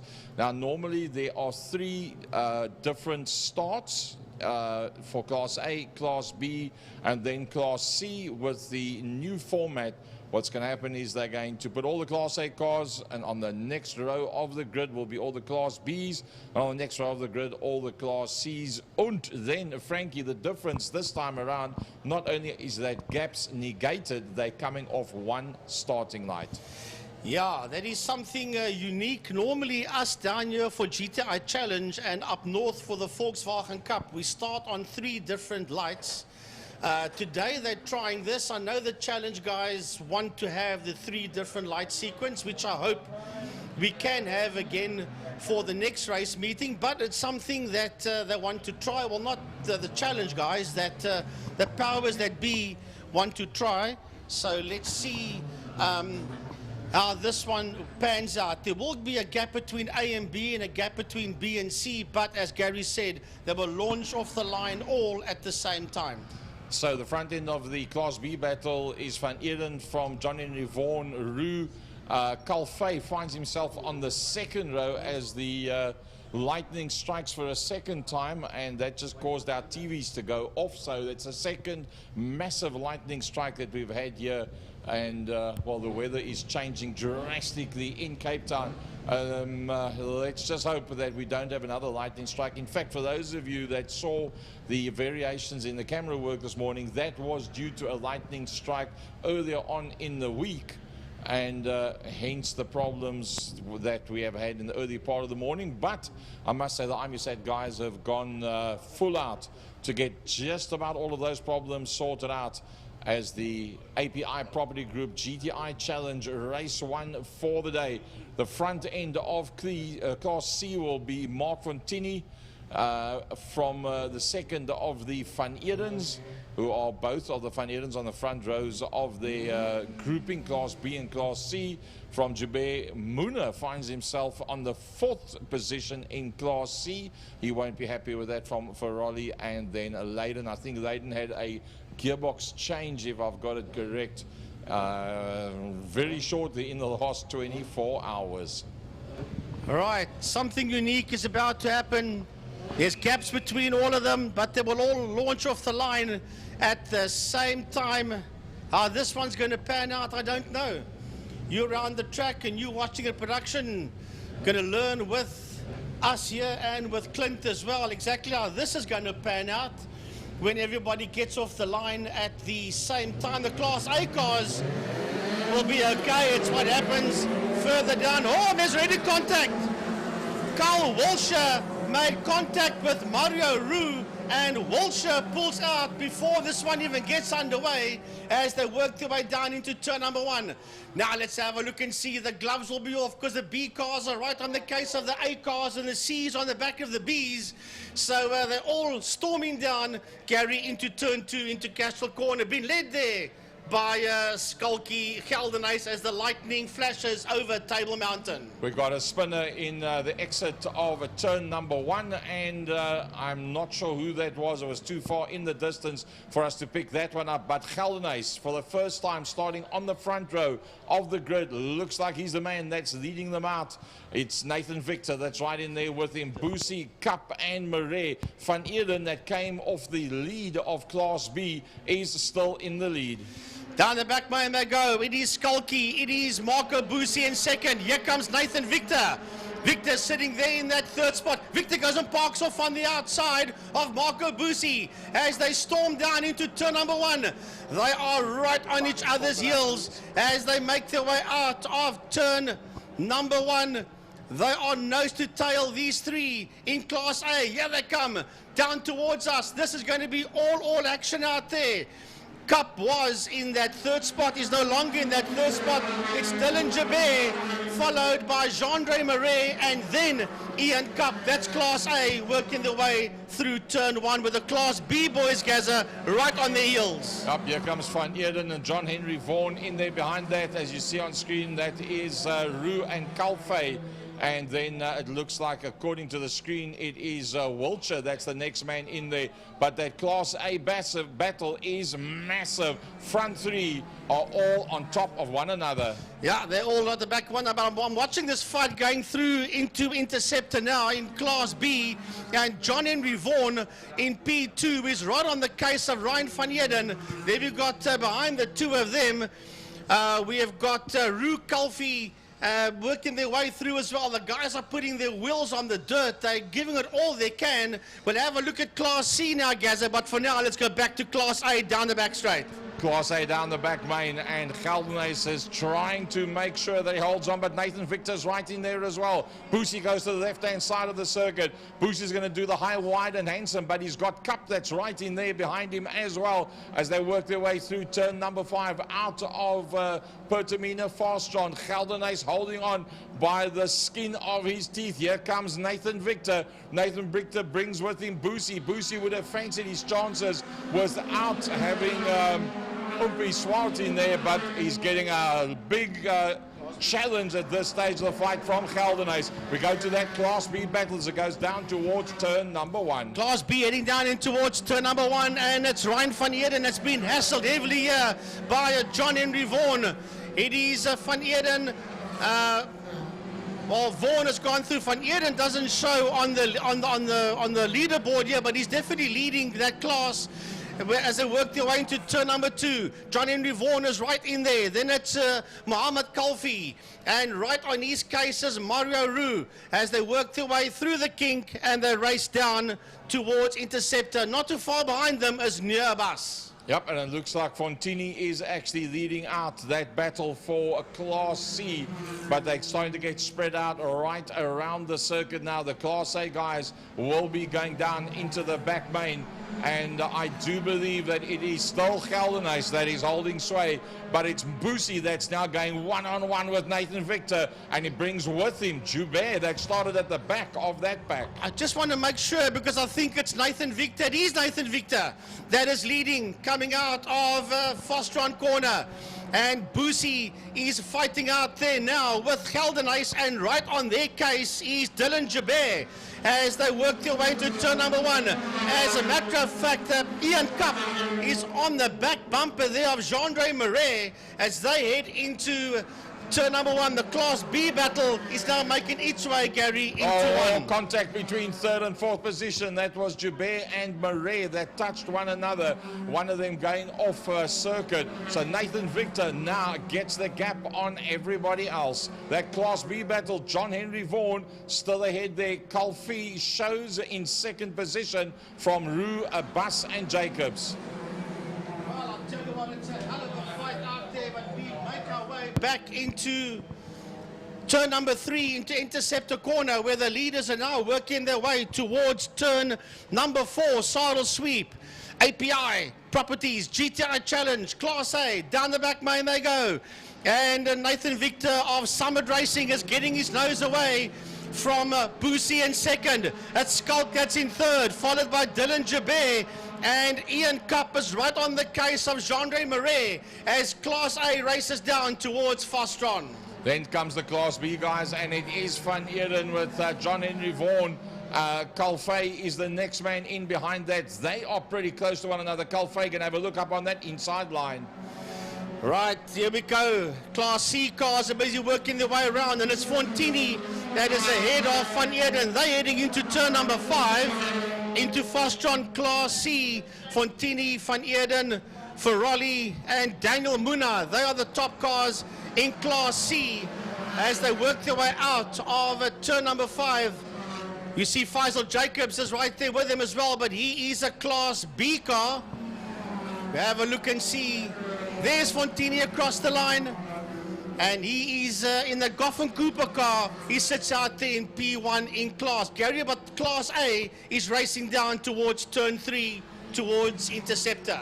Up down towards Interceptor corner they go, and well, they're going to be picking up some back markers in the not too distant future. Can you believe it? These Class A guys are hauling. Nathan Victor always looked good going into this one. Well, he's making it look brilliant right now. He's starting to do a umpiswart on the rest of the pack. He's slowly but surely getting away from Marco Boosie in second. Geldenhuis that started in that pole position finds himself now starting to wane as he's Joubert from Marais from Cup. Right, that is Class A. We're going to pick up on Class B now as we watch the cars busy working their way around. The leader of Class C is still the 31 car, Fontini and Eden, as Class A is still being led there by Victor Boosie and Geldenhuis. Look at that battle for Class B. It's Van Eden from Vaughan, Calfee, and then Roux as they work their way up this front main. And that's second and third position. Calfee and Vaughan very, very close. Roux decides to take it up against the wall, trying to get away from the southeaster. Yeah, it's Calfee as he sits there just ahead of Vaughan, but not leading class. It is Ryan Van Eden that leads class as they head up towards Castile corner. And that fight between Calfee and Roux is not done yet. As a matter of fact, they're ahead of John Henry Vaughan as they work their way into Castile corner, and not too far behind them is Near Abbas as he slides that car through Castile. Well, the leaders must be pretty much on their way now to get towards the back straight. We'll pick them up as they work their way down the back main in that Class A battle. And they side by side. Nathan Victor is not having it his own way. Now it is a three-way battle down into 5. Yeah, he's not having it his own way because Marco Boosie is now taking the lead. Marco Boosie has got that 41 car into P1 as they work their way out of turn number 5, out of Fostron. Victor second, Geldenhuis is third. Then it is Dylan Joubert, Marais, Cup coming through. One of the class. We just saw a car there lose its way in turn number 5. There's a lot of sand and dust there as we wait for the Class B cars to come through as the lightning is going crazy over Table Mountain. Oh, it's causing chaos with our timing systems. So our timing systems have gone down on us. Boosie, Victor and Geldenhuys, first, second, third in A. Working the way out of turn 1 is Class B, and that's still being led there by Van Eden. But the fight is still on between Kalfi and Roo. Mohammed Kalfi and Mario Roo not too far behind them. We have got Nur Abbas. I'm wondering where Jacobs is. Faisal Jacobs. He's not in the equation anymore. He's Faisal Jacobs. He's out. He's down in 23rd spot and out. Gaza, as the Class B fight still rages there. Interceptor, but Class A is working its way towards 5. Oh, there you just saw as we panned the camera, there is a car off on the outside, just on the exit of turn 5, so no passing. Well, somebody forgot to tell Victor and Geldenhuys that. There's the car standing on the outside, and those marshals need to move away from that motor car. Right, so we're going to watch us fight 1, 2, and 3 as the laps unwind. I think we've got about 2 more laps to go. As they head, yes, 2 more laps to go as the leaders go down into turn number 1. That's game on. Boosie, Victor and Geldenhuys. Geldenhuys looking up on the inside there of Nathan Victor as they exit turn number 1. The man that sits out there in P1 is Marco Boosie. Boosie, Victor and Geldenhuys. Jaber, Murray and Cup as the Class B cars are now picking up the tail end of Class C as they head into turn 1. Well, Kalfi will be pretty chuffed that he's got himself up to second in class as they go past that back marker, that yellow and black Golf. That is the one that was off in that incident that we missed. We just saw the dust earlier on, hence now being swallowed up by the cars that was behind. In Class C, we still got Mark Fontini, followed there by Dylan Van Eden. Then Daniel Muna, Zach Leiden, and Adriano Ferrolli. He's 18th, but he sits 5th in class. As we watch the Class A cars, there's 1 and a bit lap, Gaza. They're heading towards turn 5, towards Pertamina Fostron. There they go, on your screen, dicing down towards Fostron corner. Ooh. And Geldenhuys wants through. Geldenhuys wants through there on Nathan Victor. Victor covers the line. The Class C Golf is standing in the a weird position, so there'll be no overtaking. The yellow lights are flashing as Victor Boosie and Geldenhuys storm down into turn 1. This is the final lap. I almost think that I saw a checkered flag going there. That looks like the checkered flag. I think that it's all over, in fact, bar the shouting. So how quick it happens, eh? Yeah, and we've got no timing upstairs at all. The lightning has decided what Eskom couldn't take away from us, the lightning has. Yeah, we couldn't see that flag wave over here, but yes, it is indeed. And Class B will be Ryan Van Eden. That should come home in P1. Kalfi, Roo, Vaughan, and a bus. We'll have a look and see as this race is done. But crazy, crazy, crazy stuff out there towards the checkered flag. Oh, look at that Class C battle, Frankie, as it comes through. Fontini, Van Eden, Muna and Leiden that can be coming into picture now. Yeah, the Class B cars have finished their race as well. Here they come towards us. That's a group of cars Gary was talking about across the line. Fontini will win Class C. He'll get ahead of Vice, who's a Class B car. Then Dylan Van Eden will finish second in that class. Daniel Muna will come home in 3rd, followed by Zach Leiden, Adriano Ferrolli, and then Hamildin will be the next one across the line in P20, but of course not 20th in class. That was some brilliant stuff. API Properties, VW GTI Challenge. So with Victor and Geldenhuys starting on the front row of the grid, Boosie second row on the inside, he comes out tops in the absence of Umpi Swart, and that's what he needed in terms of the championship. Nathan Victor once again showing just how quick he can be. Geldenhuys that started in pole will be a little bit disappointed. He ended up in 3rd, but it was still a very, very good run for Geldenhuys. To the best of my mind, first time that he's ever started off the front row of the grid. His father is an ex-class champion as well. And Geldenhuys will definitely be looking forward to round number 2. Let's hope that our telemetry will be available for us for the next race. Right, for GTI Challenge, of course, the main sponsor there is API Properties. Series sponsors is Wheelworks, Spice Mecca, Authentic Autos, Alpine Autos, Hydrocore Hydraulics. Series sponsors is Table Bay Glass, Snap Change, MTK Quality Eggs, Racebook Media, RDE Digital Marketing, Contra Signs, Dunlop, GNA, and NDT Dyno Services.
Welcome to Lime Property Management, where the efficient management of your community scheme is at the heart of everything we do. Our dedicated team provides superior property management services, ensuring that your property is in good hands and that your investments grow.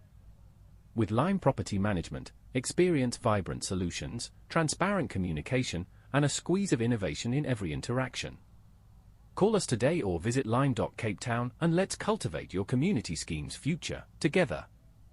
Lime Property Management, leading, innovative, motivated, energetic.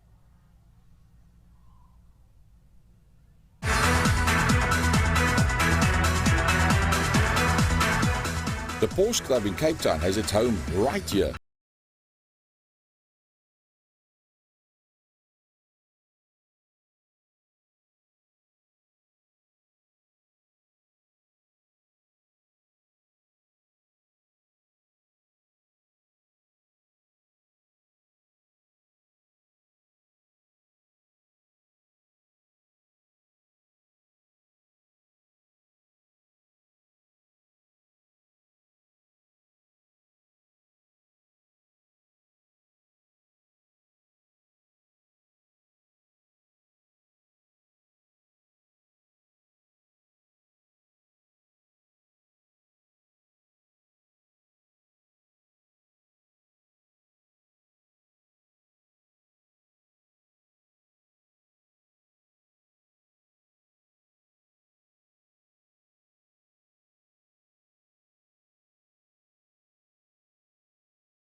All right, so the Pirelli V8 Masters, of course, a one-make series, all using the APVs powered by that Mustang motor. And that will be an 8-lap race. Fabio Tafani will be the man on pole position. It will be Marcel Angel that will be sitting alongside him on row 1. Then it will be Ingle that will be the man in 3rd position.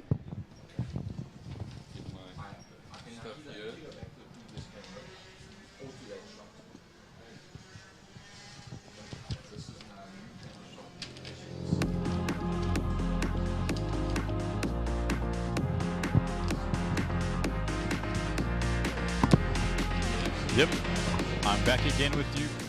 I'm back again with you now, Byron. And I'm ready for these V8 Masters. Can you hear me?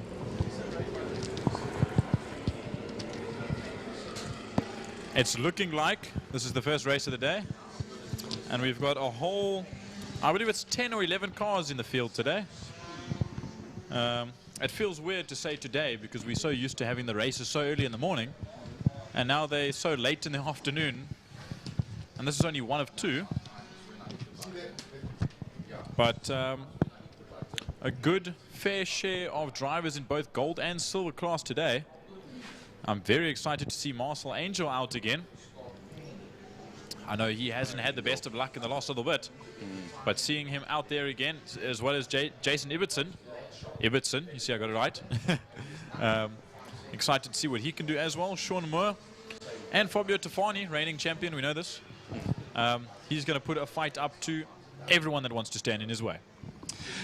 Definitely a man always to beat, but the likes of Angel and Barry Ingle and Sean Moore will be all throwing their lots in with them all. Testing. Okay. So, of course, 17, Gary Thompson, the man in top spot as far as the silver class is concerned, and Menno Parsons will be starting alongside him. Ibbotson, as was mentioned earlier on, a little out of position there. He'll be fighting to get his way back up to the other gold class members. Dennis Guydick, and then Brandon Dean, Ken Finneran, and Stuart Spooner. So 11 cars out there in all. Going down the back straight now. And ready for their 8-lapper. The first one for the V8 Masters for the day. And we'll watch them slowly but surely come behind the safety car. The safety car will pull off to their right, our left, in the commentary box here. The lights will all be illuminated. And now we are ready to go racing for the V8 Masters. Tafani will lead them away when the lights go out. A lovely roar will be heard across the entirety of Killarney. And here we go now as they wait to pull the trigger when those lights go out. Away we go, as we do, running it up to the line now. And now going into turn 1, it will be Tafani from Angel.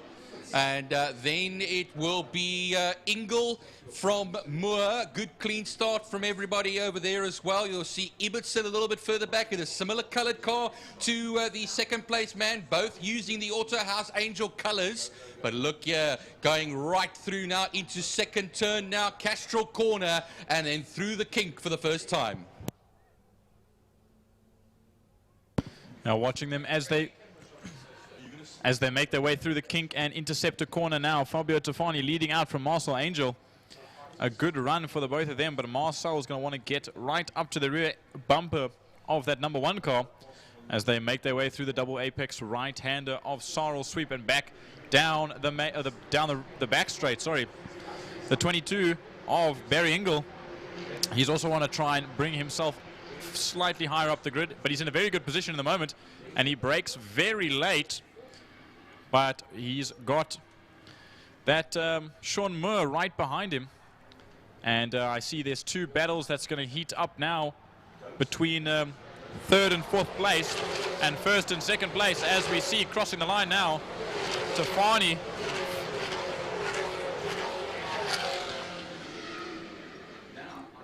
It just shows you over there now, Jordan, that briefly it was Sean Moore that took that third position, but coming right back at him on exit as he ran wide was Barry Ingle. Look how close he is to the back of Barry Ingle. They're nose to tail over here, but ahead of them is the same. Tafani will be in his familiarly coloured car, and behind in the Autohouse Angel machine there of Marcel Angel. They go down that Tigerberg straight now towards turn 4, the double apex right-hander, which is Sarl Sweep. Let's watch them down the back straight now, because Marcel will be in the slipstream of Tafani, and likewise, and not quite likewise, for the two behind them. But let's see if a move is going to be made towards the end of the straight here. He looks on the inside. It's side by side. Marcel Angel should be taking the lead right away from Fabio Tafani, and he puts the nose ahead now on the switchback. Can Tafani get it? He gets into the slipstream, of course, for the return,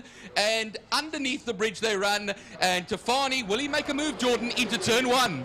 Angel is not going to want to give this position up, but here comes Moore as well.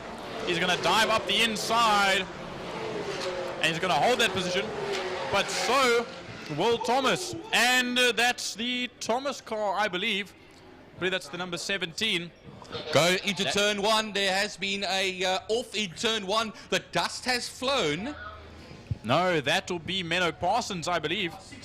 That's Menno Parsons. A little bit late on the brakes and an over-ambitious move into turn 1, and it sends him straight into the gravel, and I think he's lying right up against the tires over there. Yeah, he's up against the tires. I've just been relayed information by Frankie, but we look back, coming down the Tigerberg straight towards Sarl Sweep. Sean Moore has got that position over Barry Ingle. And look how close that is. Byron coming down the back straight. We look at this. This is the battle for third place and first place. We see Fabio Tafani wanting to dive up the inside, but he's not going to manage it as they make their way through turn 5 and down the main straight once again. Well, he had another move there, Jordan, but he didn't complete it. And Angel will still hold the lead for now. But look at him, as Tafani will be in the slipstream. Will Angel go defensive? No, he doesn't. You got to remember there's still a yellow flag, Byron. And now that's going to be the issues. We don't know how long this is going to be out for. There's a caution sign that's been put on the outside of turn 1. So the drivers will not be able to make a move into turn 1, which is a absolutely brilliant spot to make a move.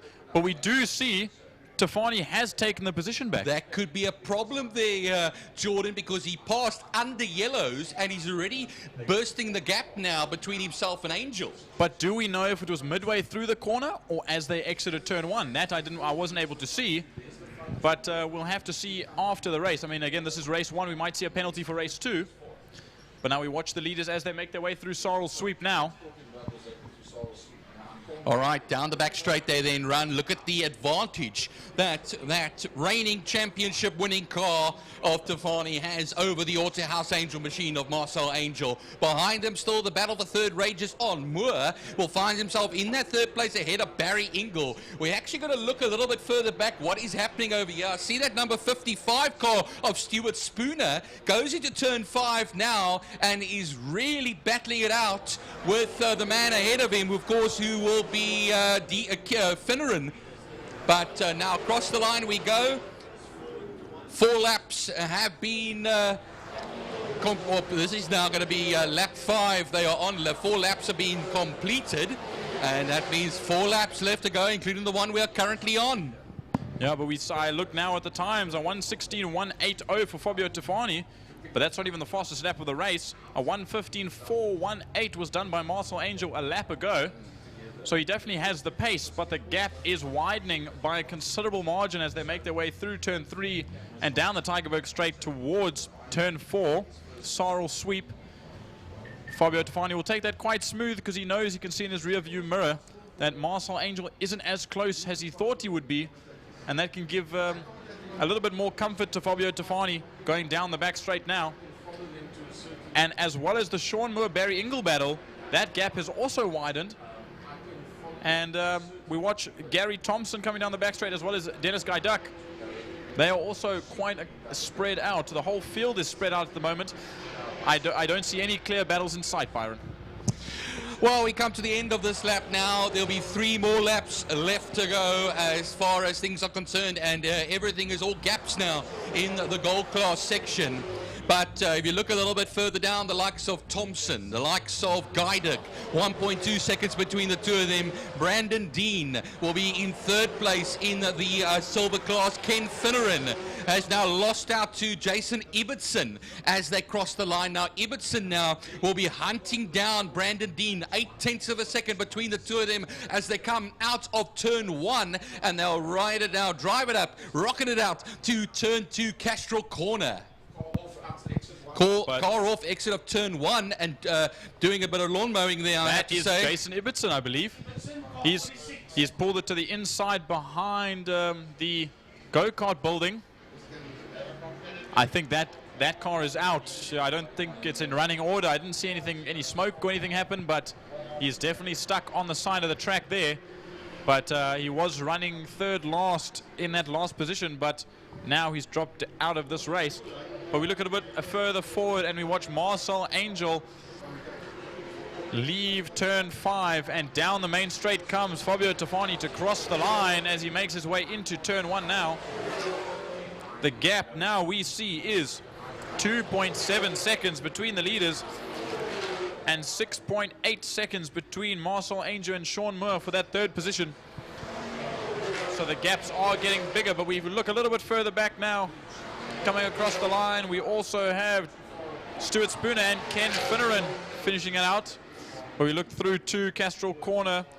Tofani goes, but Marcel just has no pace left in him to catch up.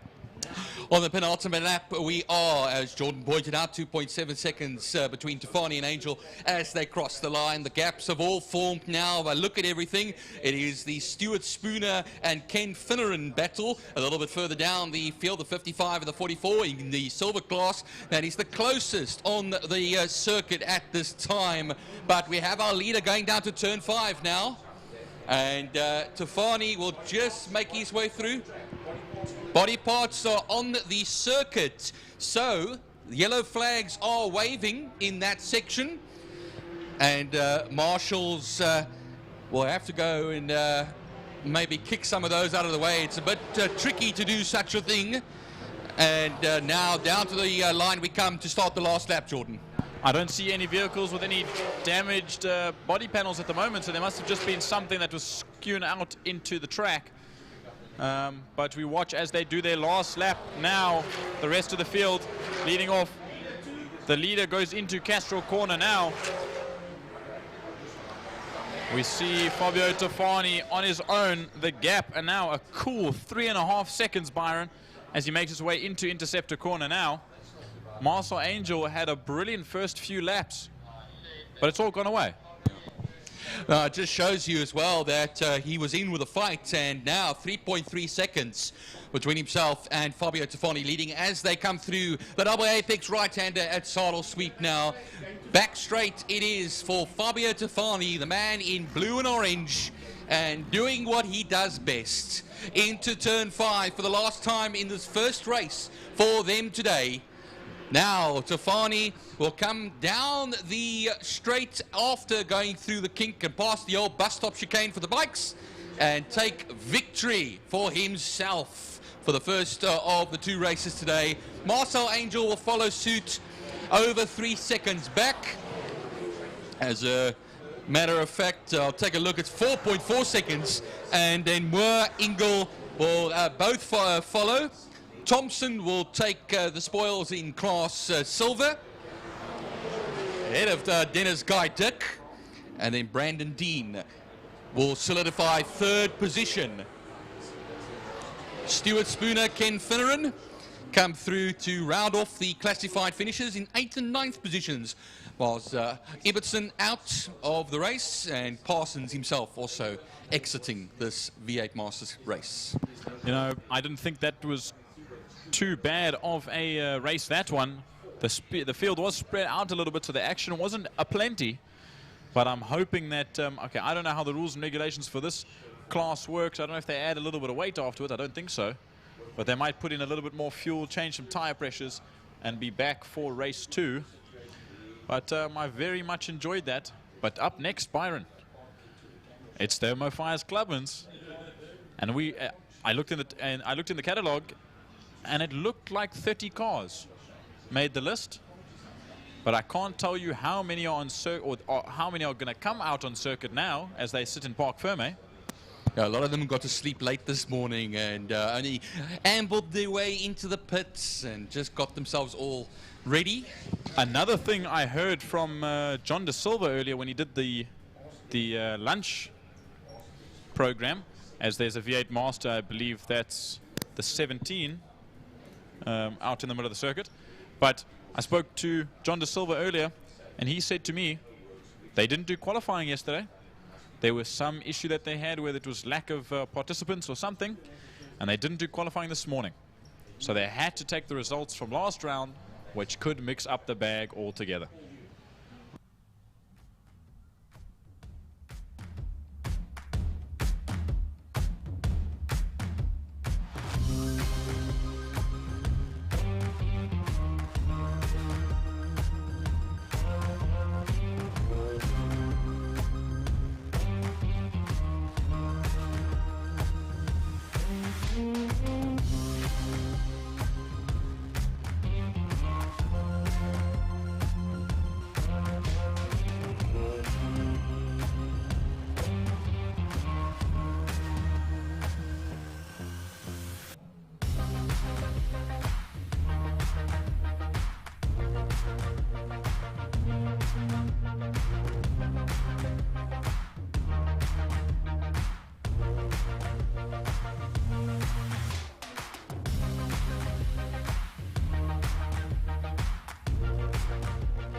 All right, folks, it's time now for the Clubman's Regional Saloon Car, sponsored by Thermofires, to come out for their opening race of the day. It sounds weird, 3 o'clock the afternoon, saying the Clubman's opening race of the day, but that is the way it is. But before we get to the Clubman's opening race of the day, we're going to do a minute silence for the passing of Heidi Jacobs, the wife of Anton Jacobs. But we're going to get the Clubman's cars out onto the circuit first, and then we will have the moment silence. The Clubmans will line up in their grid slots. They will obviously cut motors. We'll have the moment silence, and then we'll head into the opening Clubman's race of the event, sponsored by Thermofires. As a matter of fact, as the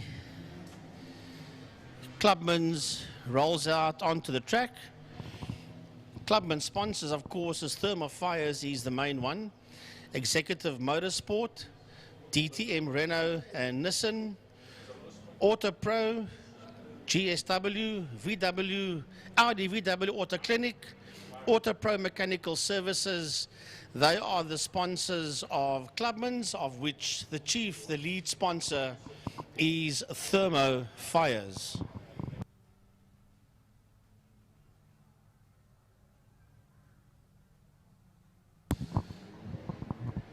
So not a massive field of Clubmans compared to what we had at the last event, but it's a pretty decent one. And some good driver car combinations out there. We just wait for them to work their way around, and then they'll stop on the grid. They'll switch the engines off. We'll do the moment silence and the tribute to Heidi Jacobs, and then from there we'll head into the opening Clubman's race of the day.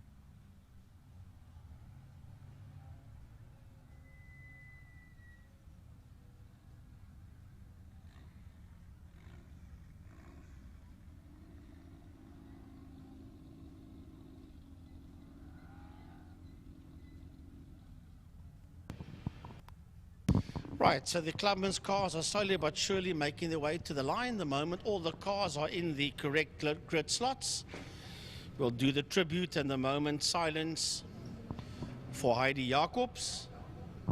Just waiting for all the cars to head towards the grid. And then from there, we'll go Clubman's racing. A decent field of Clubman's cars that are lined up. And then it'll be all action after the tribute and the moment silence.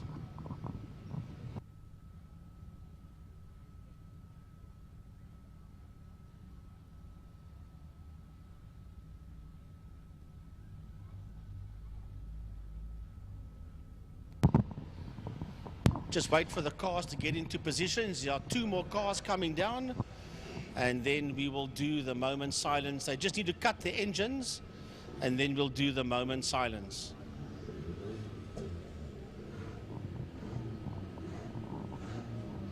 Mr. Clint Renard, that's on the grid, making sure that everything is 100%. We'll just ask the drivers to kill their engines. There's still some of the motors that are running. Clint, if we can just get all the motors off, please. Right, folks, post-COVID 2019, we've unfortunately lost so many people, and it's horrible for us to, on a day like today, have to say goodbye to yet another of the legendary people that are involved with Killarney International Raceway for so many years.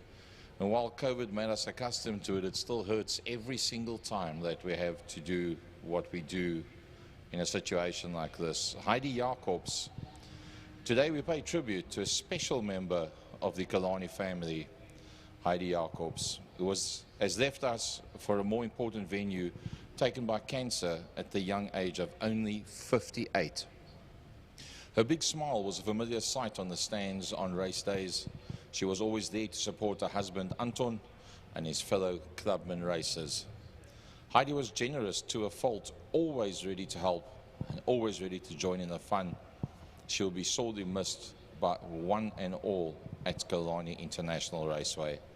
Our thoughts and prayers are with Anton and their daughters Storm and Shannon in this horrible time that they have had to go through and the recovery period thereafter. We'd like you all to stand.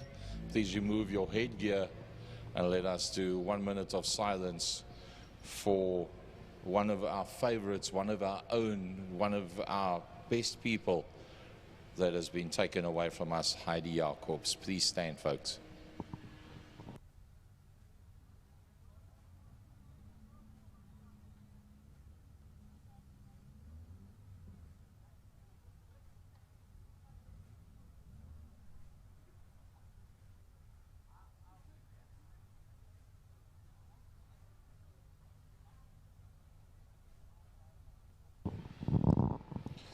To Anton, Storm and Shannon, all the best in your loss in this time of unhappiness.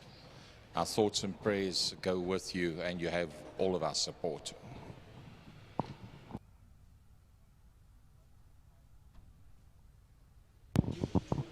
Right, folks, back to racing.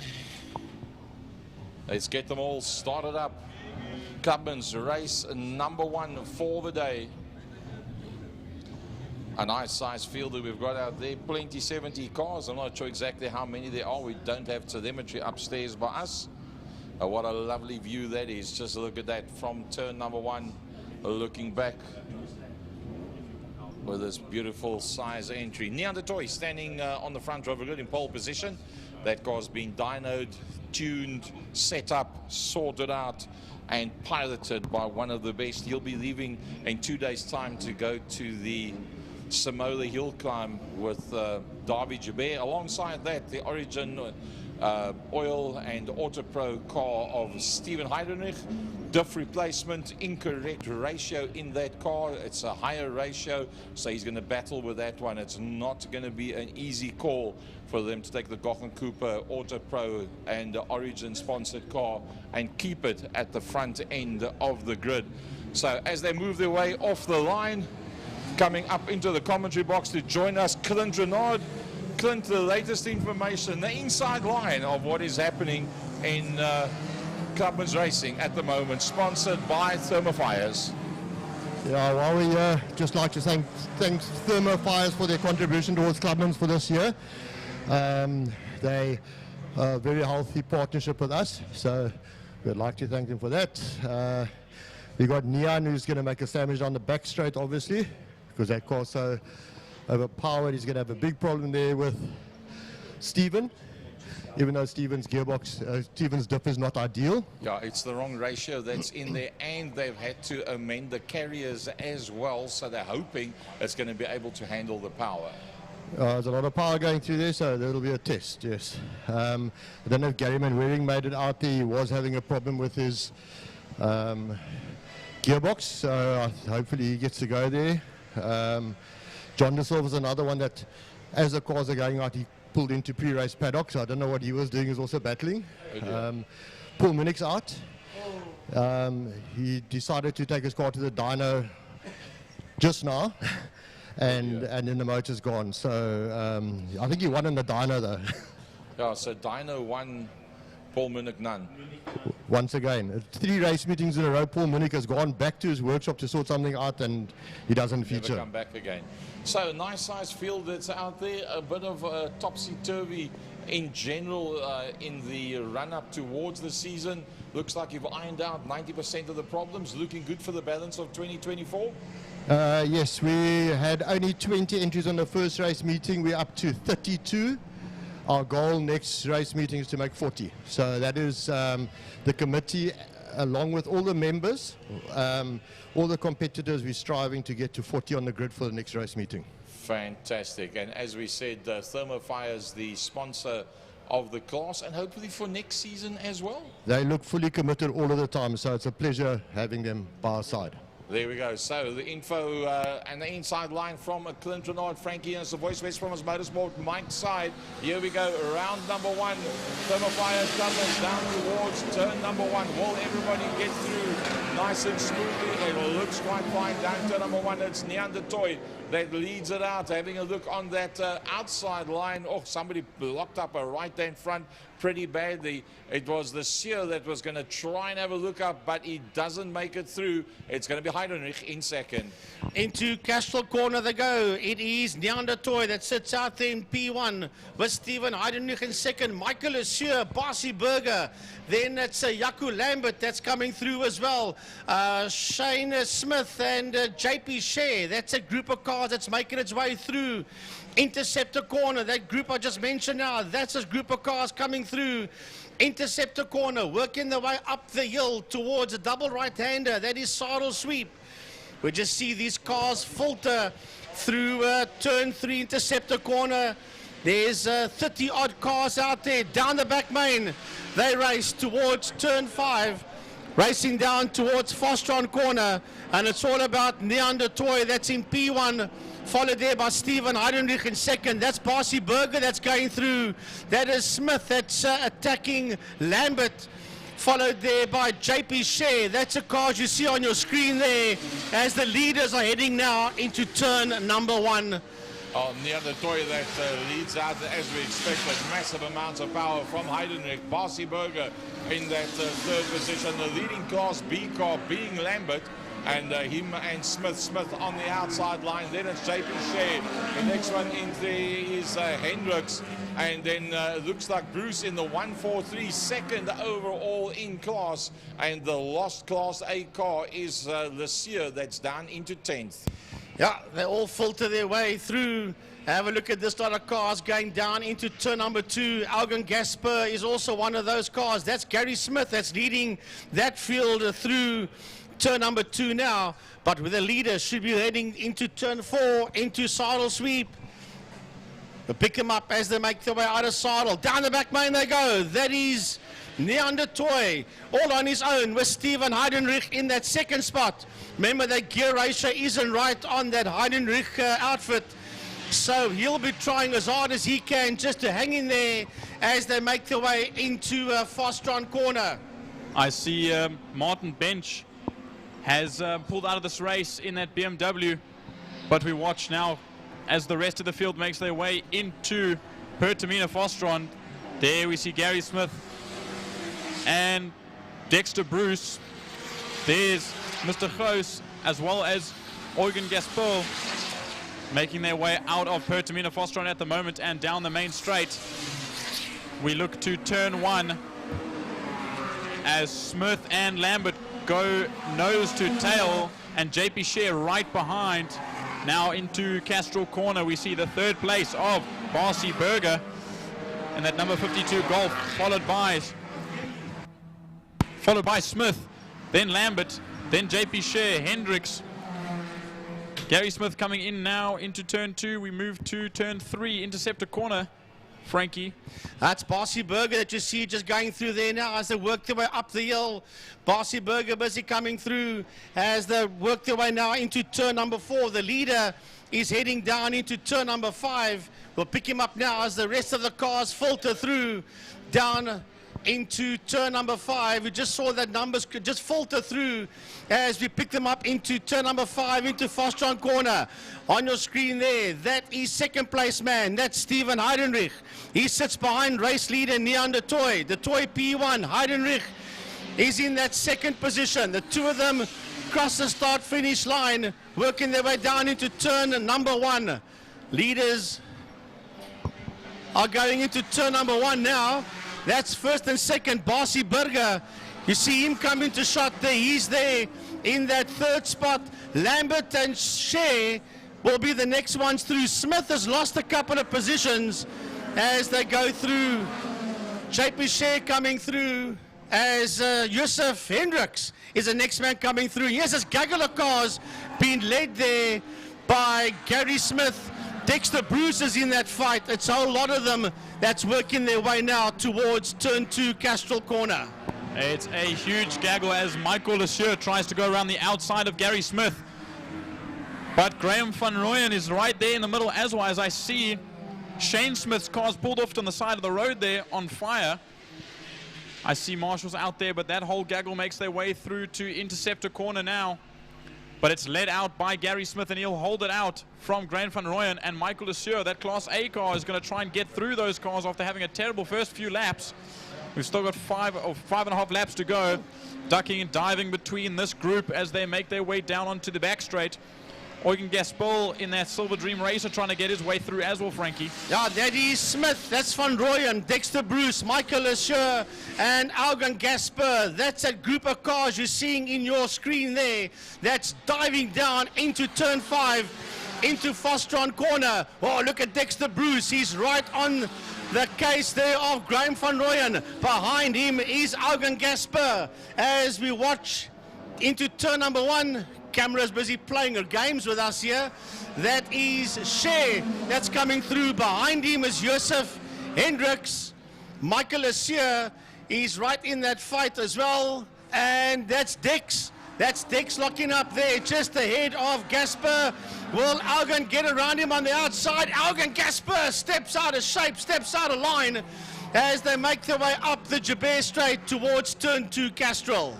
And Dexter Bruce pulls off Frankie. Maybe some sort of issue there. Maybe he dropped something, and that's what caused. Well, we saw him very slow into turn 1, and yes. we saw Eugen Gaspel also have a bit of a moment there. But we look to turn 5 to spot the leader, Nian de Toy, in that boxy BMW making his way through now. It doesn't look as slow on screen, but if you're here in person, look at him sliding it around. The loads of power in that turbo BMW, followed by Steven Heidenreich. Both very well experienced as de Toy crosses the line now with a 121 or 22.139, followed by Heidenreich crossing the line as they make their way into turn 1. But we watch Graham van Rooyen. No, sorry, I lie. That's Barcy Burger in that red Golf, followed there by Lambert in 4th place. Then Yusuf Hendricks made his way past JP Shea as they cross the line for Class B.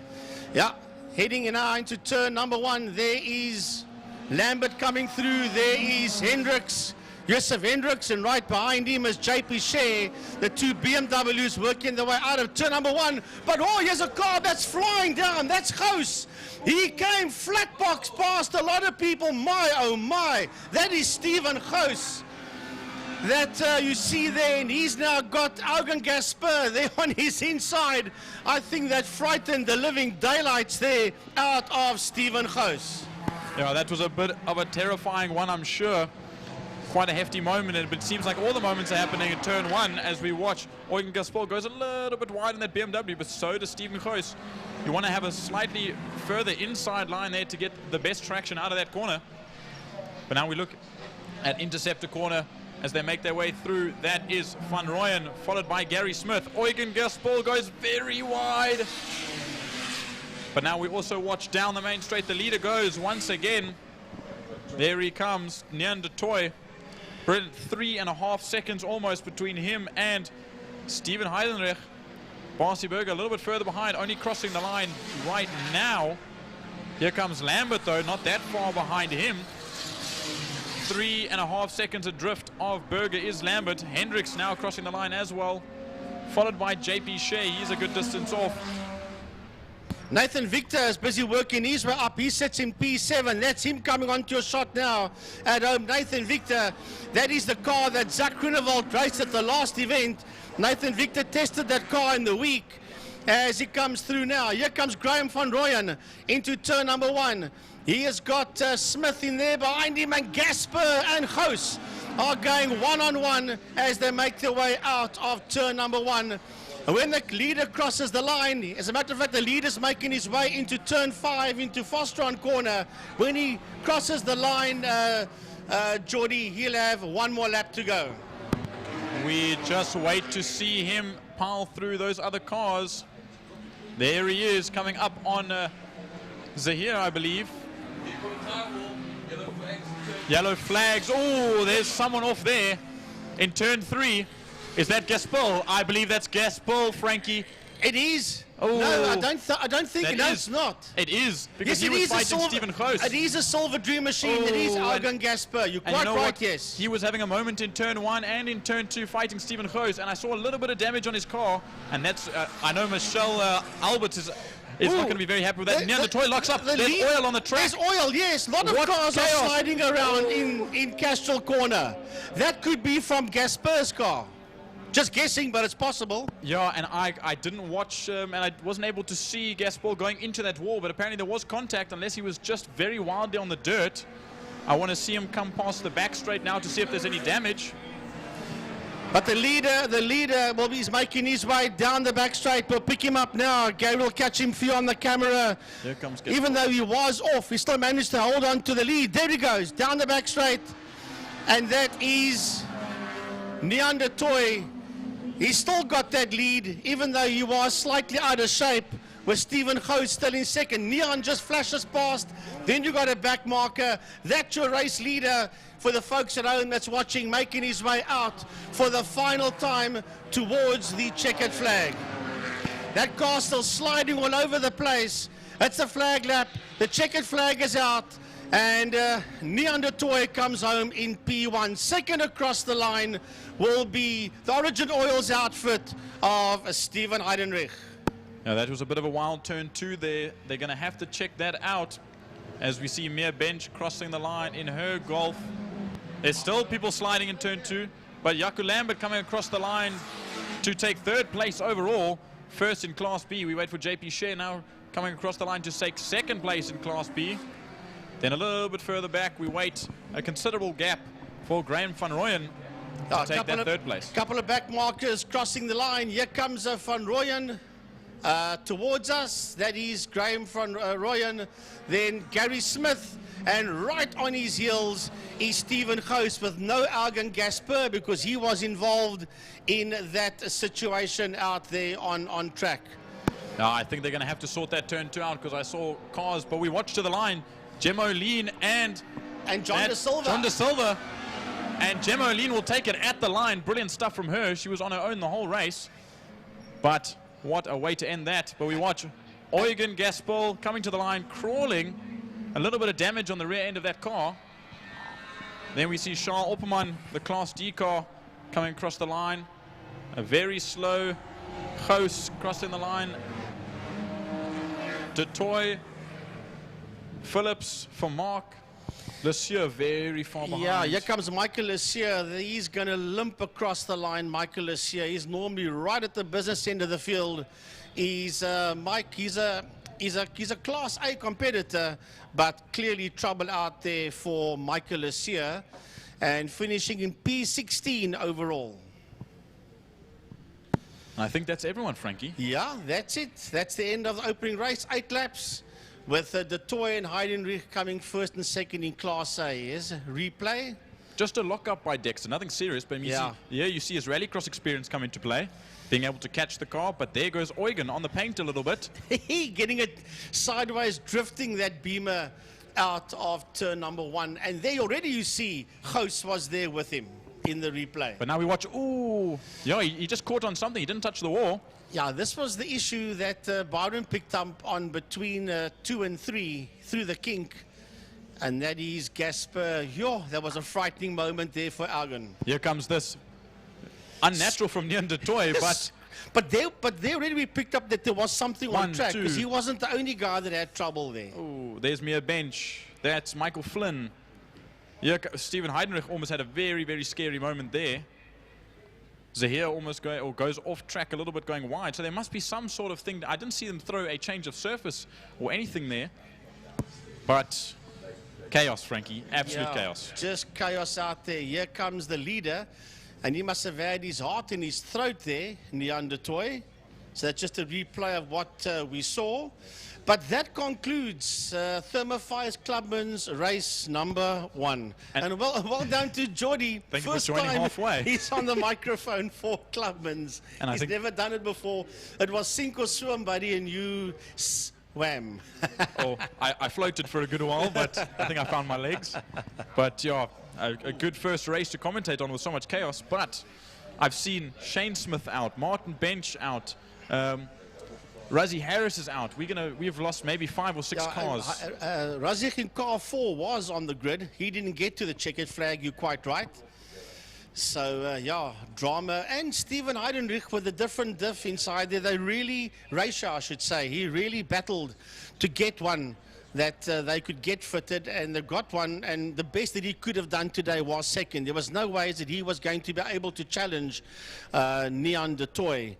But in that chaotic situation, which you do see the replay of there, he was very close there too. The toy was hiding. You could just picked him up over there for the folks watching the production at home. But yeah, some great action. Thermofire's Clubman's race number 1.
Superior property management services, ensuring that your property is in good hands and that your investments grow.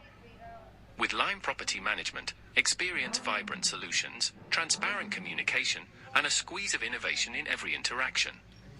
Call us today or visit lime.capetown and let's cultivate your community scheme's future together.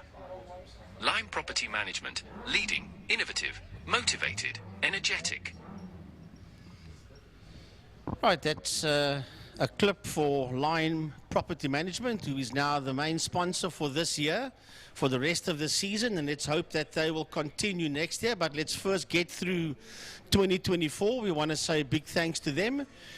Then King Tony Tools for the Subway, Pertamina Fostron for Turn 5, Porsche Club for the main straight, Castrol for Turn 2, the Tower and the spinning pitch, Interceptor Shoeway, a big thanks to them.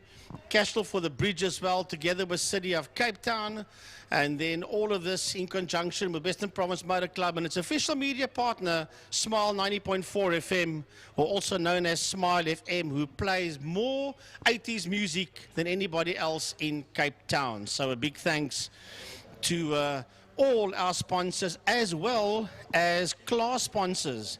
Thermofires for Clubman's, API Property Group for GTI Challenge, Libre Classic Cars for Classic Cars, Caltron for Supercars and Fine Cars, Libre Sports and GT for GT Sports and GTs, Pirelli for the V8 Masters, motorcycles. Yep, we have got, that's the MGA Racing Clubman's Classic and Breakfast Runs. That's for that class. Battec for the STC 650 and Super Sport 300s.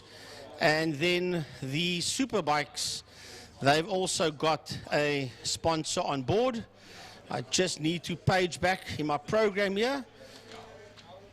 It is Seal Pro Winelands, Superbikes, SPK Challenge, 600s, and of course Masters. A big thanks to Seal Pro Winelands for the sponsor for that class. So that is our sponsors. And we want to say a big thank you to all of them. We cannot do this, people, without you. Thank you.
Right, folks, we are just going to get confirmation.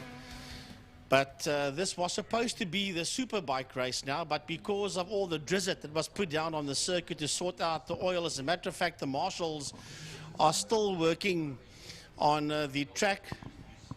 They actually started going here into turn 1, I think, and they're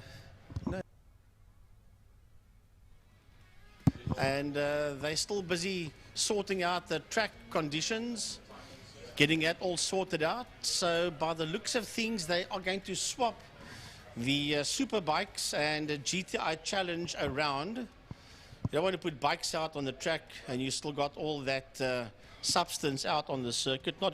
Not good for two wheels. So I see that the Challenge guys are getting ready to move out onto the circuit.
Right, so here we go. The change of surface flag has been showed here as the GTI Challenge guys roll out onto the track for their second race of the day.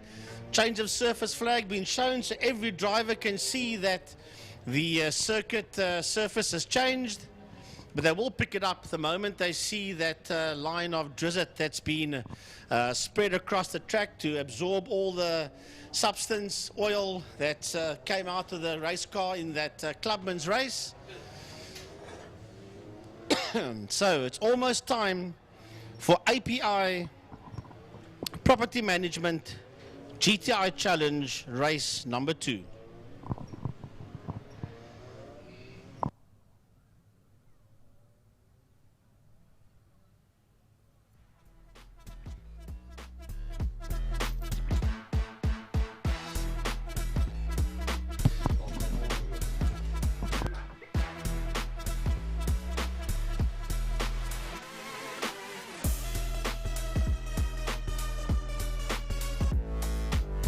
Right, GTI main title sponsor, API Property. Series sponsors is Wheelworks, Spicemaker, Authentic Autos, Alpine Auto, Hydrocore Hydraulics. Series partners, Table Bay Glass, Snap Change, MTK Quality Eggs, Ferrari Motorsport, RUE Digital, Racebook Media, and suppliers ContraSigns, Dunlop, G&A, and NDT Dyno Services.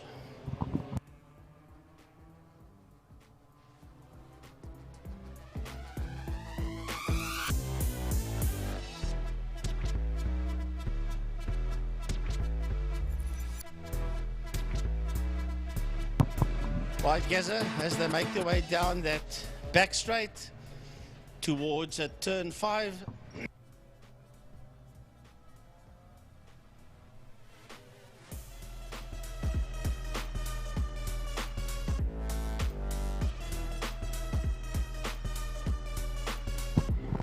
So moving their way around towards the start-finish line, round number 2 for GTI Challenge.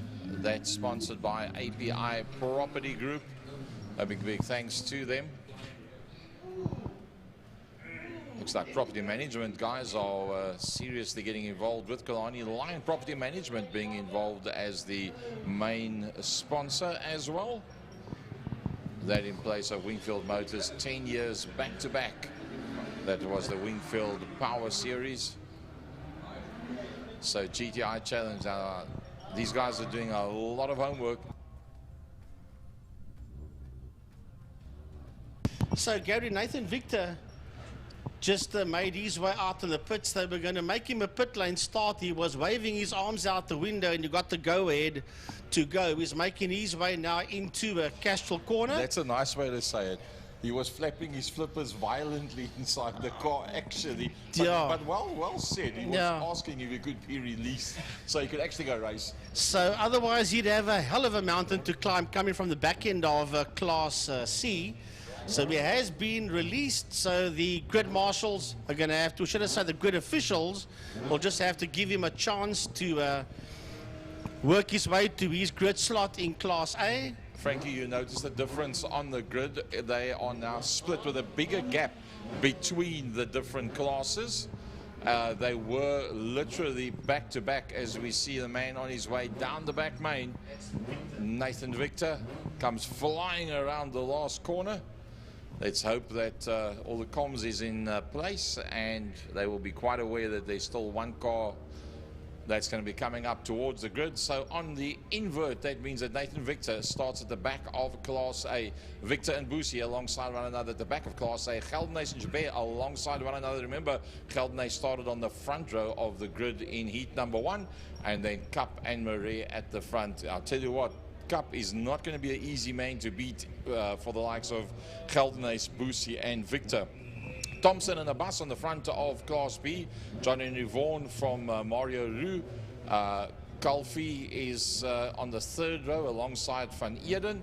And then Asen Jabir at the front of Class C from Leiden Moona. Then the big hitters, Van Eden and Fontini, that's standing behind them on the 3rd row of Class C. Lights go off. Class A, B and C launch off the lines all at the same time as they work their way down into turn number 1.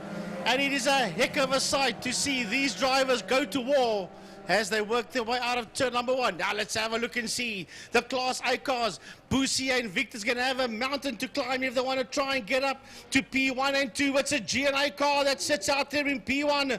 It is a Skull Geldenhuys. Jandre Marais is right in that fight as well. Then it's Ian Cup. Then behind Cup, we've got Dylan Jabir. Behind Dylan Jabir is Marco Boosie, followed by Nathan Victor. That is those cars. There we see classes B and C work their way through the screen, and we pick them up, Gaza, as they work their way through Interceptor. So it's going to be one massive big fight once again at the front of Class A, but Class B is also everybody on top of one another on that invert. I think Class B is going to be just as big a battle as the front end of Class A. Remember, Cup and Boosie coming off the front end of the pack. There is no doubt they're going to try and hold on to that as long as they possibly can. Dustin 4, you're probably going to see Dustin 5 as well. Well, Class A is going through 5. I want to have a look at Class B. We'll pick them up. That's the Class A cars that's working their way out of Fostron corner, and there's nothing between them. Look at Victor and Boosie trying to pick them off one by one. That's Kalfi that leads them. Kalfi from Ryan van Eden in that 2nd spot as they come down towards us. Is it Van Eden? It is indeed Van Eden. Then it is Walsher that sits there in 3rd spot, followed by Rue Thompson and a bus. The Class C cars are still making their way. Well, they're making their way into turn number 1 at Zach Leiden. that leads them from Tristan Jabé and Daniel Muna. But back to the Class A boys that are working their way out of Castrol. Killarney has got a bit of a gap, but that Class B battle, we've got to get to that soon as well. That's an amazing one there. Killarney has got a bit of a gap. Now remember, race number 1 did not work for Killarney. He started on the front rather good, dropped down to 4th. Now he's got a bit of space. Can he hold out on the rest of the Class A guys as they work their way through? Sorrel Sweep, 3rd, 4th, 5th and 6th in that group. Very, very tight. Let's go back to that Class B battle as it goes through Sorrel Sweep. Yeah, that Class B battle is Mohammed Kalfi, Ryan van Eden, Carl Walsher and Mario Roux. That's the group of Class C cars that is working its way down the back straight. But we need to go back to the Class A boys. They are working their way out of turn 5, out of Fostron corner. It's been led there by Geldenhuis. Skalkie Geldenhuis sits there in P1. Cup was in P2. He's now at the back of the slot. It is Marco Busi. Then it's Victor. Then it's Jabé. Then it is Murray. And then it's Cup as they race down towards 1. Here comes B. Yep, here comes Class B. It's Kalfi from Van Eden. Wiltshire right in there as well. He's been passed by Roux as they go down towards turn number 1, the front end. Kalfi, when he gets to the front, you don't get rid of him that easily. Although, if anybody knows how to make the move, it's going to be Van Eden. Class C is working its way out of turn number 1. It's been led there by Daniel Muda from Dylan van Eden. Zak Leiden is in that fight. Yeah, they come into they're putting a lap there on Brent van der Schuyf for Race Driver SA. He's just right out the way there. Is van der Schuyf, although he is in Class B, but it's Muna van Eden, Leiden Fontini, Ace, Levy Schroeder and Ferrolli, nose to tail those group of Class C cars. Geldenhuis is now pulled away at the front end of Class A, and he's got Busi that's got a bit of a gap as well. The battle for 3rd position and the 4th position, Jabé, Murray and Cup. That is where the battle is in Class A as they work their way down into Pertamina Fastron, Cape Town corner, turn number 5. Well, there's still 6 laps, including this one, to go when they cross the line. There will be 5. Class B is now making its way through. There they go. And we have a change of lead in Class B. I think we have a change of lead. We've got 2 cars in the wall in turn 4. Sorry, Gary. That was just picked up here by Geordie. It's 2 Class C Golfs that's in the wall on the outside exit of turn 4. There the folks at home can see it on the monitor and their TVs. Right, we go back to our leaders. That's going into turn number 2. Geldenhuis, Busi, Victor, Murray, Jabé and Cup. Here comes Kalfi leading out Class B. Van Eden's right in there behind him. Roux has got a bit of space now from Wiltshire that's moved up 1. Well, as you're speaking about that, I just saw Dylan Jabé's car was way out of shape in Castrol. He's okay, he's still ahead of Ian Cup as we watch these Class B cars filter out of a Castrol corner, and it's been led there by Mohammed Kalfi, and right on his heels is Ryan van Eden. Van Eden is hot on his heels there, followed there by Roux and Wilshire as the Class A cars are racing down into 5 Fastron. Geldenhuis is doing it all right. Geldenhuis from Busi, from Victor. See a bit of dust still there in the background as they work their way through Pertamina Fastron. Look how close it is. Murray, Jubé, very, very close. But let's go back to the entrance to turn number 5 and look at this one. Here they come through now. Kalfi not having it his own way. As we said, if anybody knows how to get in there, it's going to be Van Eden. Never count Roux out all over the top of the curbstones. That Class B battle. Thompson, Weiss, Abbas, they all together. Van der Schuyf is in there as well. Yep, and so is Sundenberg. They're all in that fight. Heading down at Volskenk in that fight as well. But let's go. That's the Class B cars that we are seeing going through turn number 1. Where the Class A cars, they are heading towards turn 3 now. There's 2 Class C cars, and then we've got the leader of Class A busy making his way out of Interceptor. That is Geldenhuis. Skull Geldenhuis. He puts a lap there on the slower Class C car. He's got Marco Busi right there. No overtaking. Those cars are standing on the exit on the outside of 4. Ooh, another Class C car that is in trouble there. That just pulls off. That's becoming a dead car park there on the exit of 4 saddle sweep. So working on the basis of you're going to park it behind something that's standing there already. It's probably the safest. Geldenhuis is having the race of his life. Remember, Boosie, in the absence of Umpi, got the win in race number 1. Can he do it in race number 2? The problem is a young lad called Nathan Victor, because he's closing down on them. Yeah, yes, Nathan Victor coming through your shot. Then we've got Dylan Jabir, we've got Murray, and Ian Cup just moved onto the inside of Murray. Is he going to nail him? Ian Cup through on the inside. Yes, he gets him. Cup gets his nose into turn 1 ahead of Jean-Andre Murray. Well, that's the Class A battle. Let's go to that Class B battle as they work their way down into 1. Yeah, that's a lovely fight. That's Mohammed Kalfi. He's got Van Eden in there behind him, followed there by Roo. Carl Walsher will not be too far behind. Where's the Walsher car? There it comes through your shot now. Tail end of a Class C car as you watch these Class B leaders heading towards turn 2 Castrol. Another battle working its way down towards turn 2 Castrol corner. Going to end up with a pretty much side by side as they enter the corner, giving one another less than a half a meter of space. Well, if we can go back to that turn 1 or even stay here at turn 2, we can wait for the Class C cars to come through. That's Fontini, Leyden and Schroeder. As with approaching 2 laps, the Class A boys are heading towards 5. Fastron. Is Boosie closing? It was 0.7 of a second behind Geldenhuis on the previous lap. I think it's closer. I do think it's closer. Is Victor closer? 1.4. Yes, I do. I think Class A is closing up. Yeah, it is getting a lot closer now as they cross the line. Here we go. Here comes a Dylan. Is that Dylan Jabir? Yes. Then we've got Cup that's got his nose past Murray, but Murray is going pretty slow. Here come the B cars towards us, and it's still Mohammed Kalfi that leads them out from Van Eden, from Roo. Then we've got Class C car, that will be Walsher that comes across the line. Thompson is in that fight as well, and right behind him is Abbas, who's now actually ahead of Thompson heading into 1. Yep, behind that will be Weiss, Van der Schyff, Sandenberg and Volskenk. That was the order that they were the previous time they came around. But here comes Battle Royal. Who's going to lead out in Class C? Well, across the line, let's have a look and see. Is it Fontini? It is indeed Fontini. Leyden is second. Zak Leyden. Ace has dropped down to 3rd position in class, ahead of Schroeder, Hubert and Levy. Class A heading back into turn 5 to end their penultimate lap and start their final lap.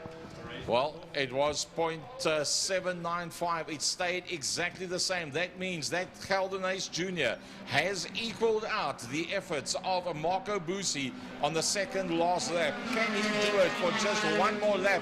And just to give you an idea of how quick they are, Nathan Victor has not been able to close down either.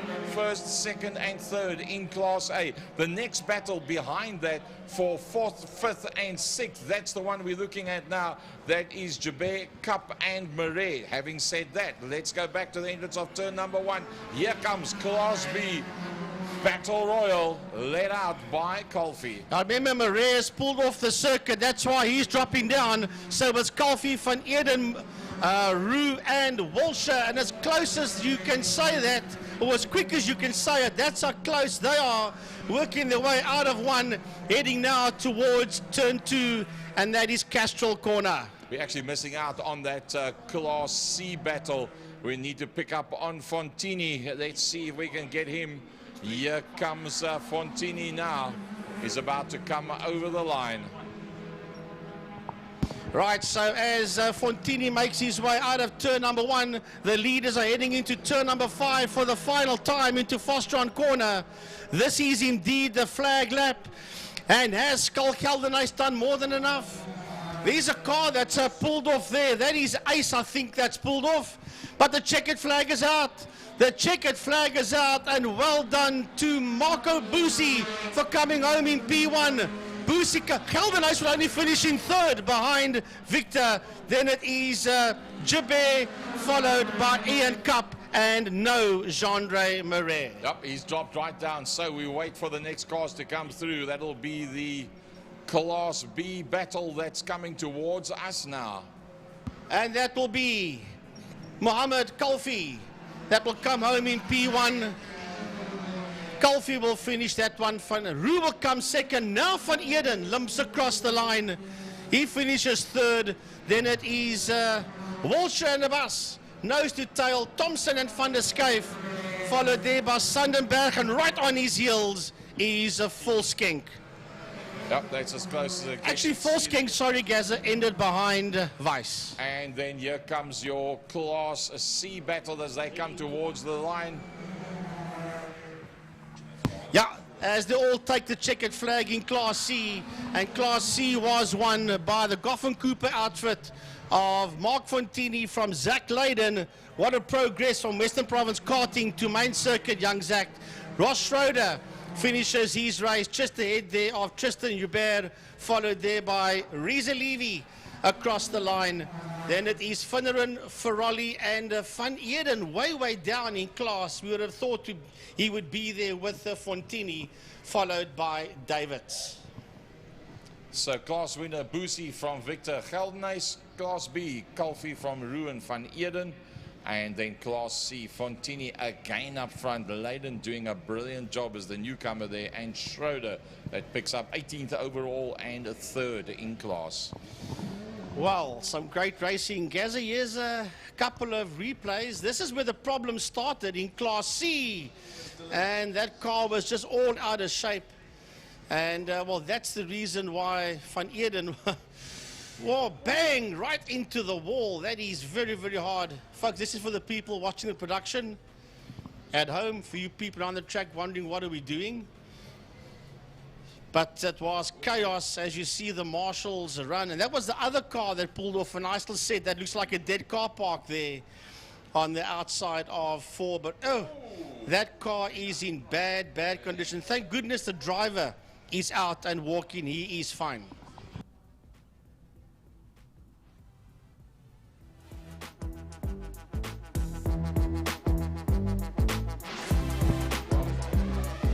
I've got this, I ain't got this. I got this, I ain't got this. I ain't got this. Man, that was a hard hit for the people watching at home. It's a pity we haven't got big screens around here, folks, and you can see what the people at home are seeing. Well, that's just the same replays they're showing us over and over again of what happened in turn 4 in Saddle Sweep.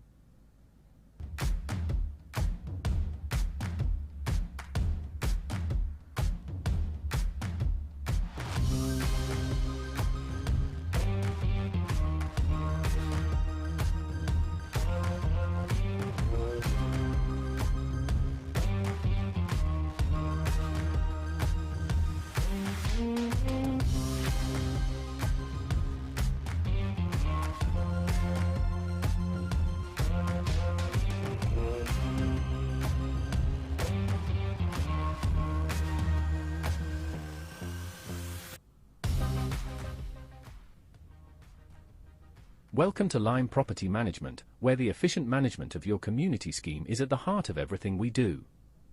Our dedicated team provides superior property management services, ensuring that your property is in good hands and that your investments grow. With Lime Property Management, experience vibrant solutions, transparent communication, and a squeeze of innovation in every interaction. Call us today or visit lime.cape town and let's cultivate your community scheme's future together. Lime Property Management, leading, innovative, motivated, energetic.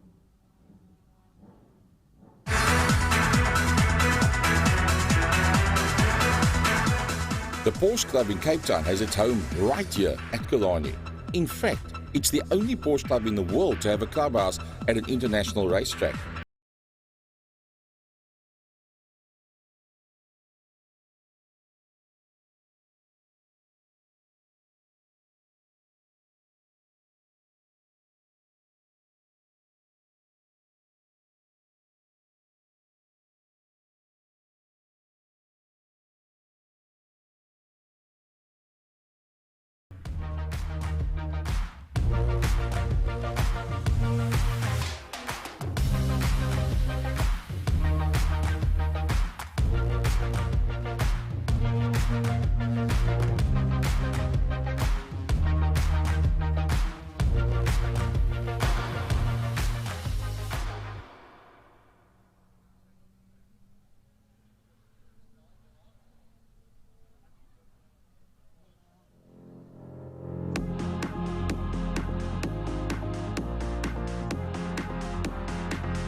It is the Seal Pro Wineland Superbike Challenge Masters in the 600 class for their second and final race of the day.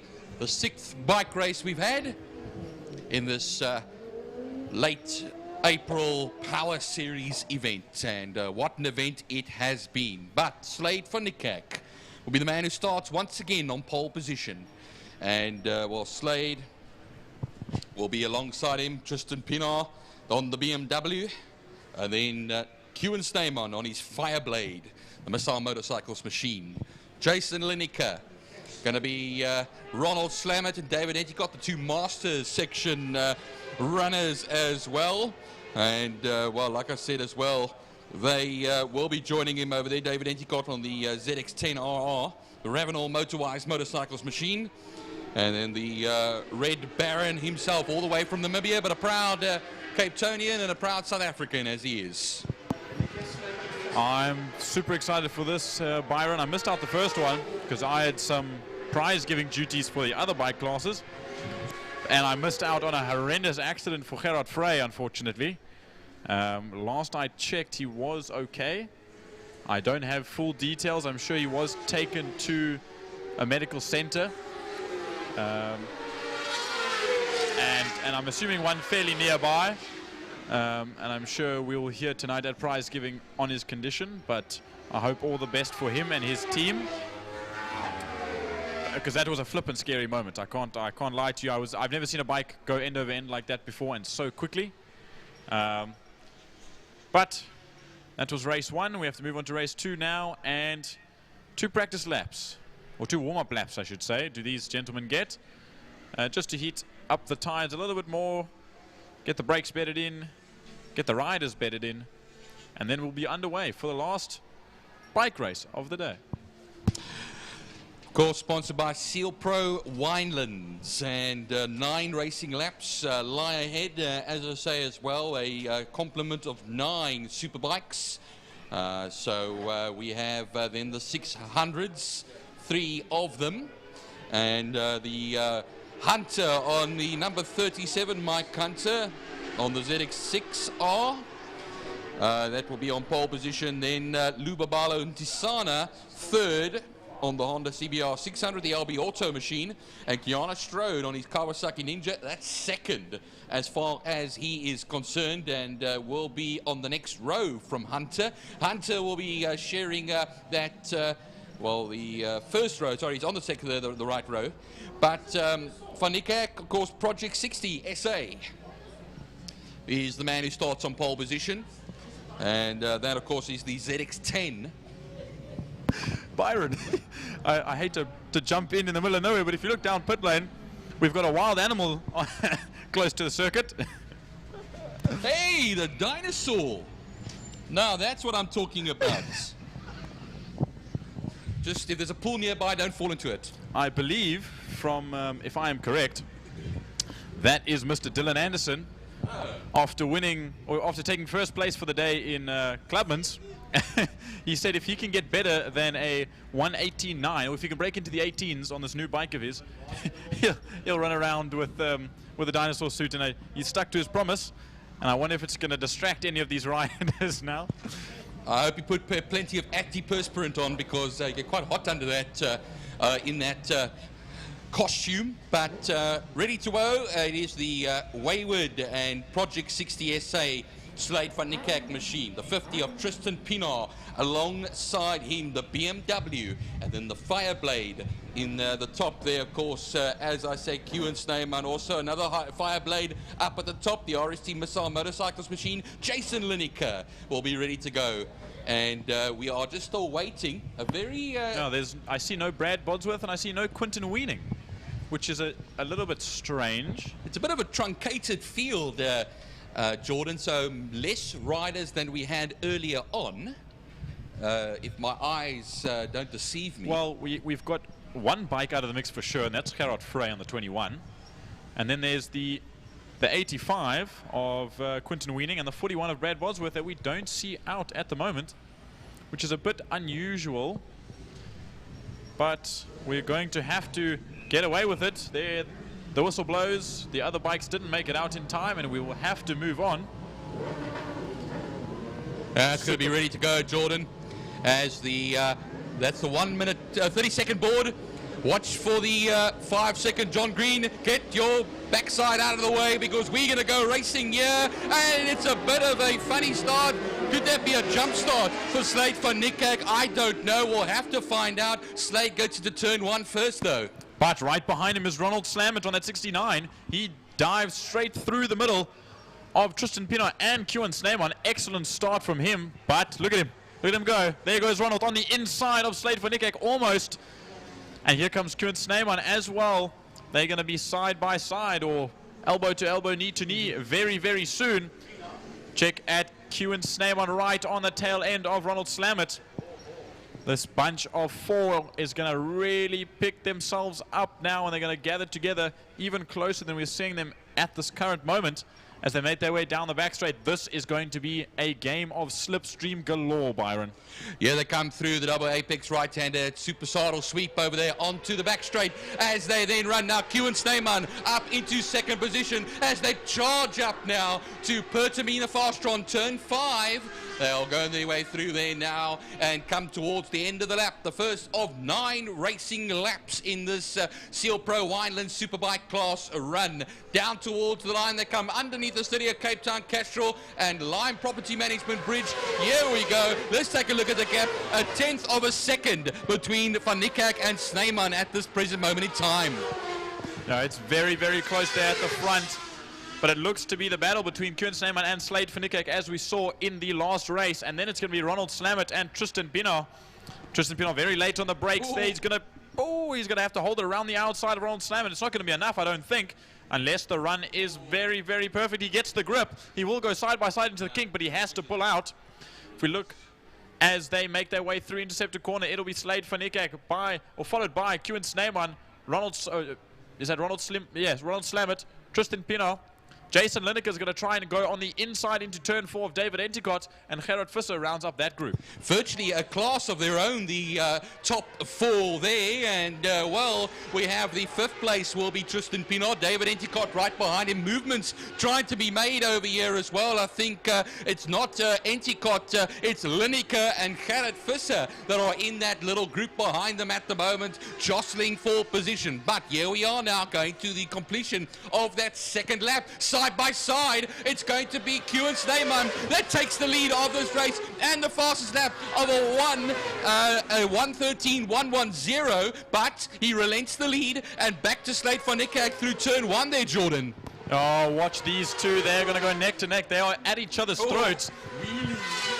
But they love each other to the bits. They know what each other are capable of, but putting themselves on the track in this kind of manner it's completely different when the visor goes down, Byron. But we see Kewan Snyman still on the tail. He's got his best run, will be out of turn 4 down the back straight or out of turn 5 down the main straight, unless he can dive up and he gets the opportunity to. As in, I say now, he almost does coming into Sarl Sweep, but he will back out and try and get the better run to take more slipstream down the back straight. We'll see them leave that Sarl Sweep, and look at him go around the outside. That means he will take the outside line into turn 5, which might not be the most ideal, but you might get a better turn in and exit out of 5. Well, Slade van Niekerk for now keeps the lead. This is allowing Tristan Pienaar to close up the gap to them. He was a second off the last time around. He might have just closed up ever so slightly. They're leaving Ronald Slammett behind. Down towards now turn 1 on the inside. Puts the leg out, puts the foot out. Kewan Snyman takes the lead right back, but you'll always see that second phase of the corner. He won't make it work this time, Slade van Niekerk. And onto the back straight now, the Joubert straight they run into Castrol corner. These two have my gooses in bumps. I mean, my skin in goosebumps as they make their way out of Castrol corner and into the kink and into interceptor corner. But Kewan Snyman jumps Slade van Niekerk now, and he leads this race. And look at that gap now that Kewan Snyman has taken into turn 4. Look at Tristan Pienaar. He's actually closed up to Slade van Niekerk, Jordan. They come out of turn 4 now. He's visibly closer as they go and run it down to turn 5. The gap they have left behind them, Ronald Slammett. Then after Ronald Slammett is Jason Lineker. David Enticott is holding Gerard Visser at bay at the moment. Other way around, my apologies. And yeah, Fisser did pass him, and then we start having the likes of the 600s coming up. Mike Hunter leads that 600 race at the moment. I'm pretty sure Slade van Niekerk's going to be a bit upset after he lost a little bit of time coming out of Castro Corner. But Kieran Seymour has all that twist of the throttle under his wrist, and all he has to do is keep Slade van Niekerk at bay.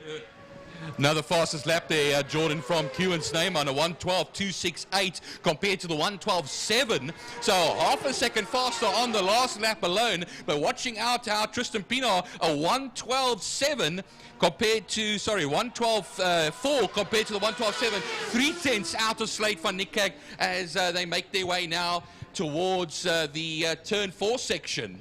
And I believe that gap's going to grow now between Kieran Seymour and Slade van Niekerk as we watch them go down the back straight. It is widening by a good margin, but we'll have to see as they cross the line now coming into turn 5 per Tamina Fosteron. Slade will try and break as late as he possibly can. You can see that gap close right there, but that doesn't mean he gets the better exit. They take the V line, which is cut it in tight, take a slightly slower line, and then straight line it out of the corner to get as much speed as possible. And crossing the line now, not a faster lap, but a 1:12.33. Crossing the line now, Ronald Slammert, and on his tail, Jason Lineker. I want to see Jason Lineker get a little bit closer, and here comes Gerrit Visser and Dave Entercott rounding out those guys on this lap. Yeah, Mike Hunter will be the next man, of course, but we now go towards turn 2 now, and just taking a look at it, Slade van Niekerk put in a personal best of a 1:12.6 on the last lap, but 3/10 of a second slower than Kieran Seymour on that last lap there. So yeah, they go through Interceptor now, will open up onto the the old Tigerberg Straight or BP Straight, whichever way you wanted to call it in the old days. But now towards turn 4 once again, Saddle Sweep, and they'll make it work around there. 7/10 of a second the last time. Snyman and van Niekerk were between each other, keeping them in sight on 8/10 of a second. It is Tristan Pienaar. I see that Kiana Strode has pulled out of this race. I saw them wheeling it down the pit lane. Very unfortunate for that class, but he'll be out of it. But we look back to the front. Look at that gap now again, Byron. Slade's found a little bit in him, and maybe, just maybe, he's loosening up a bit more and he's getting a bit more confident after that first lap incident, or that, sorry, a few laps ago incident. Fastest lap for Slade van Niekerk, a 1:12.1 for him, compared there to a 1:12.2, a 10th of a second out on this last lap. It's very, very close, but we have to wait and see with 3 laps to go, just under 3 laps to go. Slade van Niekerk has the chance to gain back a little bit of time. I mean, the field's not big enough to have any back markers, and they all have good pace, so they won't catch up to the back markers. But we'll see now as they make their way through Interceptor Corner and down the Tigerberg Straight once again. I don't know what the gap is that Slipstream becomes an effective maneuver, but we'll watch and see if Slade does get some sort of tow out of turn 4. No. And I think that is too far, Byron. But we'll have to see how late he breaks into 5. I think he's responded as well to the challenge of Slade van Niekerk, has Kieran Snyman, and a change has, well, not quite yet. It's Tristan Pienaar versus Ronald Slammert. Ronald Slammert has closed up the gap. Sorry? Yeah. Oh, sorry. Jason Lineker, my apologies, and Ronald Slammert as they come towards the line now. Another fastest lap from Slade van Niekerk, a 1:12.120, just a smidgen faster than what he was. And what happens is a 1:12.2 for Kieran Snyman. 2 laps left to go, including this one. Yeah, so Jason Lineker did pass Ronald Slammert on that lap. Gerrit Visser and David Endicott still fighting it out at the back of that. But we look now into Castro Corner. We watch as they come in. That's Tristan Pienaar. Sorry, that's Jason Lineker and Ronald Slammert now fighting once again. Yep. I think Ronald's not going to let that youngster by, and he wants to get back onto the tail end of him once again as they make their way out of Castro through the kink and into Interceptor, as the leaders make their way onto the back straight now. Slade is that little bit faster than he was the previous lap, but we'll have to see what the lap time looks like with the 1 lap to go coming up. Yeah, just this little bit and the next lap to go. So I don't think they'll be very much in danger of encountering any more back markers. Coming across the line, Wesley Hendricks now is the last of the riders. Kiana Strode was second in his class. And now the only 600 left in this race is Hunter. Arendse leads the Superbike Challenge ahead of Frost and Wesley Hendricks. As I said, he rounds everything off. Koen Snyman has responded, a 1:12.0 for him, 0.2 of a second faster than Slade van Niekerk as they now make their way through turn 2 now, Castrol Corner, for the last time in the bike races today. Slade, the wild child, is going to have to pull off something miraculous, but the gap is gaining a little bit more than we wanted to if this battle wants to lead right to the end as they make their way through Interceptor Corner now. There has to be this must be within the slipstream gap, Byron, as they make their way through. Who's going to take this corner faster this time around? And then it's going to be who's later on the brakes. Look how close that is. Byron, they make their way down, tucking as tight as you can to be as aerodynamic as possible. We'll see how late Slade will brake. Look at that, he dives up the inside super late. Wow. Oh, they're going to go side by side, elbows up. Maybe even Slade touching Kewen's knee. But now it's going to be the stretch to the line, and Kewen will be on his tail. They'll be up against the wall. The back marker's in the way. They make past. Coming to the line. I can't even tell you. I can't. Oh! 0.001 to Slade van Niekerk. That to me is the closest finish I've ever seen. Look at them right there. Brilliant, brilliant stuff as Tristan Pinot crosses the line. Jason Lineker now crossing the line. Here comes Ronald Slammer to round up the top 5. Gerrit Visser ahead of David Enticott. Then we wait for Mike Hunter, Wayne Arendse, and Daniel Frost. Wesley Hendricks has crossed the line. I'm in a bit of disarray at the moment. My blood pressure is high. My heart rate is beating at an unbelievable rate. Wow. Man, oh man, a 1:11.738 was that fastest lap on the last lap. And let me tell you one thing, that was a half a second faster than Kewen Snyman was, but it was 0.001. 1/1000th of a second between them as they crossed the line. My goodness, that's it's unexplainable. I'm telling you, it's amazing racing this. And well, in the words of Frankie Yennis, if he had less tire wear on the front wheel, he would have actually won the race. But if you think about that, at 1/1000th of a second, and they're doing 260 down the main straight, that is next to nothing that they come up upon. But I mean, I'm sure they're going to be shaking hands. I saw them on the end of turn 1's run strip, giving themselves a little hug. I can't wait for this this prize giving this evening, because the race is going to be incredible. It's amazing stuff there, Jordan, and we love our bike racing here in Cape Town. We've had 6 bike races today, and that was the last of them as we start moving to the Libre Sports and GT cars.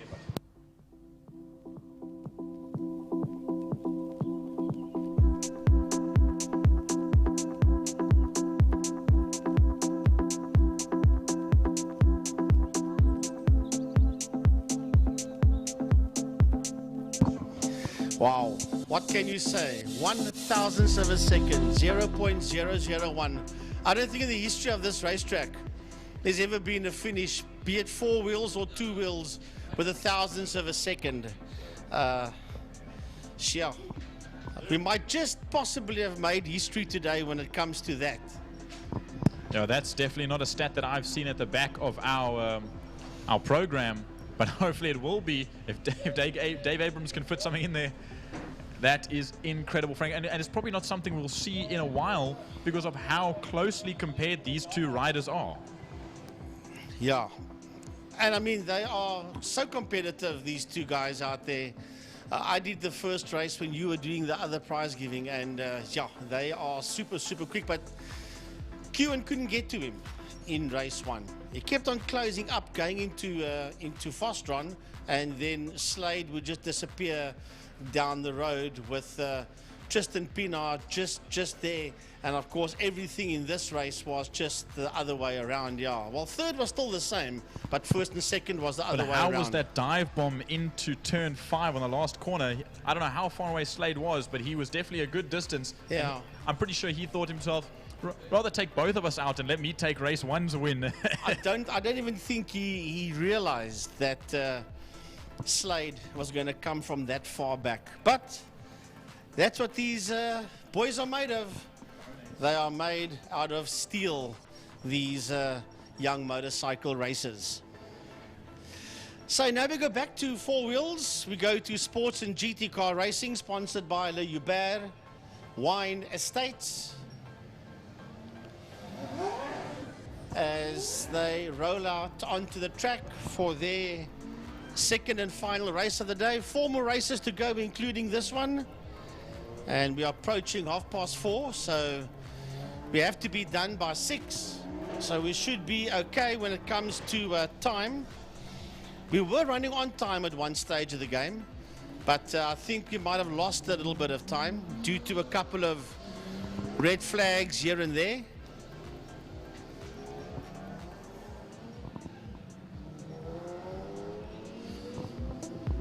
So we hope that you people around the track are enjoying it. We had an electric storm that came and went. Mother Nature gave us a little bit of a show, just as our drivers and riders were giving us a show as well.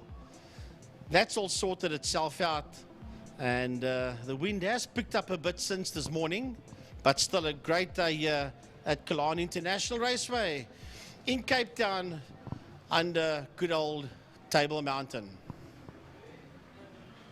I would just like to say a quick apology to Steve Humble after last round. And I'll tell when you said it was a homemade... I called it, and in my own words, I called his pull beam, the MP84, I believe it's the 84 or the 91, I called that a home-built garage special, and he did not take that very lightly. And you can't blame him neither. That's an old Le Mans sports car from back in the day. I didn't know that. I've only ever seen the pull beam here, and I have no history on it. But he came to me and he gave me a very good lesson. And he said, that's the only car on this grid that's been to Le Mans. In 2004, 2005, that car went. It was red and black at the time. And I think he said there's only 5 of them in the world, of which 2 of them is in Cape Town. He's got one, and Francis Carruthers has got the other one. But those things are very, very unique, Frank. I mean, if something happens to that car, it has to be sent all the way back overseas to get rebuilt and sent back here for Steve to tinker on. Yeah, you don't get parts for those pull beams here in Cape Town. But of course, if anybody knows how to drive that pull beam, it definitely is Carruthers. Remember, he owns the Mallock as well, with the Opal power plant in. He hasn't raced that Mallock for quite some time. That's a 1972 car. Dave Abrams told us a while ago, that Mallock. But obviously Steve loves this pull beam. And I'll tell you what, Steve can drive it, and the car is quick, because to keep ahead of that Craig Jarvis Janetta, that is not an easy task. That thing is super fast. That thing holds a lap record around here with a 106 in the hands of Stewie White. And then he himself, Craig, did a 108 in it. So, yeah, but that is super quick, that car. So to stay ahead of it in that pull beam, you got to know what you're doing. I know we've also had Nick Adcock in that Nova. With the 107. With the 107, which is Correct. very, very close. Also in a prototype. The Nova being a little bit newer. Also the same power plant, a different literage of the V8. Talking about Adcock, he's taken part in the 4-hour SAES at Swartkops this weekend. But I want to tell you something even cooler. Charles Visser Jr. was invited up there to drive that car as well, and he now earned the fastest all-time lap record around Swartkops in that car. And that'll be under a minute.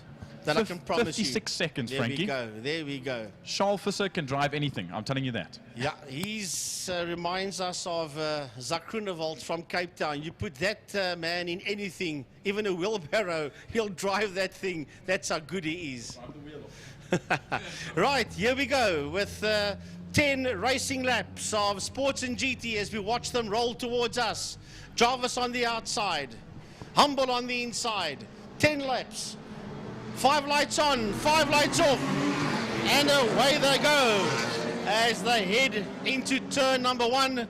And it is indeed the pull beam that gets the jump there on the Janetta. It is Humble, Jarvis, then Andre Brink, and on Andre's outside is Clinton Thorne. Now drops in the pocket there behind him as they work their way, Geordie, towards a turn 2 Castrol. I'm going to be super intrigued by this battle for the first place position by the end of this race. But watch now, seeing Brink Thorne, Gorman, Loosemore, Torrente in that M2 also coming through now, classified as a GT4 car. Salomon, Durus, Bosman in that that Mazda Lotus 7, as they all make their way out of Interceptor corner. And down the back main they go, are the leaders. Steve Humble a little bit further ahead of Craig Jarvis, and I don't think Craig's going to want that to stay this way. But this is just the first lap. There's still 9.5 to go. Approaching the end of the opening lap under the Castro Center of Cape Town Bridge, the two front runners go. Lap number 1 is in the bag for them as they head into turn number 1. You just saw Brink and Thorne. We'll see them now as they're coming in. That's first and second going into turn 1. Yes, Brink and Thorne coming towards us. And then behind them, side by side, Divan Lasmore and Gavin Gorman. That's the two cars you see going into there now. That is Lasmore on the inside, Gorman on the outside. They're very, very close. If Gorman stays there, he'll have the line for Castrol, and he's got him. He's got him before they get into Castrol corner. So Gavin Gorman gets his nose ahead there of Divan Lasmore. That was very, very close, almost making contact through turn 1. But watch as they exit turn 2 and make their way through the kink to Interceptor corner. But they followed by Torrente and Gorman, Solomon, Torrente and DeRuis as they make their way out of Interceptor. But we jump back to turn 5, and out of turn 5 coming down the main straight, we see Steve Humble in that pull beam making his way down. We'll see what lap time he can do on this second lap. A 1:10.226. Frankie, yeah. What an incredible car. That is pretty quick there, 1:10.226 for Humble. That's the LMP2 sports car, the Janetta of Craig Jarvis. As heading now into turn number 1 is Andre Brink, and hot on his heels is Clinton Thorne. And then Gavin Gorman heading towards us, followed there by Divan Lasmore. Then it is Torrente, and right behind him is Eric Salomon. Then it is DeRuis heading towards us, and then Ray Farnham coming through. There's DeRuis, and there is Farnham coming through, and he is bringing Henry Trollope with him as well, the two Birkin 7s working out of turn number 1. We watch as Torrente, Solomon, DeRuis and Farnham all come through Castrol corner, making their way out now. We see Gorman and Loosemore. That gap has gained quite a considerable bit, and Gavin Gorman will take that lead of that class a little bit further ahead. But we view now looking down the back straight and into turn 5, coming out of turn 5, or sorry, coming through turn 5 a little bit loose is Andre Brink, and Clinton Thorne is saying, I want that position from you. I can see you getting a bit squirrely, and this is my time to do it, as they make their way down the front straight, crossing the line. Yeah, they are nose to tail. Remember in the opening race, it was Thorne that had a lonely third spot. Now going into 1, you see him sit there behind Andre Brink in that fight for 3 and 4. The next one heading towards turn 1 will be Gavin Gorman. And behind Gorman, you will see Divan Lasmore. There's Gorman turning in. Lasmore will turn in now. Then it is Torrente. There you're watching Lasmore. Where is Torrente? There he comes out. They're not showing him on the screen, but he is there. And right behind him is Eric Salomon. Yeah, those gaps are quite large, but we'll look back now to this battle between Brink and Thorne. This is the closest one we've seen so far as they make their way out of Saddle Sweep. Oh, Clinton Thorne pushed onto the grass. That's going to lose him a bunch of time, and it's going to make him a very, very happy, unhappy chap, as Andre Brink takes that extra little bit of space out of his head to say, okay, he's out of my way. I have a little bit of open air. Right, they're working their way now through turn number 5, Fostron corner, and that little off-track excursion has cost Clinton Thorne, because he's lost a bit of ground to the Porsche of Andre Brink as they head into turn number 1. Gavin Gorman and Divan Lasmore are working their way through. That's Lasmore. Gorman is just ahead of him as they exit turn 1. Well, Gorman's out of the shot already as you see Divan Lasmore come through. Then Torrenti comes through, and right behind him is Eric Salomon. He's the quickest accountant on 4 wheels, is Eric Salomon. Then it is De Roos that is coming through. Richard De Roos in that blue Porsche. You'll pick him up there just behind Salomon. There's Torrenti, there's Salomon, there's De Roos heading towards turn number 1. And then you've got coming through behind De Roos is Ray Farnham as you watch De Roos work his way through. Torrenti, yes, Salomon, and there's the blue Porsche of De Roos, and right there is Farnham, and he's been lapped by the overall leader going into turn number 1, and turn 2, and that is Steve Humble into Castrol. And I was just going to mention that, Frankie, the top 2 have started lapping these back markers in Class D, Class X, and Class C. And I mean, they're only going to get quicker now as Steve Humble passes Richard De Roos.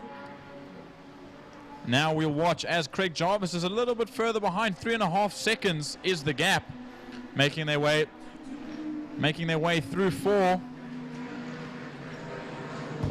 But we look, turn 2, here comes this battle again between Brink and Thorne.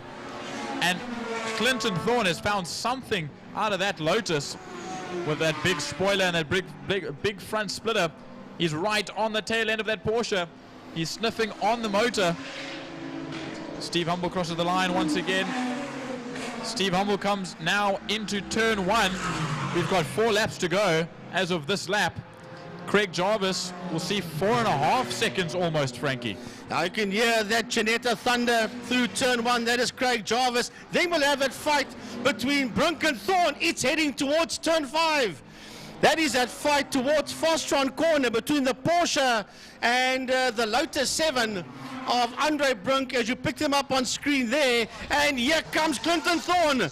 Clinton is a lot quicker out the corner, but the Porsche holds its own as they head under the City of Cape Town Bridge and race towards turn number 1 with 4 more laps to go, including the one that we are on for the leaders. And as we watch them go into turn 1, you can just mention that Gavin Gorman and Divan Lasmore are heading into 5, and right behind them is the leader.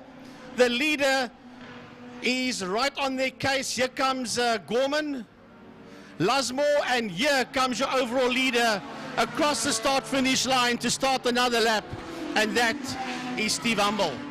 Steve Humble has lapped every car besides the top 4, and he's still half a lap away from Clinton Thorne and Andre Brink to be able to lap them. But we watch coming into 4, I see that battle with Andre Brink and Clinton Thorne is heaping up even more.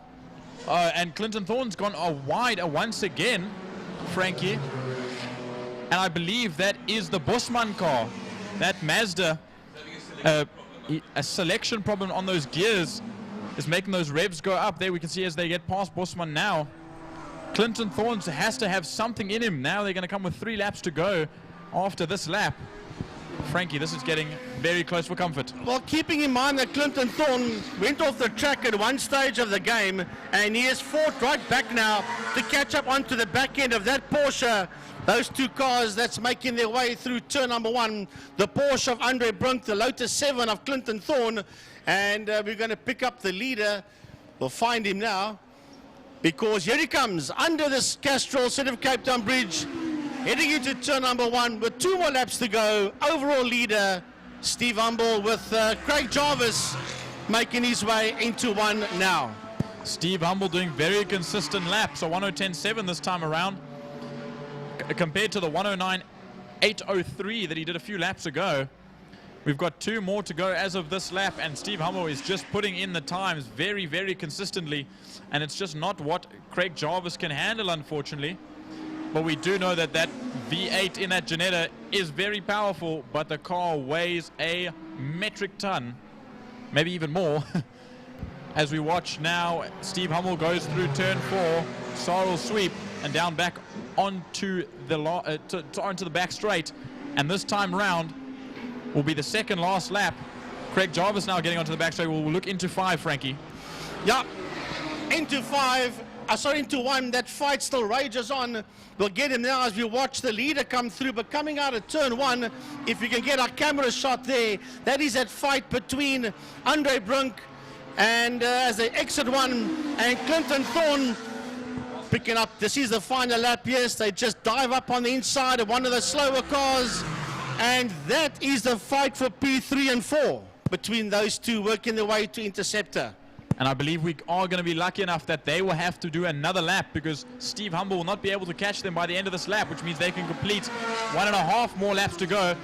And watch them, they're getting very close as they make their way into Sorrel's sweep. It's going to be down the back lane now, and look how close Clinton Thorne is. With all those spoilers, the drag is going to be very high on that car, but he's going to try and get in the slipstream and drag his way down, but the Porsche just has that top end speed, Frankie. Yeah, down the back lane they go. Working towards a turn number 5 towards Fostron corner. They'll be okay. The leader is on his last lap. He's heading towards turn number 5 as we watch these two come out of Fostron. Brunk and Thorne.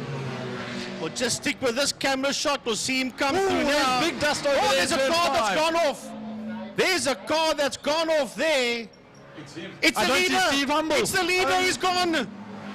Steve Humble, all the way to the tires, Frankie, has crashed the car. Last lap, last corner. Humble is out of this one. That means Jarvis will come home in P1 across the line. Can you believe that? He's out of the car. He's walking around. He's going to look at the back end of that vehicle. Maybe a tire, something happened. I can't tell you. But where's that battle? Now into turn 3, Interceptor corner. We see Andre Brunk and Clinton Thorne. They're getting held up by Richard de Roos. And this is going to be also, Clinton Thorne needs to make that move now before they get to turn 5, because there's going to be no passing into turn 5 very, very shortly for them. So if he's going to make a move, it must be now. He won't be able to make the move. He's not close enough. There's a yellow lights flashing, double yellow flags, so he's going to have to stay behind him. And that will now be the fight for P2 and 3 across the line with the demise of the Humble car. Eric Salomon finishes his race as we watch these two head towards the checkered flag, and it is Andre Brunk that will come home ahead there of Clinton Thorne. But look at this little battle there, Frankie. This is Gorman and is that Luz? No, that's Ray Farnham. Sorry, right to the line. Different around the track in different positions, but still a nice battle to the line as we watch another Lotus 7 coming to the line. That'll be Henny Trollope, and we see Marco Ribeiro finishing out. I think Henny Bosman's still on the track somewhere unless he's pulled off. But that will round up Sports and GT, and what a crazy, crazy finish that was. I was not expecting such a thing to occur. No, geez, he had it all under control. Last lap, last corner for race leader Steve Humble. I don't know what happened there. We just saw the car disappear in a cloud of dust and sand there into the entrance of turn 5. If it was a problem with the tail end of the car, if it stepped out, if he had a brake issue, of course, that we don't know. But that ended that sadly for Steve Humble. Well, let's see how quickly we can get a replay on this, because this camera is situated right in the perfect spot. But you see, if you look on the very far left, Frankie, there's lockup marks. I don't know if that was from earlier today. It could be possible. But you see it goes straight on over the top end of that corner. And, I mean, he must have been going in at some speed to make it all the way to the barriers. Frankie, I think Jordan might be right on that one. If you look where those lines are, it ties up perfectly with where the pull beam is standing. It's very possible that that was a brake issue. And at the end of the day, if you think, I mean, that's not just slightly over brake, that's like way over the top. So a man of his experience, probably something mechanical creating that situation that you see there now. Yeah, I think it might have been, I don't know, well, if it was a brake issue, you wouldn't have seen the lockup mark. So something else obviously gave way there. Perhaps a stuck throttle as well. If you're going to have brake marks that prominent and slam on brakes, and then what happens is you just carry on. So yeah, we're all getting a bit of a forum going here between us guys. We're just speculating. We obviously the only person that will know eventually is Steve himself. But it could be one of those or maybe something completely different. Maybe all of us in the commentary box must make our closest bet, and we'll speak to Steve after the race and see who's most accurate. Yeah. I'm sure he'll have some words at prize giving if he decides to go.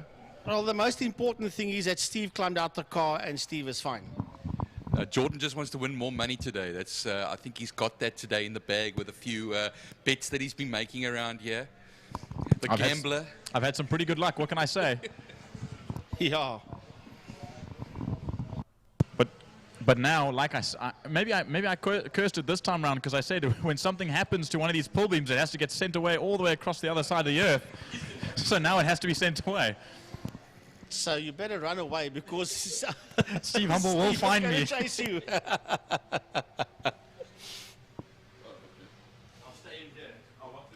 Talking about Steve Humble, we will see Steve and everybody else for the next Rallycross event, which is the 18th, I think it is, if my dates are right, of May, which is another all-day. We had 62 entries at the last event, 19 all-tar cars, 17 E36s, and a few classes A, B, and C cars out there as well. All in all, we had 62.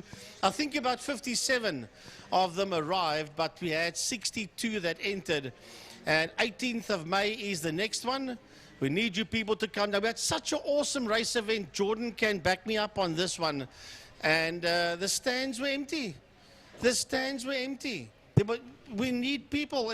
The people that didn't come, they got no idea, Jordan, what they missed. I mean, you and I were bouncing around the commentary box. That's how excited the racing was. And I mean, with the stands that you sit at, if you sit next to that the oval tracks commentary box, those 3 stands up against the wall there, you can see the entirety of the track. You can watch that whole set of rallycross on the tarmac and on the dirt. You can see the action of the guys. I mean, we've had people roll over here. You don't see much rolling over on main circuit, but rallycross. You don't want to see it on main circuit. That is true. For sure. But it's action-packed there at rallycross, and I love it to bits. So we need you to fill this place on the 18th, but we also need to get a lot of entries for that event as well.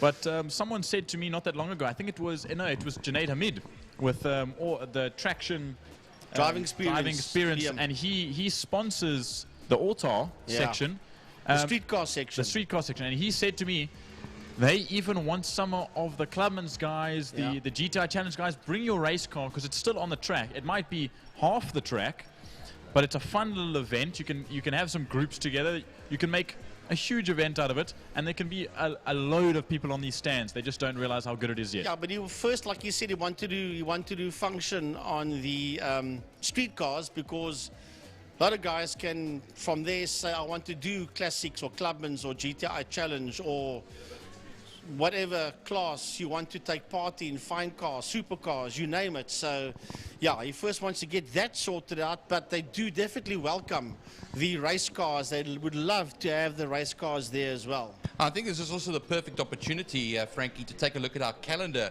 for at least the next month here as well. We are moving into May. And the first of the events in May is scheduled for the 4th, which is this coming Saturday, which is supposed to be a short circuit race meeting on the karting circuit. It's in one of those endurance races again, yeah? We are looking for entries at the moment, so that's the main thing, where hopefully the entries get submitted and we can have ourselves an endurance race on that Saturday, of course. With that, sorry to jump in, Byron. I think I'm joining you on that endurance race for the first time. I've never done an endurance race before, so you're going to have to give me a couple of tips on how to last that long trying to decide which rider's on which bike, but I'm sure it's going to be a lot of entertainment. They wear armbands, and then each rider gets an armband, and then you get a name list where the color is by that rider's name. So when you see that rider with that color armband, you know which rider is on that motorcycle. Talking about that, before you go on with the calendar, I'll be heading in Gary's place next weekend to Veskus Oval between Saldanha and Vredenburg for the Sloek en Patat championships, and they're close to 100 entries so far. The last I heard was 98. It may even be over 100 now, who knows. And that will be next Saturday. But Gaza, you're going to head up to Neisner for the Neisner or the Samola Neisner hill climb. Yeah, looking forward to that. But let's just go back to that Vescas Oval. It is the biggest meeting of the season for Vescas. It's going to be probably the biggest meeting since Vescas restarted. Remember, Vescas Oval was not running for 16 years. Probably about year number 3 now since we've restarted.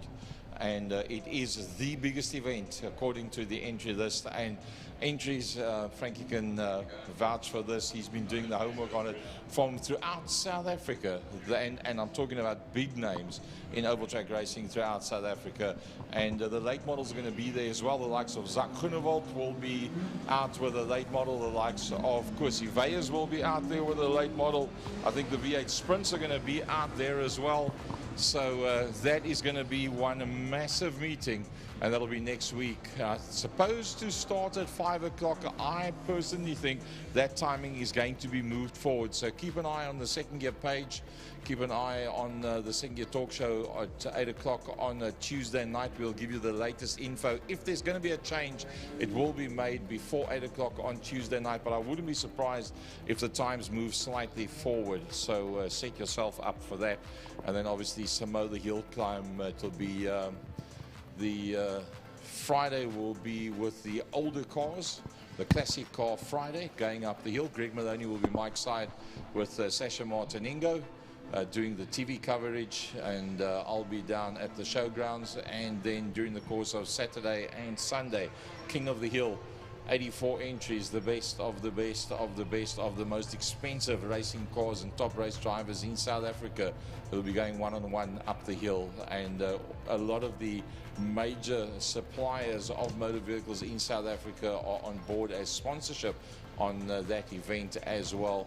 Lots of corporate involvement, and then there'll be full-on TV coverage for Sasha Martinengo that did it last year. He's doing it this year again. We're bringing you the live feed from there for the complete duration of Friday, Saturday and Sunday. The 14th running and the 17th year since the inaugural starting of the Samola Hill Climb. Right, Byron, classic cars are out on track. As a matter of fact, they're heading down the back straight already. The classic cars, the louder classic cars. There is still a little bit of cleanup to do. They're getting to the grid now, just to get ready, but they're still getting that pull beam removed, and I can see it is being ushered away by the marshals. But just quickly, Frankie, we were talking about the calendar. Of course, like I said, short circuit racing on the 4th, and then we have on the 11th, of course, you and I are back here for oval racing, tarmac oval racing, for the return of Cape Hell drivers.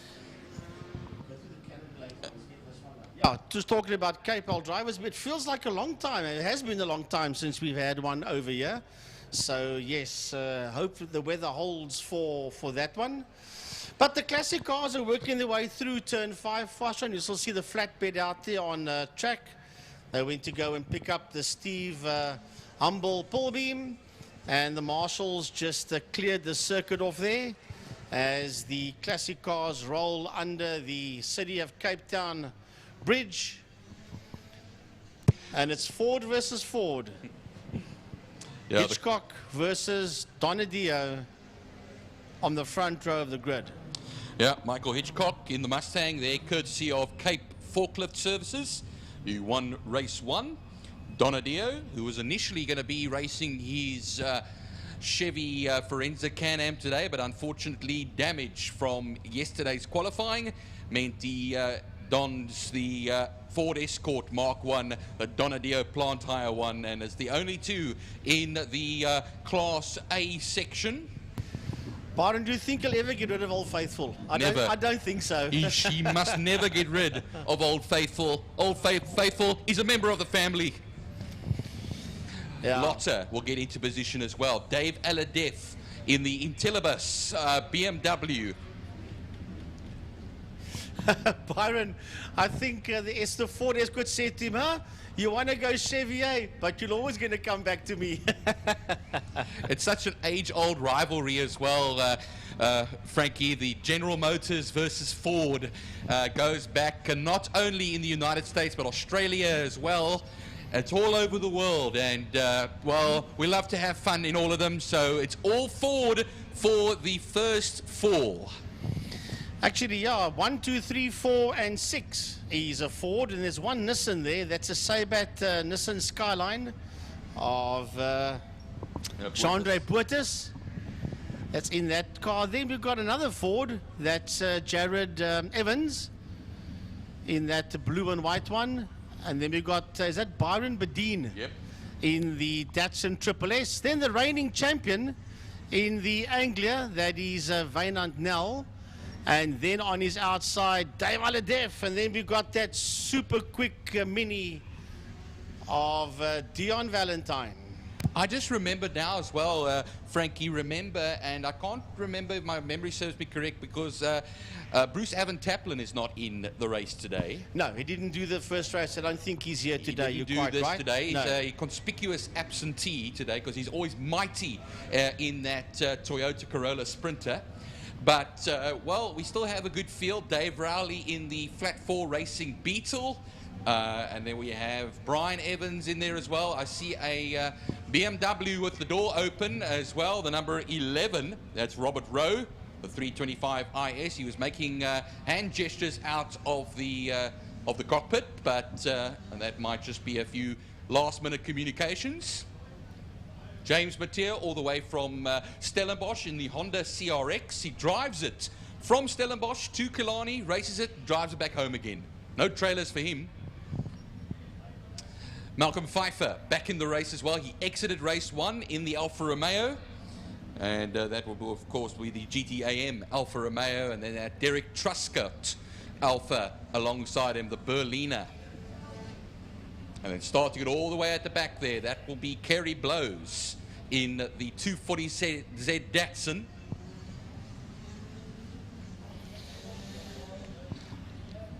I see Bradley Rowe out there as well in the BMW 2002.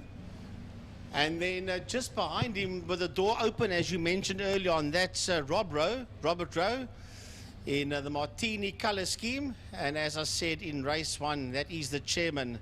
You can see on the screen there, car number 11. He is the chairman of the classic car section. I might be a bit silly, Frankie, which I usually am, but I see that Bradley Rowe is in Class X in that 2002 BMW. He's run that car a number of times. Yeah, but I don't think you got to go through your day to bust out into a class. But I don't know, but he's still out there in Class X, yes. I guess I'm just silly then. There we go. No, there's obviously, no, you're not. There's obviously a reason for it, which obviously we don't know.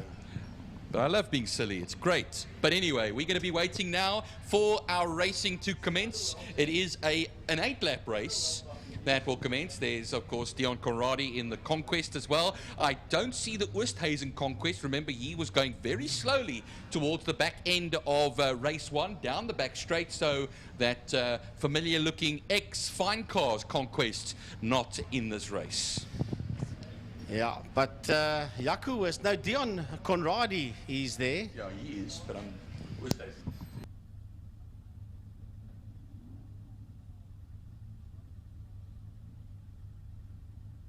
All right, so race 2. We wait patiently. Everybody will be waiting patiently for the start. We're just waiting for them to finish there in turn number 5. In the first one, the flatbed has now got that pull beam on the back of it. For the folks at home, we're just letting you know exactly why we got the hold up, why you're looking at these cars on the screen. It's because the flatbed has now eventually got the pull beam on, and they pulled into Park Fermé. So we will be now all systems go. The safety car will drive off towards turn 1, Holes Hook, the only true left-hander on the circuit, if you don't count the bends, the curved back main and some of the kinks. But Hitch will take them off. Donadio, Momberg, Buertus in the Skyline, Mouton in the other of the Mustangs at the front end of the field. Down that Joubert Straight they will then run now. The sun getting lower now as we approach the winter solstice will be in June. So we'll have, of course, the shortest day, longest night. So the days are getting shorter as far as daylight is concerned. And now, through the kink, we run. Byron, when you get to Frankie's age, the days already feel shorter. But I'm sure they feel long at the same time.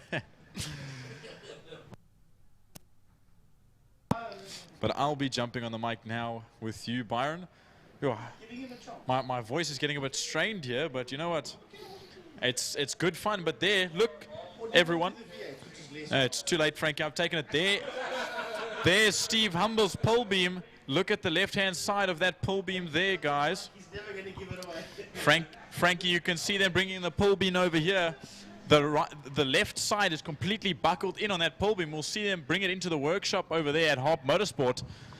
But I want to see what speed he went into that corner at, because that must have been some heavy shunt to bend the chassis like that. If it is bent, I see the frame is, you can see there it's pulling in the backside. Oh, look at that rear end. That both wheels are buckled, left and right side. Oh, that's going to be a very, very hefty build to redo. But knowing Steve Humble, it will get done, and he'll be back a lot faster than we think.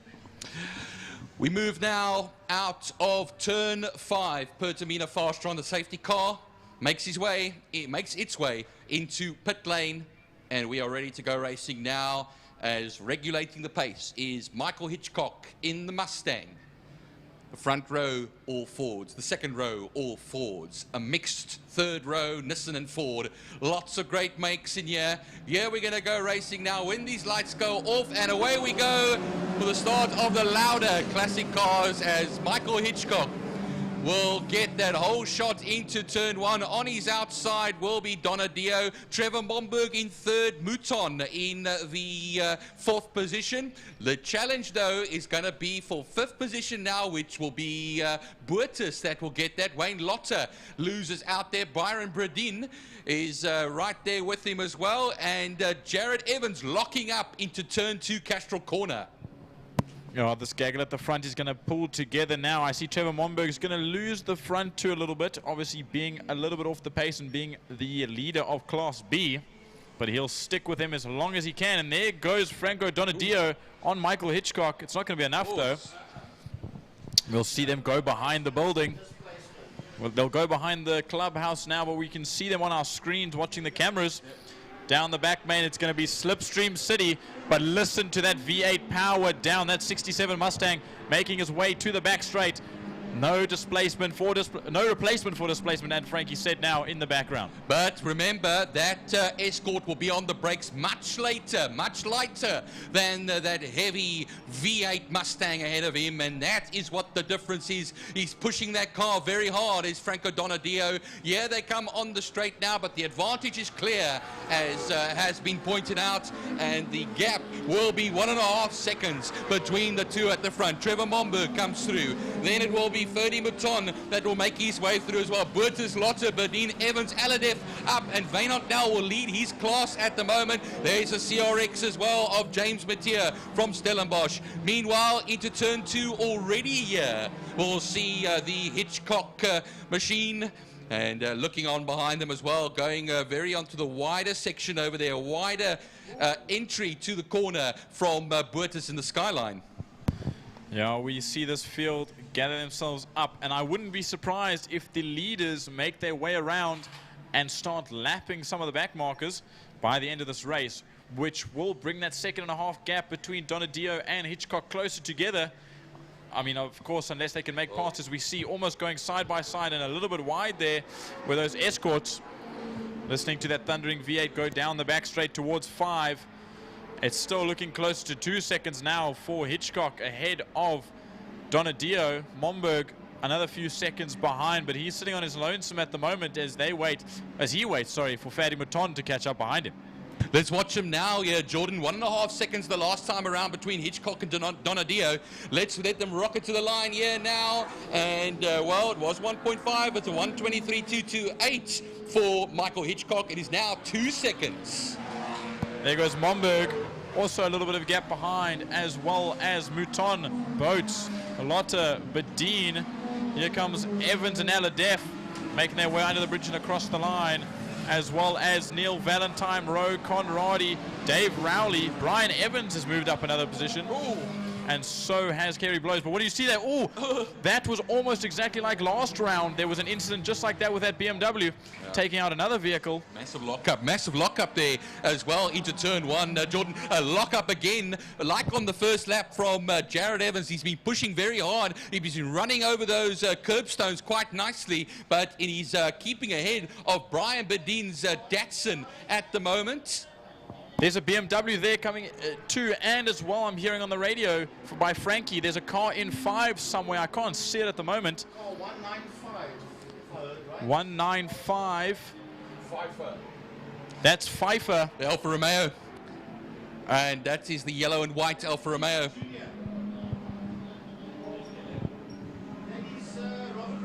And Robert Rose sits on the outside of the snap change Boma into 2. So there's some cars scattered all over the field at the moment. But crossing the line now, we have the leaders.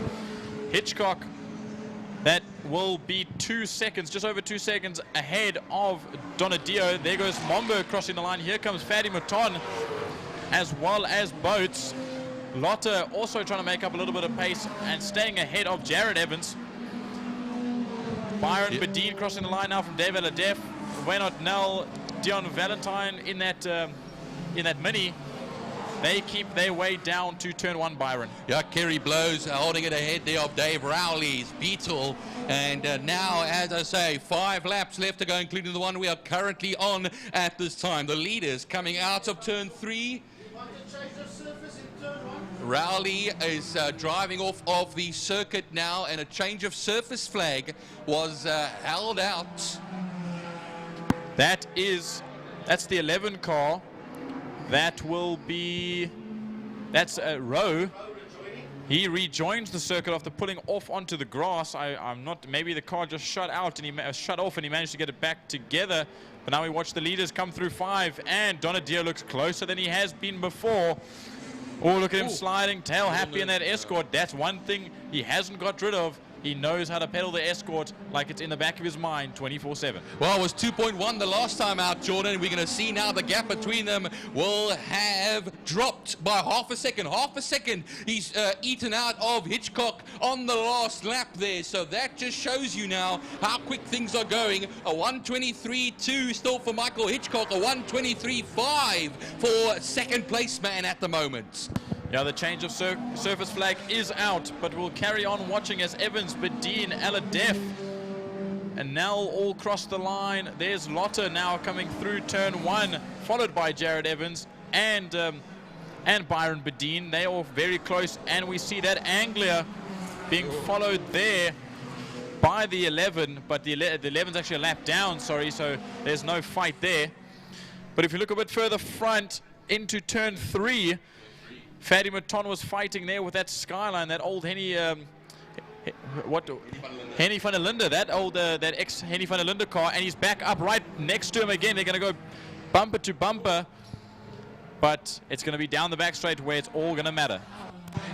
Glad shines like gold as they go through turn 4 now, and watch out as we see Mouton in a battle royal here with the number 29 Boertes car, but just showing down the straight over here that Mouton looks to have the measure of him. Behind them will be Lotte as they come up to turn 5. 3 laps left to go in this race. The leaders have started that one. The leaders now exit 1 as we watch this battle come to the line. A little bit slippery out there is Fadi Mouton, but tries to get a better straight line exit through the kink to come down the main straight. But that V8 just has extreme legs on it, and it will always pull ahead, the same that Michael Hitchcock does to Donadio's Escort. But the corner speed of that Boertes Skyline, it's just unbelievable. Yeah, he loses out bucket loads on the straight here, but look at, like you say there, Jordan, you're coming towards the outside. Even that Joubert straight's a bit painful going into turn 2. And they'll be side by side bagging door handles on the exit of the turn 2 section. Here we go. On the inside is the Mustang, and he will hold it ahead for now. But Boertes is running out of time to get himself up into the turn, the top 4, down to 5. You know what I see? There's no Michael Hitchcock. He's disappeared. He's pulled off. into the oval. Oh my. That's an unaccompanied sight that I didn't think we'd see. Franco Donadio, he's going to be on his own now. He takes the race lead with 2 laps to go coming up now. I don't know what's happened there, but that's a very, very terrible. There's the Beetle. Dave Rowley's pulled off in the slipway. I think that was a lap or 2 ago. Just outside 1, so that's going to be out of the way though. As we watch, Trevor Monberg comes to the line. Now 3rd place. Here we see Mouton also coming, but Boertus, this battle for 4th place is still heating up, but it's just not enough. Here comes Lotte, followed there by Evans and Badin, all within a 1.5 seconds of each other, 2 seconds of each other. Lock up from Boertus going into turn 1 there, Jordan, and Lotte going a bit wider as well. Jared Evans will follow going into turn 2 then, as they have that Bradley Road 2002 BMW. But now remember, Boertus has a podium in his sights now, because Momberg, who leads Class B, currently holds 2nd. Mouton is 2nd in class and 3rd overall, and then 4th in class is Boertus. Lotte is about 3.3 seconds further back then, as you can see on the screen if you are watching on the worldwide feed. But look at this now, onto the Tygerberg Straight we then run towards turn 4 now. Is there going to be a move made sometime? But the thing is, you'll see that the Mustang will have the measure on the straight now. Will he be able to keep up? No, Boertus can't keep up with Mouton as they make their way down to turn 5. But into 1, Franco Donadio starts his final lap. This will be 1 left to go on his own. All he'll have to do is maybe get through 1 or 2 back markers, but if I look ahead on circuit, it is clear. Actually, no, it is clear for him. He'll have the track to himself, maybe even a best lap time that he can put into this. But there comes Momberg in 2nd place. He's also on his lonesome, having a nice little leisurely drive this Saturday in that Class B car. But now we watch Fadi Mouton passing that BMW 2002, and right behind him comes Boertus in that Skyline. And look at that corner speed, Byron. It's unbelievable, but the straight line speed is where that car lacks. Well, we are on the final of these laps now. And on the outside, it's Boertus in the Skyline. On the inside, it's the Mustang of Mouton. Yeah, they make their way through the kink. He gets the inside for the kink towards turn 3 then. He won't make it. Mouton will just hold it, but Boertus comes through as the leader comes into turn 5. What a move by Boertus through intercept corner, but he's going to go a bit wide, but he jumped to 5 now. It's all going to be down there. There he is, coming past the kink, under the Castrol City of Cape Town and Lime Property Managers Bridge to take 1st position after a little bit of a, not the race he wanted being in 2nd place, but not the win he would have wanted after not winning very well. But here comes Momberg through the kink, under the bridge once again, and he will take 2nd place overall, but that is 1st in class for Trevor Momberg in that Capri. And there it is, the Skyline. Boertus has managed to stay ahead down the back straight of Fadi Mouton, and he will take he'll take 2nd place in class and 3rd overall, Byron. He will, coming across the line as he does now. And that will mean that Wayne Lotte, Jared Evans in the Capri, Brian Badin in the Datsun Triple S will come across the line in 7th position, whilst Wayne Huntnell will be the only, or the Class C winner, just ahead of Dave Aladef in the BMW. Then it will be the 441 of Brian Evans in the Escort Kerry Blows, coming from the back in the Datsun 240Z. And that will be the 11, top 11, 10, 11, and then Conradi will come through in the Toyota, and then it will be Klaassen in the Skyline SGL. That will be 13th.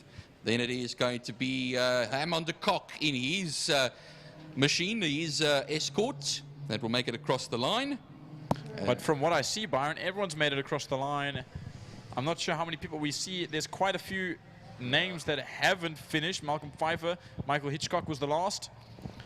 Derek Truscott made it. Robert Sienacol. Robert Sienacol, the number 50. Yes, he made it. And that's, of course, the Ford Escort, the MI Group's Ford Escort. Yes, he did. But a few losses now in this race, a few gains for some, especially Momberg and Boertus, I would like to say. I think Boertus was the drive for me of this race. So very, very well done to the Classics. And now next up, some more thundering V8s. If you haven't had enough thunder today, it's V8 Masters.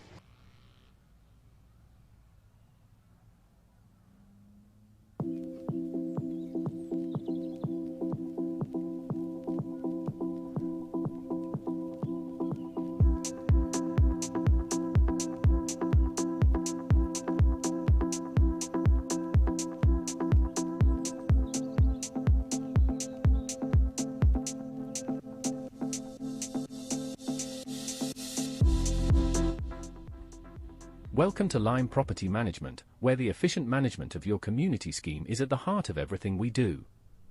Our dedicated team provides superior property management services, ensuring that your property is in good hands and that your investments grow. With Lime Property Management, experience vibrant solutions, transparent communication, and a squeeze of innovation in every interaction. Call us today or visit lime.cape town and let's cultivate your community scheme's future together. Lime Property Management, leading, innovative, motivated, energetic. Right, The Porsche Club in Cape Town has its home right here. V8 Masters that will come out now for the second last race of the event.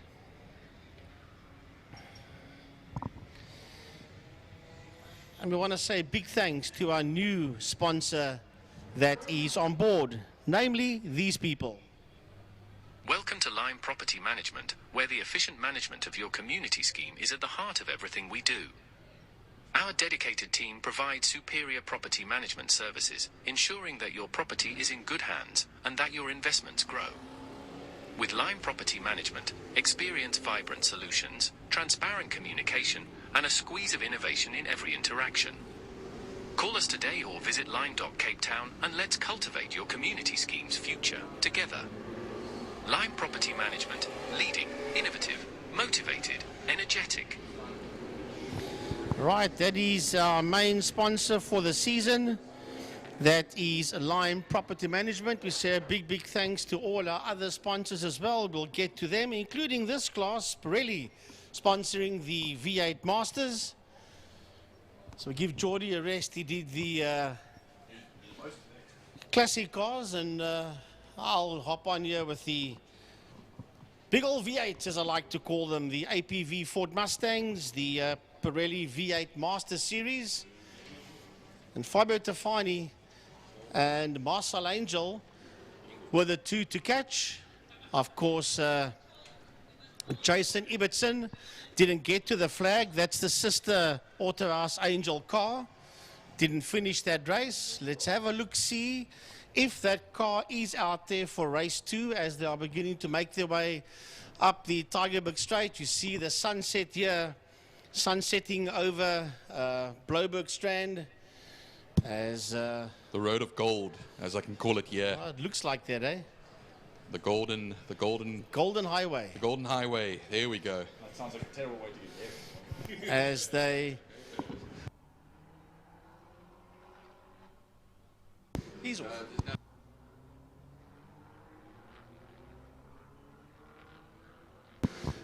So as they work their way down into turn number 5 into Fostron Corner, we see the V8s.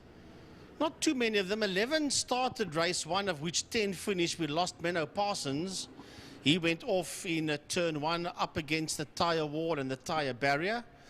So we'll have to look, see if that 69 car is out on track. It looks like it is. If I look at the last car going into 5 from here. No, I don't see Menno Parsons. I'm looking at the screen as well. I don't see the 69 car of Parsons. There is one car, that white car at the back, that may be Menno Parsons.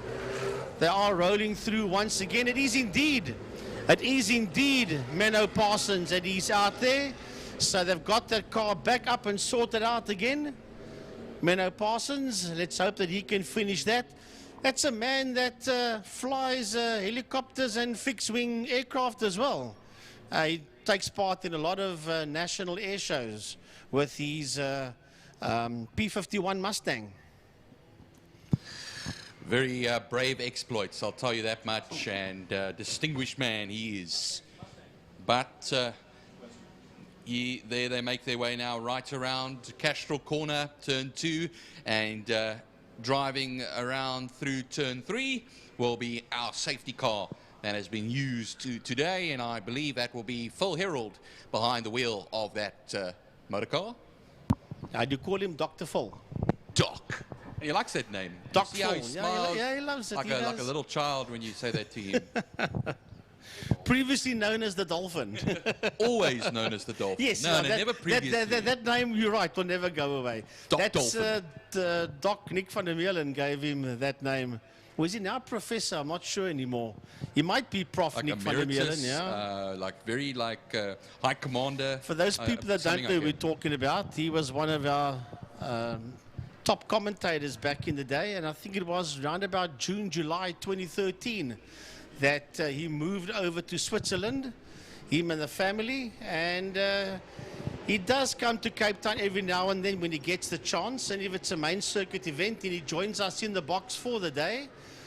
But we haven't seen Nick van der Meulen for quite some time, and hopefully we'll see him soon in the not too distant future. He usually comes about once a year and comes and visits us up here. When he gets the gap, yes. Right, so through turn number 5, that is through Fostron Corner, the V8 Masters. I'd love to see another 10 of these cars out on track. Can you imagine what that would look and sound like, Byron? Either way, they're slowing down. Safety cars pulled off. The red lights are 5 lights on pit lane is on. Byron, take them away for 8 racing laps. This one will be. They trundle towards the lights now, and when those lights go out, you'll hear that lovely roar as they will now, and away we go as Marcel Angel leads them off here into turn 1. Fabio Tafani tucks in behind him there, then it's Sean Moore, then it's Barry Ingle. That's the top 4 there as well. Now remember, split between 2 classes here, the gold and silver classes. Meanwhile, onto the Joubert Straight now. Good clean start from everybody, and into Castrol Corner, turn 2. Yeah, through turn number 2 they come now, working their way out of Castrol. It's a whole lot of them coming out of Castrol Corner. They're still all nose to tail as you pick them up on your screen there. But it is all about Fabio Tafani that leads them through 3. Watch them go up that golden straight as Byron calls with a setting sunset. Working their way, there we go, into turn number 4. Through the double right-hander, that is Sarl Sweep. They'll make their way down the back main, and it is up front. It is not Tafani that is leading this one. It is Marcel Angel.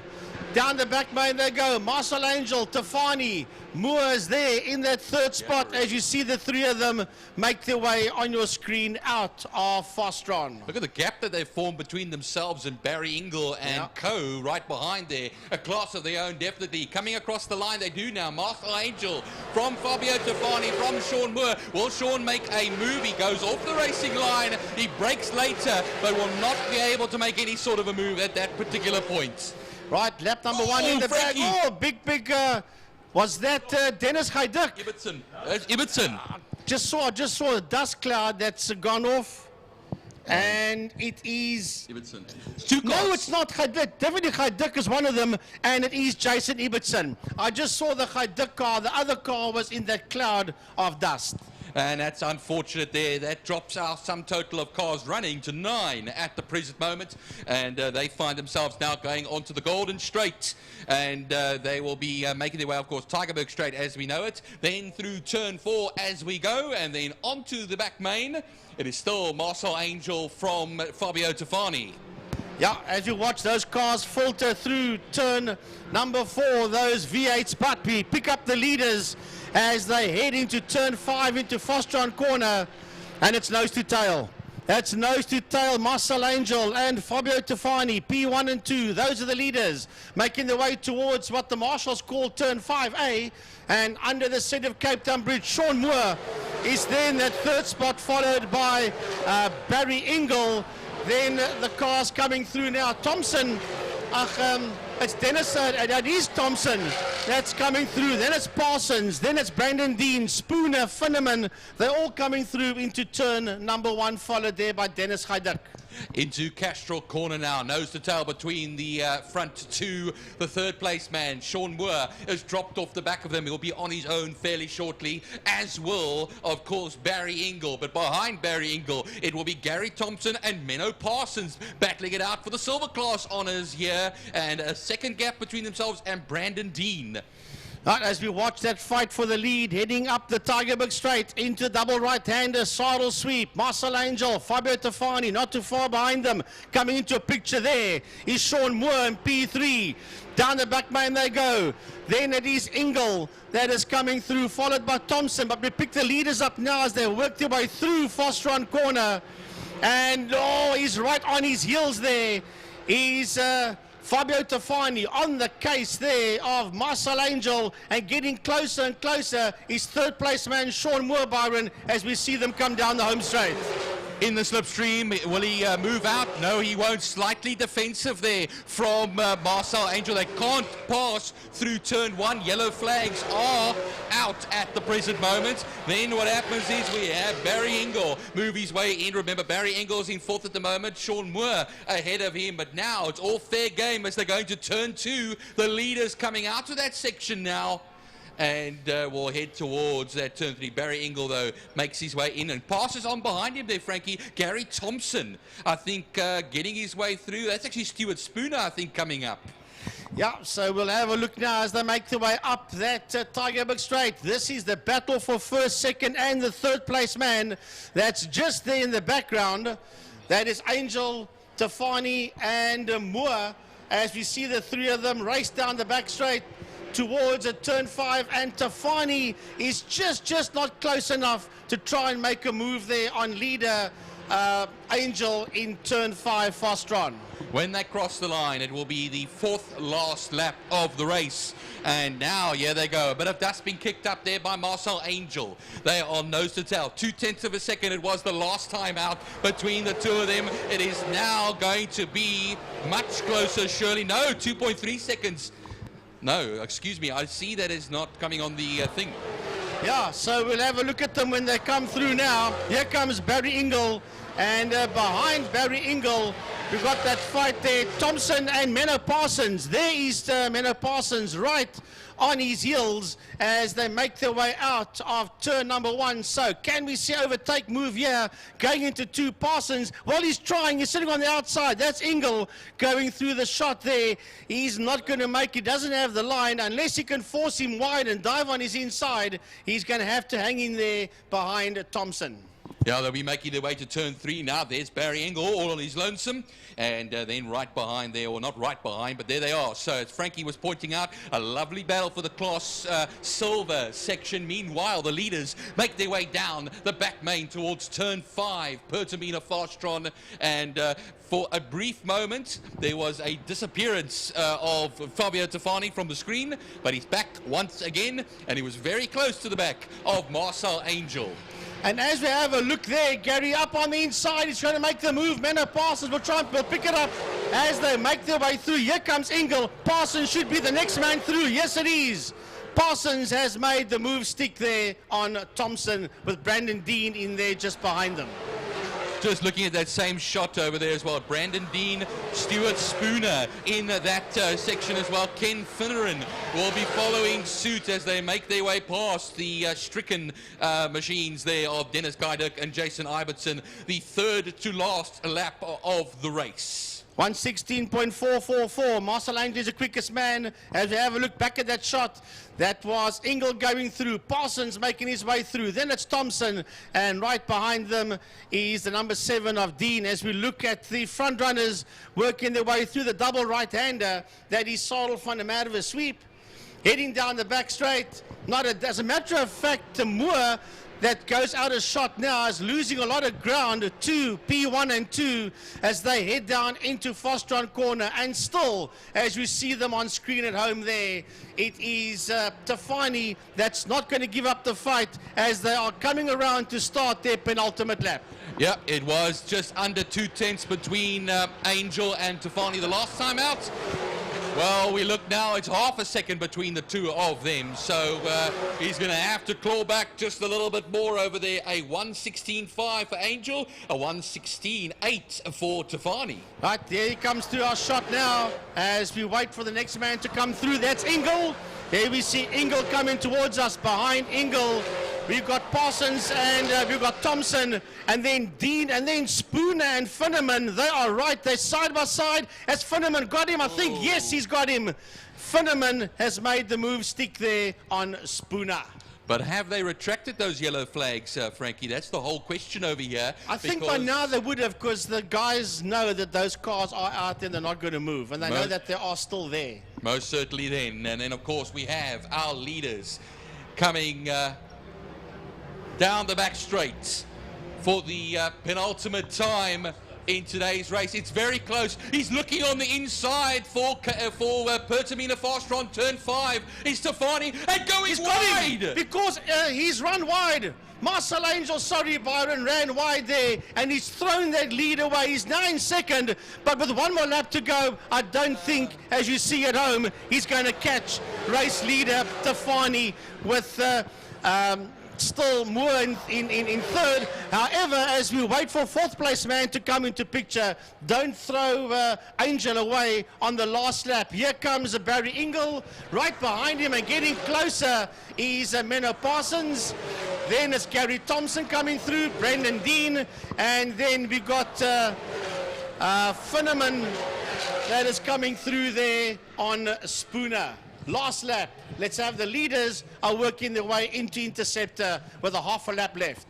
He just came much closer to Tafani, did Marcel Angel. He'll be kicking himself going wide like that, possibly under immense pressure that he made that slight mistake there. Yeah, they come through the double apex right-hander at Saddle Sweet now. This will probably be the final time that the man, of course, behind Tafani, who's Angel, have the go at it, but no, it's not going to happen for him this time, and he'll have to make do with second position in the second V8 Masters race sponsored by Pirelli. Right, out of turn 5, they come now towards a checkered flag, and he's not going to do it, as Byron said. It's too much too late. The flag is out. Fabio Tafani comes home in P1. Marcel Angel finishes in second, and coming home across the line in third is Sean Moore. P4 making his way out of turn 5. Fostron, that is Barry Ingle. Not far behind him is Menno Parsons. There's Ingle and Parsons with Gary Thompson just behind them, followed there by Brendan Dean and Ken Finneman and Stuart Spooner having a fight, but it will be Finneman that gets home just ahead there of Stuart Spooner. And two DNFs there, Dennis Gaidik and Jason Ibbotson. Why? Because they are stuck there on the outside in the center of turn 1. So that concludes the Pirelli V8 Masters. It is 25-6, and that brings us now to the final race of the event, and that is none other than the Thermofire's Clubman's Saloon cars.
Welcome to Lime Property Management, where the efficient management of your community scheme is at the heart of everything we do.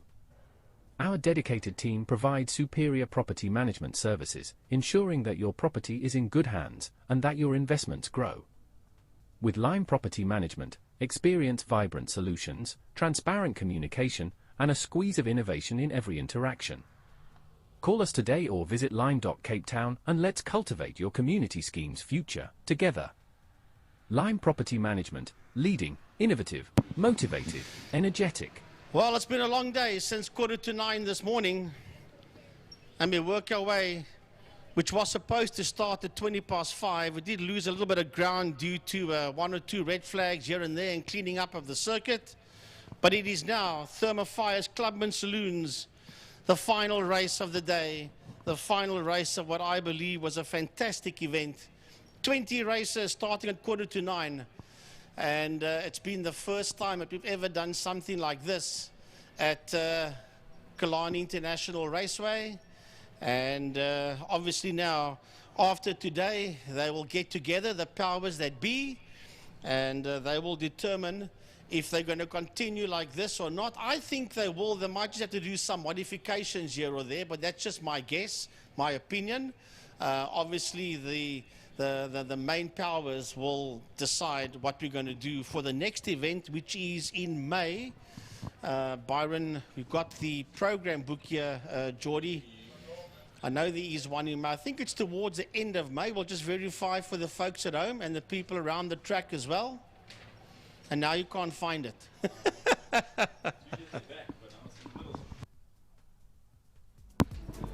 Sorry, folks. Jordan Euban, he's confusing himself because you can't find the. It is in.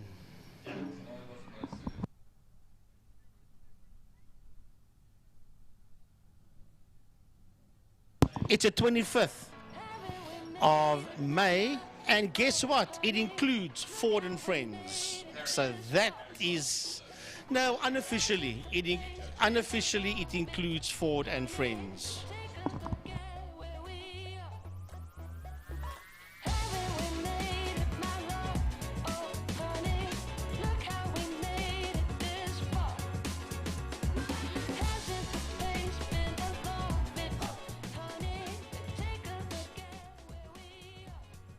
Killarney.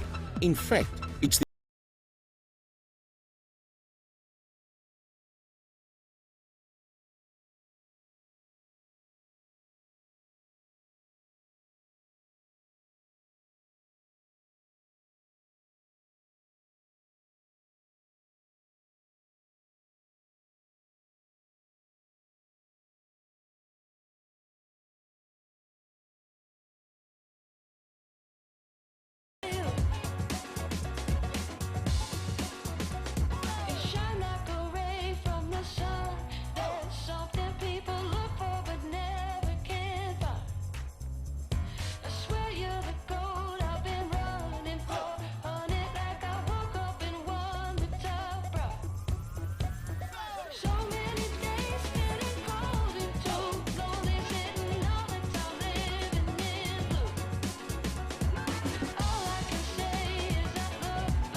All right, folks, at home, just getting that situation sorted out. We are approaching 5:45. We've got one more race to go in the Thermofires Clubman's. We're going to cut this one very fine. Just waiting for the safety vehicles to get the number 9 V8 Master out of the sand trap. And then we will get this one underway, which will be, of course, the Thermofires Clubman Saloon cars. A big thanks to all our sponsors. We played their ad a few times, but a big thanks to Lime Property Management. Then a big thanks to the City of Cape Town. A big thanks to Castrol. They are sponsoring everywhere around Killarney. Interceptor, Fostron, King Tony Tools, Porsche Club. And geez, I'll tell you what, just a major thank you to everybody for the sponsorship. And then, of course, for the class sponsors, the only sponsor they haven't got on this piece of paper here is the Superbikes. They are sponsored by Seal Pro Winelands. A big thanks to them for the Superbike Challenge, Masters and 600s. MGA for racing for Clubman's Classic and Breakfast Run motorcycles. Backtech for STC 650 and Super Sport 300. Clubman's Thermofires, GTI Challenge, API Properties Group and their associate sponsors. Classic Cars are sponsored by Libre Classic Cars. Supercars and Fine Cars by Caltron. Sports and GT by Le Hubert Wine Estate. And V8 Masters by Pirelli. We still need a sponsor for the Formula Libres, but a big thanks to all our sponsors here as we just wait for that situation in turn 1 to be sorted out, and then we'll do the final race of the event.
Final race of the day is the Thermofires Clubman Saloon cars. They've got that situation sorted out in turn number 1 as the Clubmans roll out onto the track for their final race and also the final race of the day.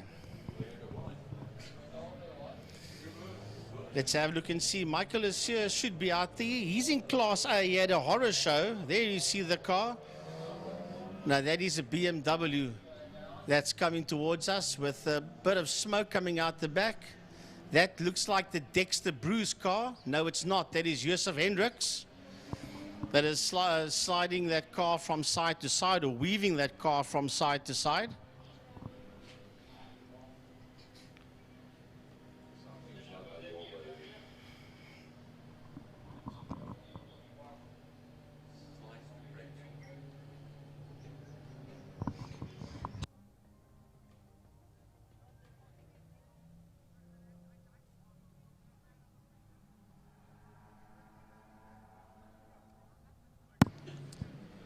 You know, as Frankie gets a little bit busy on the phone, I mean, I'm going to chat to you, Gary, about it. But, I mean, we've seen some incredible action-packed Clubman's racing before, but we haven't seen a race like Race 1 in a long time, especially with so little cars. But what were your thoughts on this round so far? Clubman's racing historically has been around for many, many years at Killarney International Raceway, and it's gone through so many different phases and changes through the years. I've got a personal interest in it because of the fact that my daughter used to race in the class.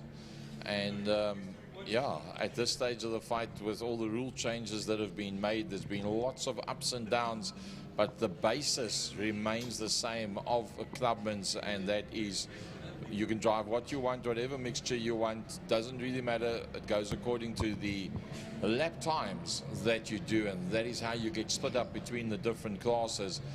With the modern era, the cars getting quicker and quicker, that is basically what has caused a bit of concern as to, obviously the quicker cars become more and more expensive, the tires go quicker, the brakes go quicker. You start braking standard diffs, and clutches don't last anymore because you've got to do fancy clutches. So the whole discussion goes in general in the last couple of years about the balance between modern era and cost to be able to put a car out there on the circuit, and then also the definition between Clubman's and any of the other classes as well. So yeah, it all evolves in time. Ooh, there's a car's pulling into pits. Dexter Bruce, he's one of them. There's two of them pulling into pit lane. That was the Beamer that was smoking. No, that was Josef Hendricks. This is Dexter Bruce that's coming down pit lane. There's the one that you saw a bit smoking. That's Josef Hendricks. So Dexter Bruce is coming down the pit lane, and that is all over for Dex. Wow. And then the John De Silva, yes. Wow. Okay, I'm not sure what the situation is here. So Frankie, is that definition of it's over before it starts? Yeah, that's done for De Silva and for Bruce. Over. Unless they're going to be pit lane starters. That's possible. Yes, they're going to be pit lane starters. I'm not sure why, but they are going to be pit lane starters. Well, at least they got the opportunity to then warm the tires up a little bit, so they're not cold pit line starters.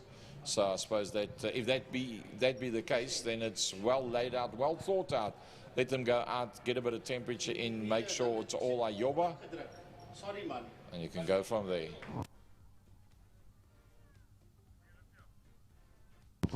Well, look at that. What a beautiful camera shot for the folks at home with the setting sun here in a beautiful Cape Town. The camera's actually giving you a lot more light than what there actually is out there. 5 o'clock supposed to be the official cutoff for making noise, but we've still got this one to go. 8 laps of action. Lime Property Management, round number 3, Regional Racing, Killarney International 2024, and this sponsored by Thermofires.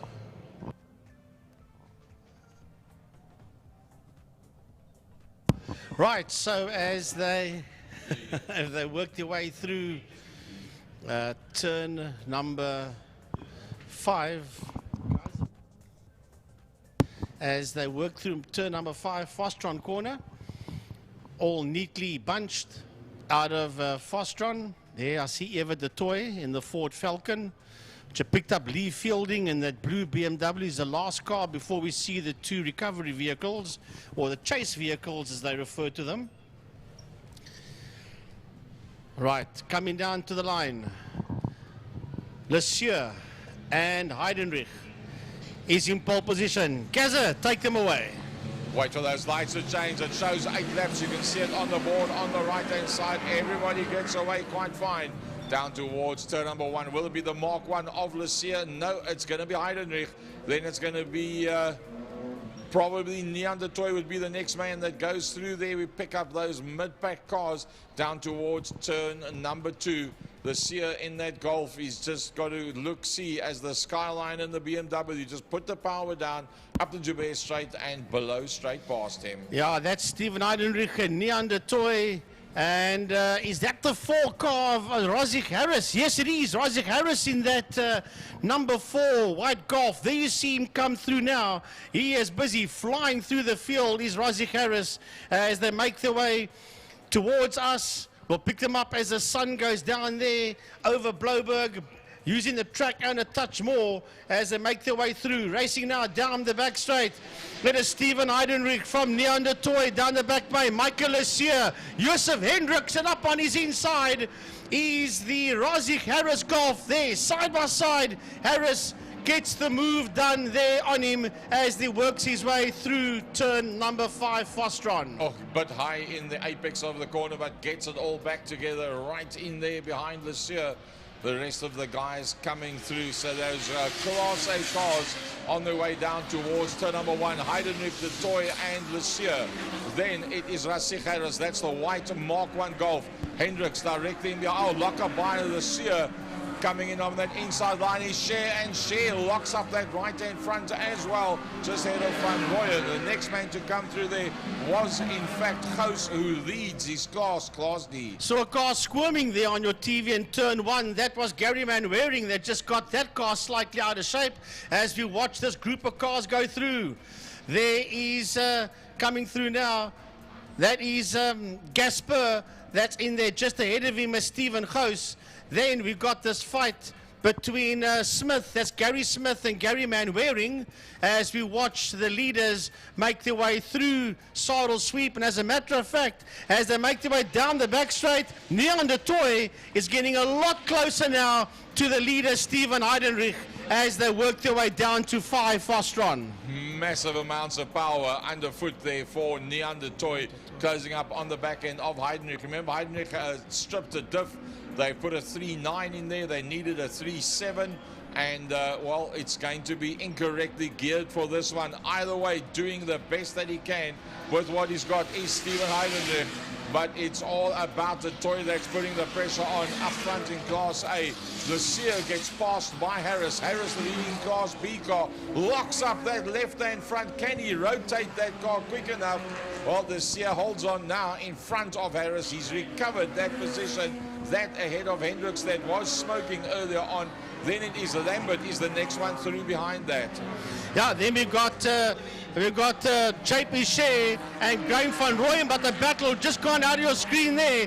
That's a fight for the lead, and Neanderthal is crowding that back bootlet there of the Steven Heidenreich machine as they make their way through Interceptor Corner. Working up the hill, and this fight's not done here yet between Lesieur and Harris. Lesieur and Harris going one-on-one. That's the two of them, and right behind them is the Beamer of Josef Hendricks, followed there by Jaco Lambert and JP Shea and Graham van Rooyen and Stephen Gous as well, as we pick them up racing down the leaders towards turn 5, Pertamina Fostron. 1 minute 21.61 for Neanderthal on the previous lap. A 121.5 being the cutoff point. Oh, these two Mark 1 Golfs still having a massive titanic struggle as the Class A leaders have now broken away at the front. It's Heidenreich from the toy. Harris gets himself ahead of this year, the leading Class B car. There come Hendricks in the BMW. Lambert down into the brake markers. JP Shea coming through with the BMW. Then it is Van Rooyen. Then the black car coming through. That is Gous. That's the leader in Class C. Algan Gasper ahead of Smith. Then a bit of a gap back to what would have been Waring, but it's Olin that is the next man that comes through.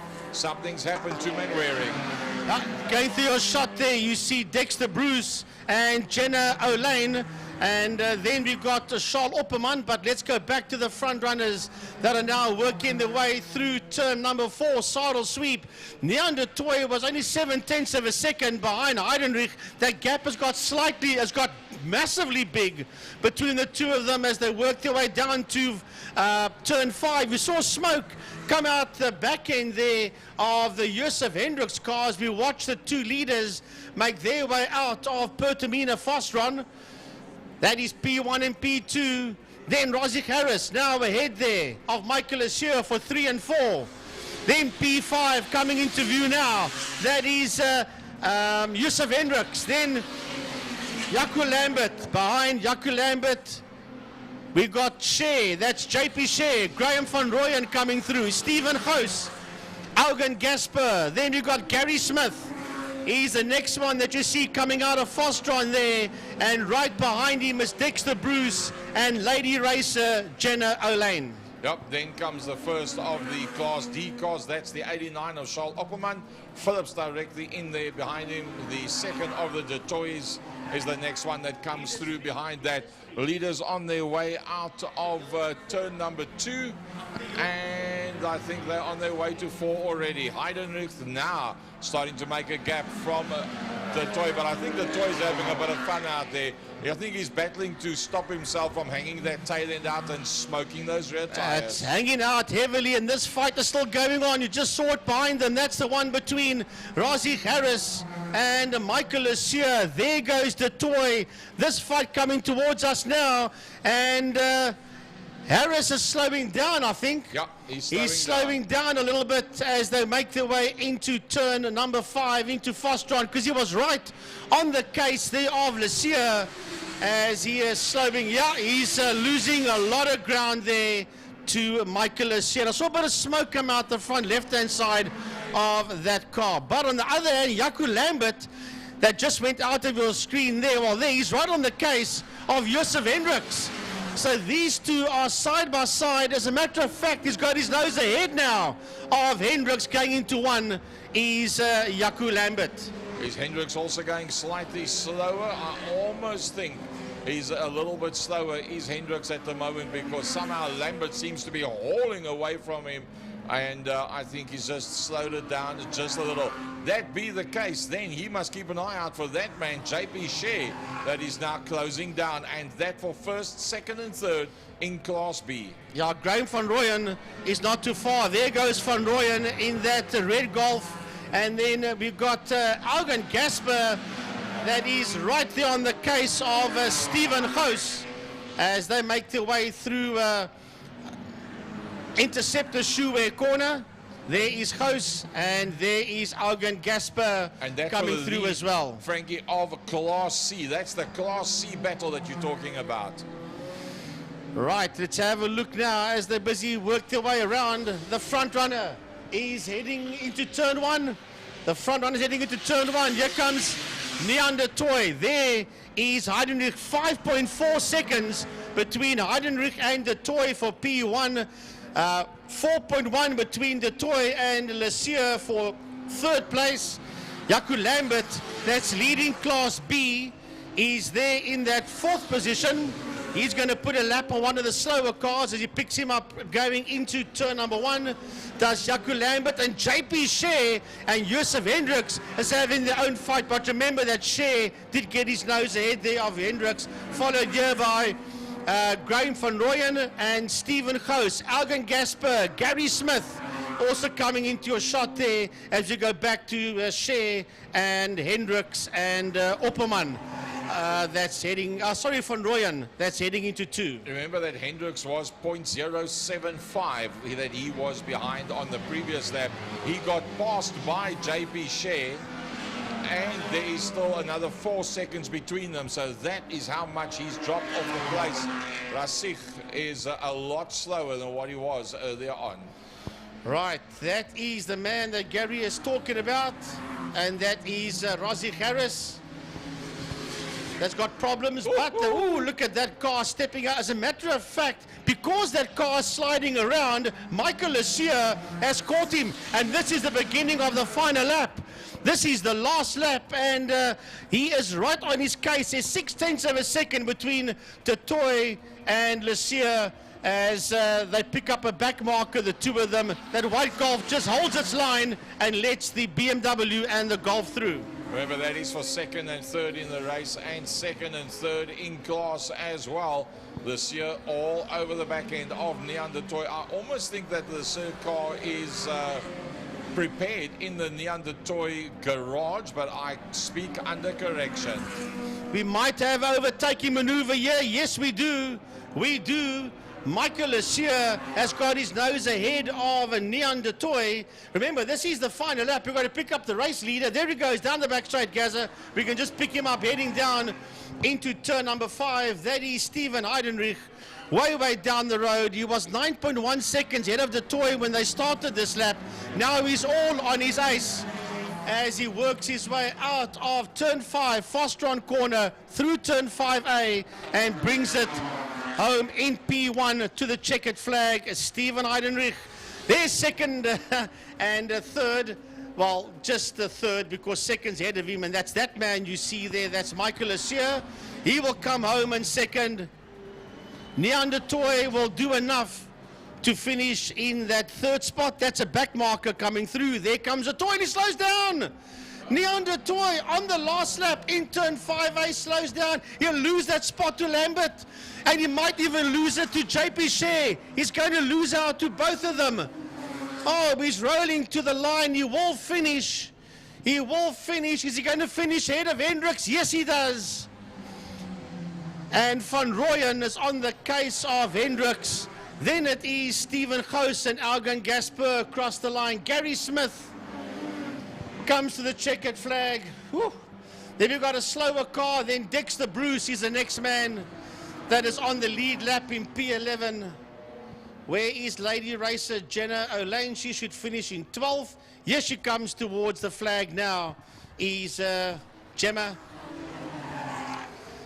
As the cars just filter through, Charles Opperman will finish his race.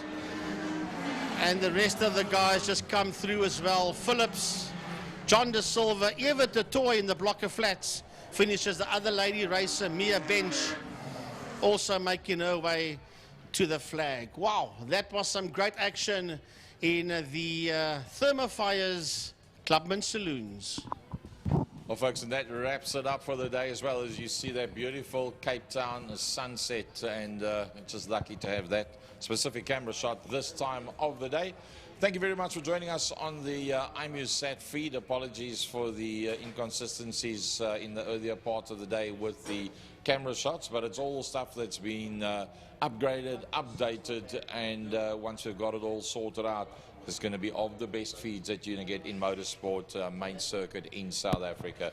On behalf of myself, Gary Fleming, thanks very much for joining us. Cheers, good night to you one and all. See you guys 8 o'clock Tuesday night. And I think I speak on behalf of the other commentators as well. For all of you that joined us here at the circuit, thank you very much for joining us. Frankie Innes, the senior commentator, will close it off for today.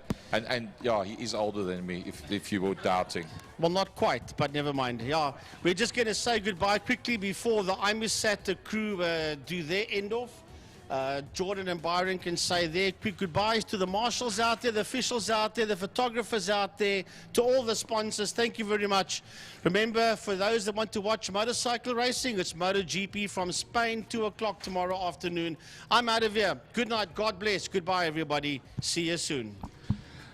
Thanks for sharing the memories with us here today, everybody, and please travel safely. And until we see you next time, from myself, Byron Height, signing out. And from myself, Jordan Huben, after an excellent day here at Killarney International Raceway, I thought it was brilliant, had a great time, and I hope everyone else did too. And we'll head out the weekend, and prize giving will be up in an hour. If anyone wants to come to if everyone needs to come to prize giving, all those involved. But get home safe, have a good weekend, and we'll see you soon.